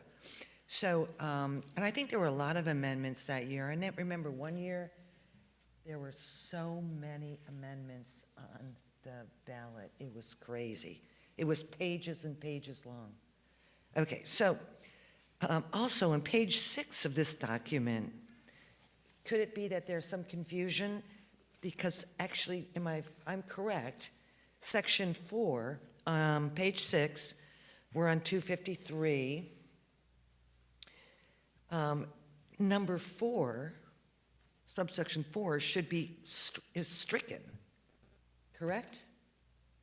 Are you talking about the eminent domain provision? Yes, it says the government agency to which the land is being transferred would in any event have the power of eminent domain over said property. That remains as an option, respectfully. That will remain as an option. We're just adding an additional option. Go ahead. There are governmental entities that have the power of eminent domain. And you talked about FDOT and those others. So Howard County. all we're doing is saying that for 16 years, the CRA met all the requirements of 253 because it had the power of eminent domain. When it was formed, the statute said you have eminent domain. So it met the legal requirements of that section for 18 years. Okay, so what I'm confused about is on what page am I seeing eminent domain stricken from the language in the charter? It's not stricken from the language in the charter. We're not touching eminent domain. What we're saying, hopefully to everybody that's listening, is that state law now prohibits eminent domain, but I thought that our charter had said that only government entities that have the power of eminent domain could transfer properties to a governmental agency. 253 is the city transferring to other governmental agencies. It's only about whether the city can transfer city land to other agencies. And there are 4 criteria listed there. And for 18 years, the CRA met those criteria. What we've done is now added section Number 5 that will just make clear that any agency or special district that the city creates, i.e. a CRA, is qualified under that section that says transfers to other governmental agencies. Okay. So we're with not, or without the power of eminent. The or is making clear that what we're talking about in 5 is city transferring to city agencies, not to FDOT or to Broward County or to some other governmental agency that has the power of eminent domain. 5 is just about city transfer to city agency. Which would include a CRA. Which would include the CRA, any special district we form, like a safe neighborhood district or a business improvement district. Development district. Okay, yeah, and so by law, cities do not have the, CRAs or any other community development district or whatever it might be, no longer has the power of eminent domain. That's correct. So that is what we're trying to Yeah, we're correct and still be able to do what we need to do as we often transfer properties. We're not talking about park property. No. We're just talking about individual lots that the city has obtained, or if they're amassing a block so that there's one large parcel of land that can be redeveloped to mixed use or multifamily housing, affordable housing, and whatever. exactly So we're not talking right. public parklands, is just parcels of land that the city's acquired. Oh, okay, and that's where I was confused. So I understand, and it's funny because we have been reviewing this for some time now and really trying to wrap our heads around it, and I don't know, maybe we're not there yet. I hate to say that, but It's okay, that's okay. You've still got the floor. oh, I'm You sorry. good? I mean, really, great effort. I love it. I mean, I think we definitely need to do it. The charter is really archaic, and to not just be able to change text, to be consistent with state law. In order to do that, we have to do this referendum because it has to go to the public for a vote. Now, that's kind of crazy if you ask me, but that's the way it is. That's what we're stuck with. Very good. I've got Vice Mayor, then back to Commissioner Perkins. And I think that's a big takeaway too, is something like that end thing where it's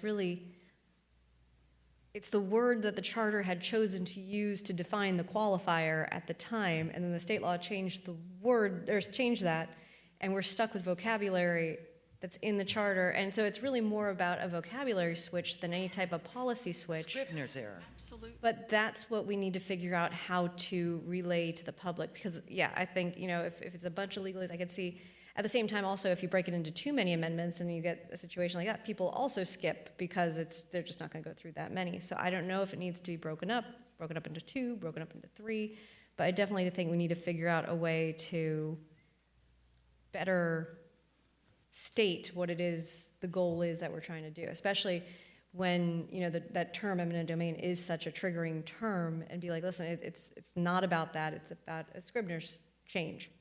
And so we're not changing policy, we're not changing, in that section of it, that's what we're trying to do, and that's going to be, the challenge again with, like you said, the changes in how we can do outreach, how we can educate, and just, yeah, so I know when we sat down, my biggest concern was being able to relay this to everybody and make it clear. So yeah, we like Commissioner Sears-Eaton said, we may not be quite there yet as far as the wording. Maybe there's other ways we can continue to work on it. Very good. Commissioner Perkins. Thank you, Mayor. It's almost 10.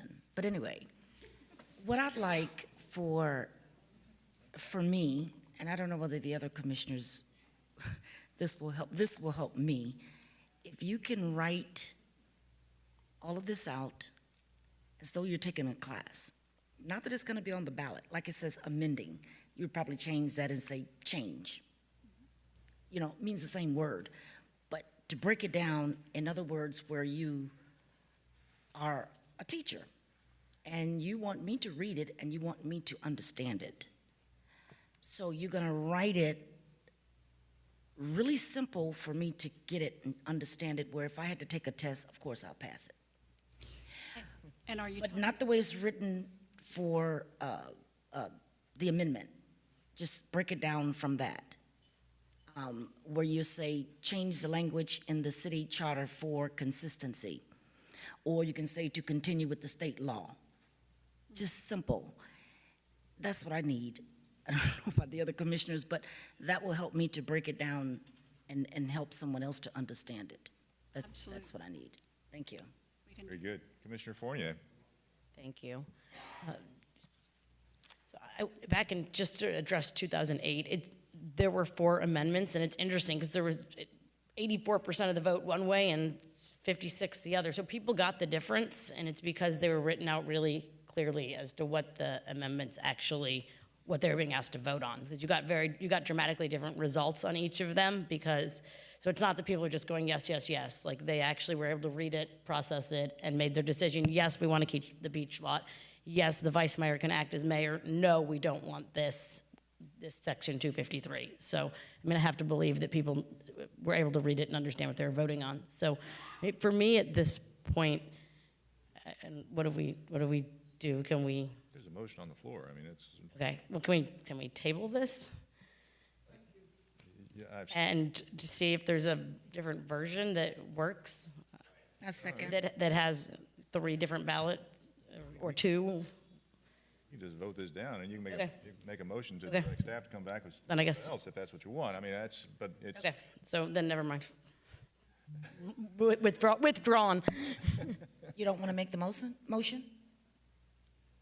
Yes, no? Sure, yes. Okay, I'll make the motion to table it. Second, I second. The motion to table is for next commission meeting to bring back. Are you suggesting we bring back alternative language for your review at that time? Yes. Yeah, I'm not trying to put words in your mouth, I'm sorry, but I want to give you and the rest of the commission what they want. So I want to be clear as to the reason for tabling and what the expectations are as staff, and we're happy to try and comply with whatever you'd like. Yes, because for me, I didn't even talk about the content of each of these three items, but for me personally, I'm not a yes on all of them. I'm a yes on some of them. So how I would vote would matter if they were 3 different items versus 1. Okay. You would like to bring it back up the next meeting, May 14th? At our next meeting? Mr. Berman? Yes, that's the next scheduled meeting, May 14th. And yes, May 14th. We got a motion and a table until May 14th. May 14th, and staff has been directed to bring back some alternate versions, perhaps separate McKenna? questions. And now we've got Ms. McKenna holding her hand, and now I've got Commissioner Moss. Okay, go ahead. Before you vote on the motion to table, let me ask Mr. Berman a question. Could we have them move to amend the ordinance that is in front of them to separate the ballot question into 3 questions? The caption then would not change because we're still doing the same thing, but we're putting into the ordinance 3 questions. Is that something that you would be comfortable with us doing? Well, first of all, yeah, but the caption we might need to change as well from what I'm hearing. There's some issues to make the wording clearer. But we can always, again, this has not been advertised yet. It'll be advertised for second reading. We may have to postpone that second reading, obviously, and go the last meeting in May, both meetings in May, so we can get that to the supervisor by the June deadline that we have. Yes. But we can certainly take a look at all of it. Yeah, that's what you guys do. Once we table it, that's what you guys do. It's like, okay. Watch us scatter, yeah. Yeah, It's like turning on the lights. Okay, so Ms. McKenna had her turn. Now I've got Commissioner Moss. First of all, time is of the essence, so I think we have to move quickly on this. I don't see how you can reword this in any way that's going to make it crystal clear to people.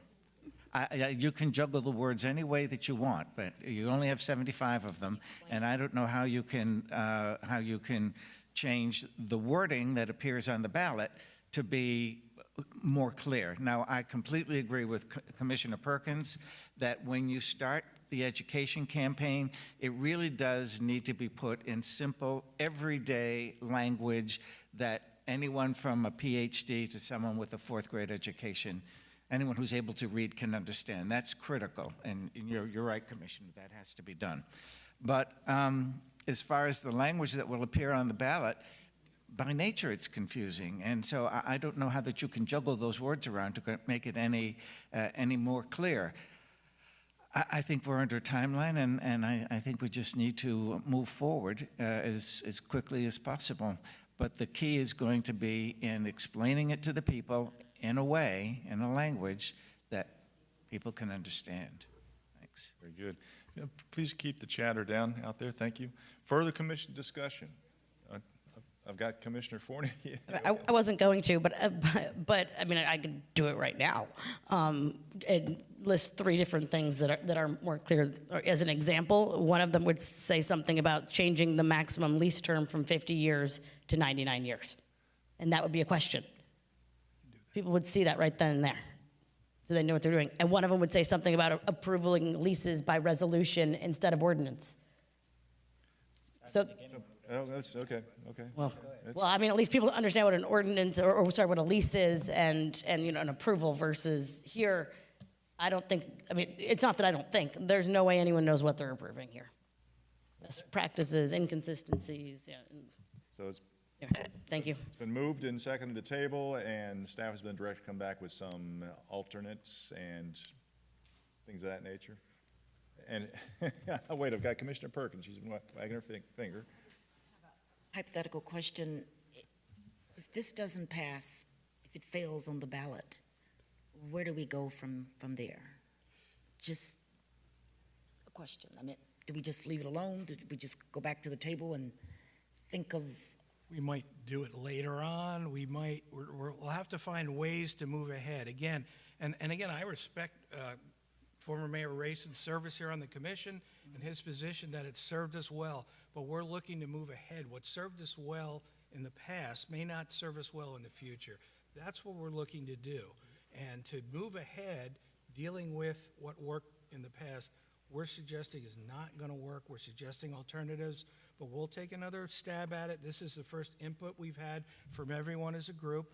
And, you know, again, sort of a workshop type of atmosphere, as it turned out. And we've heard what you have to say. There's been some doubt that we can do it. We want to prove that doubt to be incorrect, hopefully, and make you all comfortable with what we're proposing. So. Okay. I've got Commissioner Moss. I will say it for the 100th time, the only constant in this world is change. So changing the city charter is something that's going to happen, if not by this commission, then by another one. But I think I walked out of the room when this question was asked. If two of these things pass and one doesn't, what's the consequence of that? The way it's currently written, they will all fail. It would all fail. All 3 have to, you're voting once for all 3. All right. You could take a look at voting 3 separate and make it, you know, might be a little more cumbersome, but we'll also look at making the questions more direct, specific, so there's no question and everyone knows what they're looking at. Just because we know what we're looking at doesn't mean, as it's been brought out. So I'll put my 4th grade education to work and see if I can, with Ms. McKenna, and see what we can do for you. So, so if we have 3 separate questions and 2 pass and 1 doesn't pass, c'est la vie. C'est la vie. Okay. All right, thanks. Thank you. Commissioner Seeger-Suniden? Yeah, just a question. So page 2, proposed amendment. There's the bold language. Do these both have a 75-word maximum? Bold language has to be 15 words or less. That's just a cap, that's just a heading. The heading has Limited to be 15 words or The less. actual question is limited to 75 words. And the actual question is limited to 75 words. That's all the voters will see, the heading and everything that's on page 2 above yes or no. Okay. So we can do that 3 times. Excuse me, members of the audience, please, if you've got comments, take them out into the lobby. Thank you. Go ahead, Commissioner Seeger. That's all I want to know. And, you know, just, we need to start asking friends and to read this, see how they feel about it. I'll ask my daughters. They probably won't understand it, but at any rate, that's all I want to know. Very good. Further commission discussion? Seeing none, let's go ahead and call the roll on the motion to table until May 14th. Commissioner Fournier, Yes. Commissioner Moss, No. Commissioner Perkins, Yes. Commissioner Sigerson-Eaton, Yes. Vice Mayor McGee, Yes. Harden. Yes, very good. All right, that moves us up to, let's see, where were we? Okay. Moves us up to item number 22. We are just, Resolution of the City Commission of the City of Pompano Beach appointing blank the Marine Advisory Board of the City of Pompano Beach to fill the unexpired term of Kenneth Collins, alternate to said term to expire on July 1st, 2025, providing an effective date. So moved? moved and Mayor. second for discussion. Are I'm sorry, we nominating people? Oh, yeah, I'm sorry, I thought you were pointing something. It's Commissioner Fournier. And I nominate Mark Hankey. He's worked in the marine industry for decades. Mark Hankey. Are there any further nominations? Hearing none, nominations closed. All in favor say aye. Aye. Opposed? Motion carries unanimous. Thank you. That concludes our regular agenda. Takes us up to additional audience to be heard. There should be none since we took them all at the start of the meeting, correct? No further audience to be heard, Mayor. Thank goodness for that. Okay. Next scheduled meeting is May 14th, 2024, where we will have another marathon discussion about charter changes. That's at 1 o'clock. Then followed by May 28th, 2024 at 6 p.m., regular City Commission meeting. That takes us up to reports. Mr. City Manager. No report, sir. Thank you, sir. Mr. City Attorney. You've heard enough from me. No report. Thank you. Very good. Mr. City Clerk. Report. All right. Takes us up to City Commissioners. Commissioner Fournier. Two really quick things. The Pompano Pokers travel baseball team is having tryouts May 11th at Kester Park. They're getting going. We just approved their contract a couple meetings ago, and they're getting going, starting travel baseball teams. I know there's been a lot of interest. And we have our monthly District 3 community meeting tomorrow night at the American Legion at 7 p.m. We will be joined by Kimberly Spill Cristiano, our emergency manager, to talk about hurricane season preparation, emergency operations at the city. That's it. Thank you. Very good. Thank you for that. Commissioner Moss. Thank you, Mr. Mayor. Just two things. Congratulations to Ty and his group for putting on a wonderful concert in Palm Air last Saturday. It was very well attended, and again, I think this is just the start of something good. So congratulations, Earl, Ty. You did a great job. I appreciate it. Also, I'll keep repeating this until the date comes, but we will be having a town hall meeting with Senators Polsky and Pizzo on the Wednesday, the 29th of May, from 7 to 9 p.m. at the Herb Skolnick Center. We'll be getting notices placed on social media to get the word out. I have distributed these flyers to the buildings within Pompano Beach, Palm Air, and I will be getting them over to Cypress Bend too. So if you're listening, please let your friends know that this meeting will occur, and it's going to be an important meeting. We'll be discussing reserves for condominiums, the situation with insurance, and the situation with 40-year concrete restoration projects. Very important meeting. Everyone in the city, whether you're a condominium unit owner or not, you're welcome to come. Thanks. Very good. Thank you. Commissioner Perkins. Yes, Mayor, two things. I'll be as quick as I can. There was a very important community meeting to discuss the status of Markham Elementary School, construction and new building. That will be held on Thursday, April 25th at 6 p.m. And the meeting will be held at Crystal Lake Middle School. So there's still a lot of concerns and issues about which schools will be closed in the city of Pompano Beach. And if I'm in order, Mayor, I'd like to make a motion for a town hall meeting with the Broward County School Board to get an update on school closing in the city of Pompano Beach. Sure. I'm just trying to be clear on the motion. So The motion is for a town hall meeting with the Broward County School Board to get an update on the school closings in the city of Pompano Beach. So you want to invite the school board? Yes. Okay. Exactly. Sure. I mean, it's, okay. It's been a motion made that we invite the school board to a town hall meeting to discuss possible school closures in Pompano Beach, which I hope there are none, but that's the motion. Is there a second for the motion? Second. Sure. All in, Discussion. okay, is there any public input on this item? Please come forward.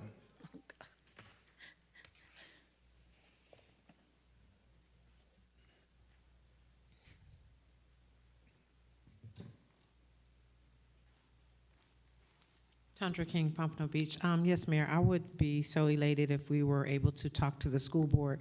I think we've kind of dropped the ball somewhat as it relates to some of our Pompano schools in the Northwest area.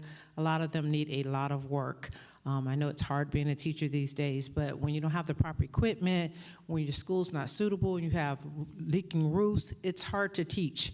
A lot of our babies at Markham were walking, carrying their lunches for a long time before there was any intervention. And I think a lot of the intervention has to come from the dais. So I certainly agree with Commissioner Perkins that we need to have a meeting. We should have had one perhaps a long time ago to let the school board know our concerns with our schools. I know we've talked about having a charter school for Pompano, but I don't think we can overlook our current schools. And even the closing. These schools need to remain open. We have a lot of projects here in the city, and before we can entertain closing, we have to make sure that the schools that are open currently, that the kids are safe, and that the staff there is being treated with the utmost respect as relates to supplies and equipment and the upkeep of our schools. Thank you. Thank you. Further input from the public? Seeing none, public input closed. Commission discussion, Commissioner Moss. Yeah, in principle, I disagree with having a meeting with the school board, but I think might be premature. First of all, I don't think the school board, the 9 members of the school board are going to come to a town hall meeting, A. B, the last time we had one with Sheriff Tony, it was a very disappointing turnout. And C, I don't think that the school board has decided what schools they will or will not close yet. So maybe a good idea to have a town hall meeting, but not until those kinds of decisions have been made. And you ain't going to get all of those. You'll get Nora Rupert, and that'll be about it. And maybe the school superintendent into the acting one. But maybe it's a little bit too premature for that. That's my thought. Very good. Commissioner Fournier. Can we clarify the motion? I thought the motion was for the interim superintendent here to come. Obviously, the board members, if they wanted to, the ones that represent these areas would come. But it's to get an update from the superintendent. Yeah, the only person that represents this area, well, the North School superintendent is Dr. Fleming. That's enough. And if Nora Rupert would come, because she covers this district, that's enough. That's fine. We just need some information, as much as we can get about these schools, because it's almost the end of the school year. And to Ms. King's point, it's not just schools in the Northwest. It's schools throughout our entire city. The entire so city. If we can get the superintendent to come here and meet with us, and Sarah Leonardi and Nora Rupert, if we invite them and they come, that sounds great to me. And by the way, I want to say this motion basically is coming from, stemming from a meeting that I had with the City of Pompano Education Advisory. So they're on board with this, and they support it 100%. Great. Vice Mayor? I just wanted to throw out into it, because I think having a workshop and just more communication with the school board is great.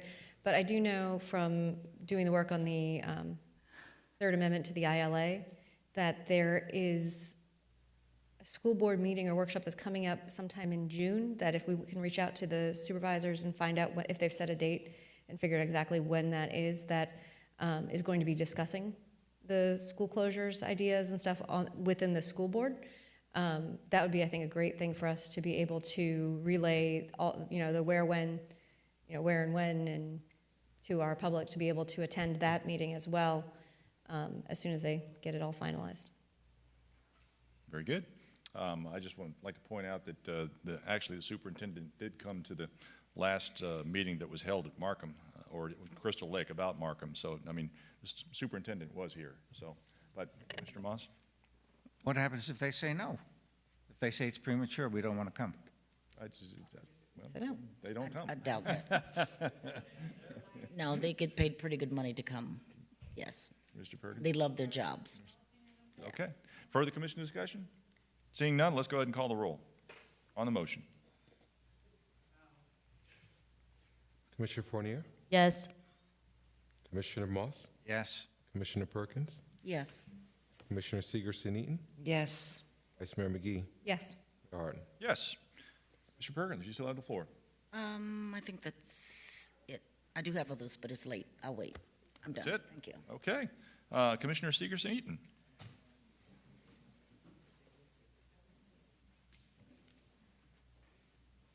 Oh, I was thinking, when am I going to get out of here? No. I thank you. I just want to remind the viewers and anyone else who's up in Crest Haven area that our Crest Haven Civic Association meeting will be Thursday, May 9th, 7 o'clock at the Charlotte Burry Center, and we are going to have our esteemed Major Elwood as our guest speaker. So thank you for that, sir. And that's all for me, Mayor. Very good. Okay. Vice Mayor. I just wanted to first thank staff and everyone involved with Seafood Festival. It was a great success over in Community Park this weekend, and I've heard lots of great reviews about the music and the vendors and the food options, so good job, everyone. Thank you.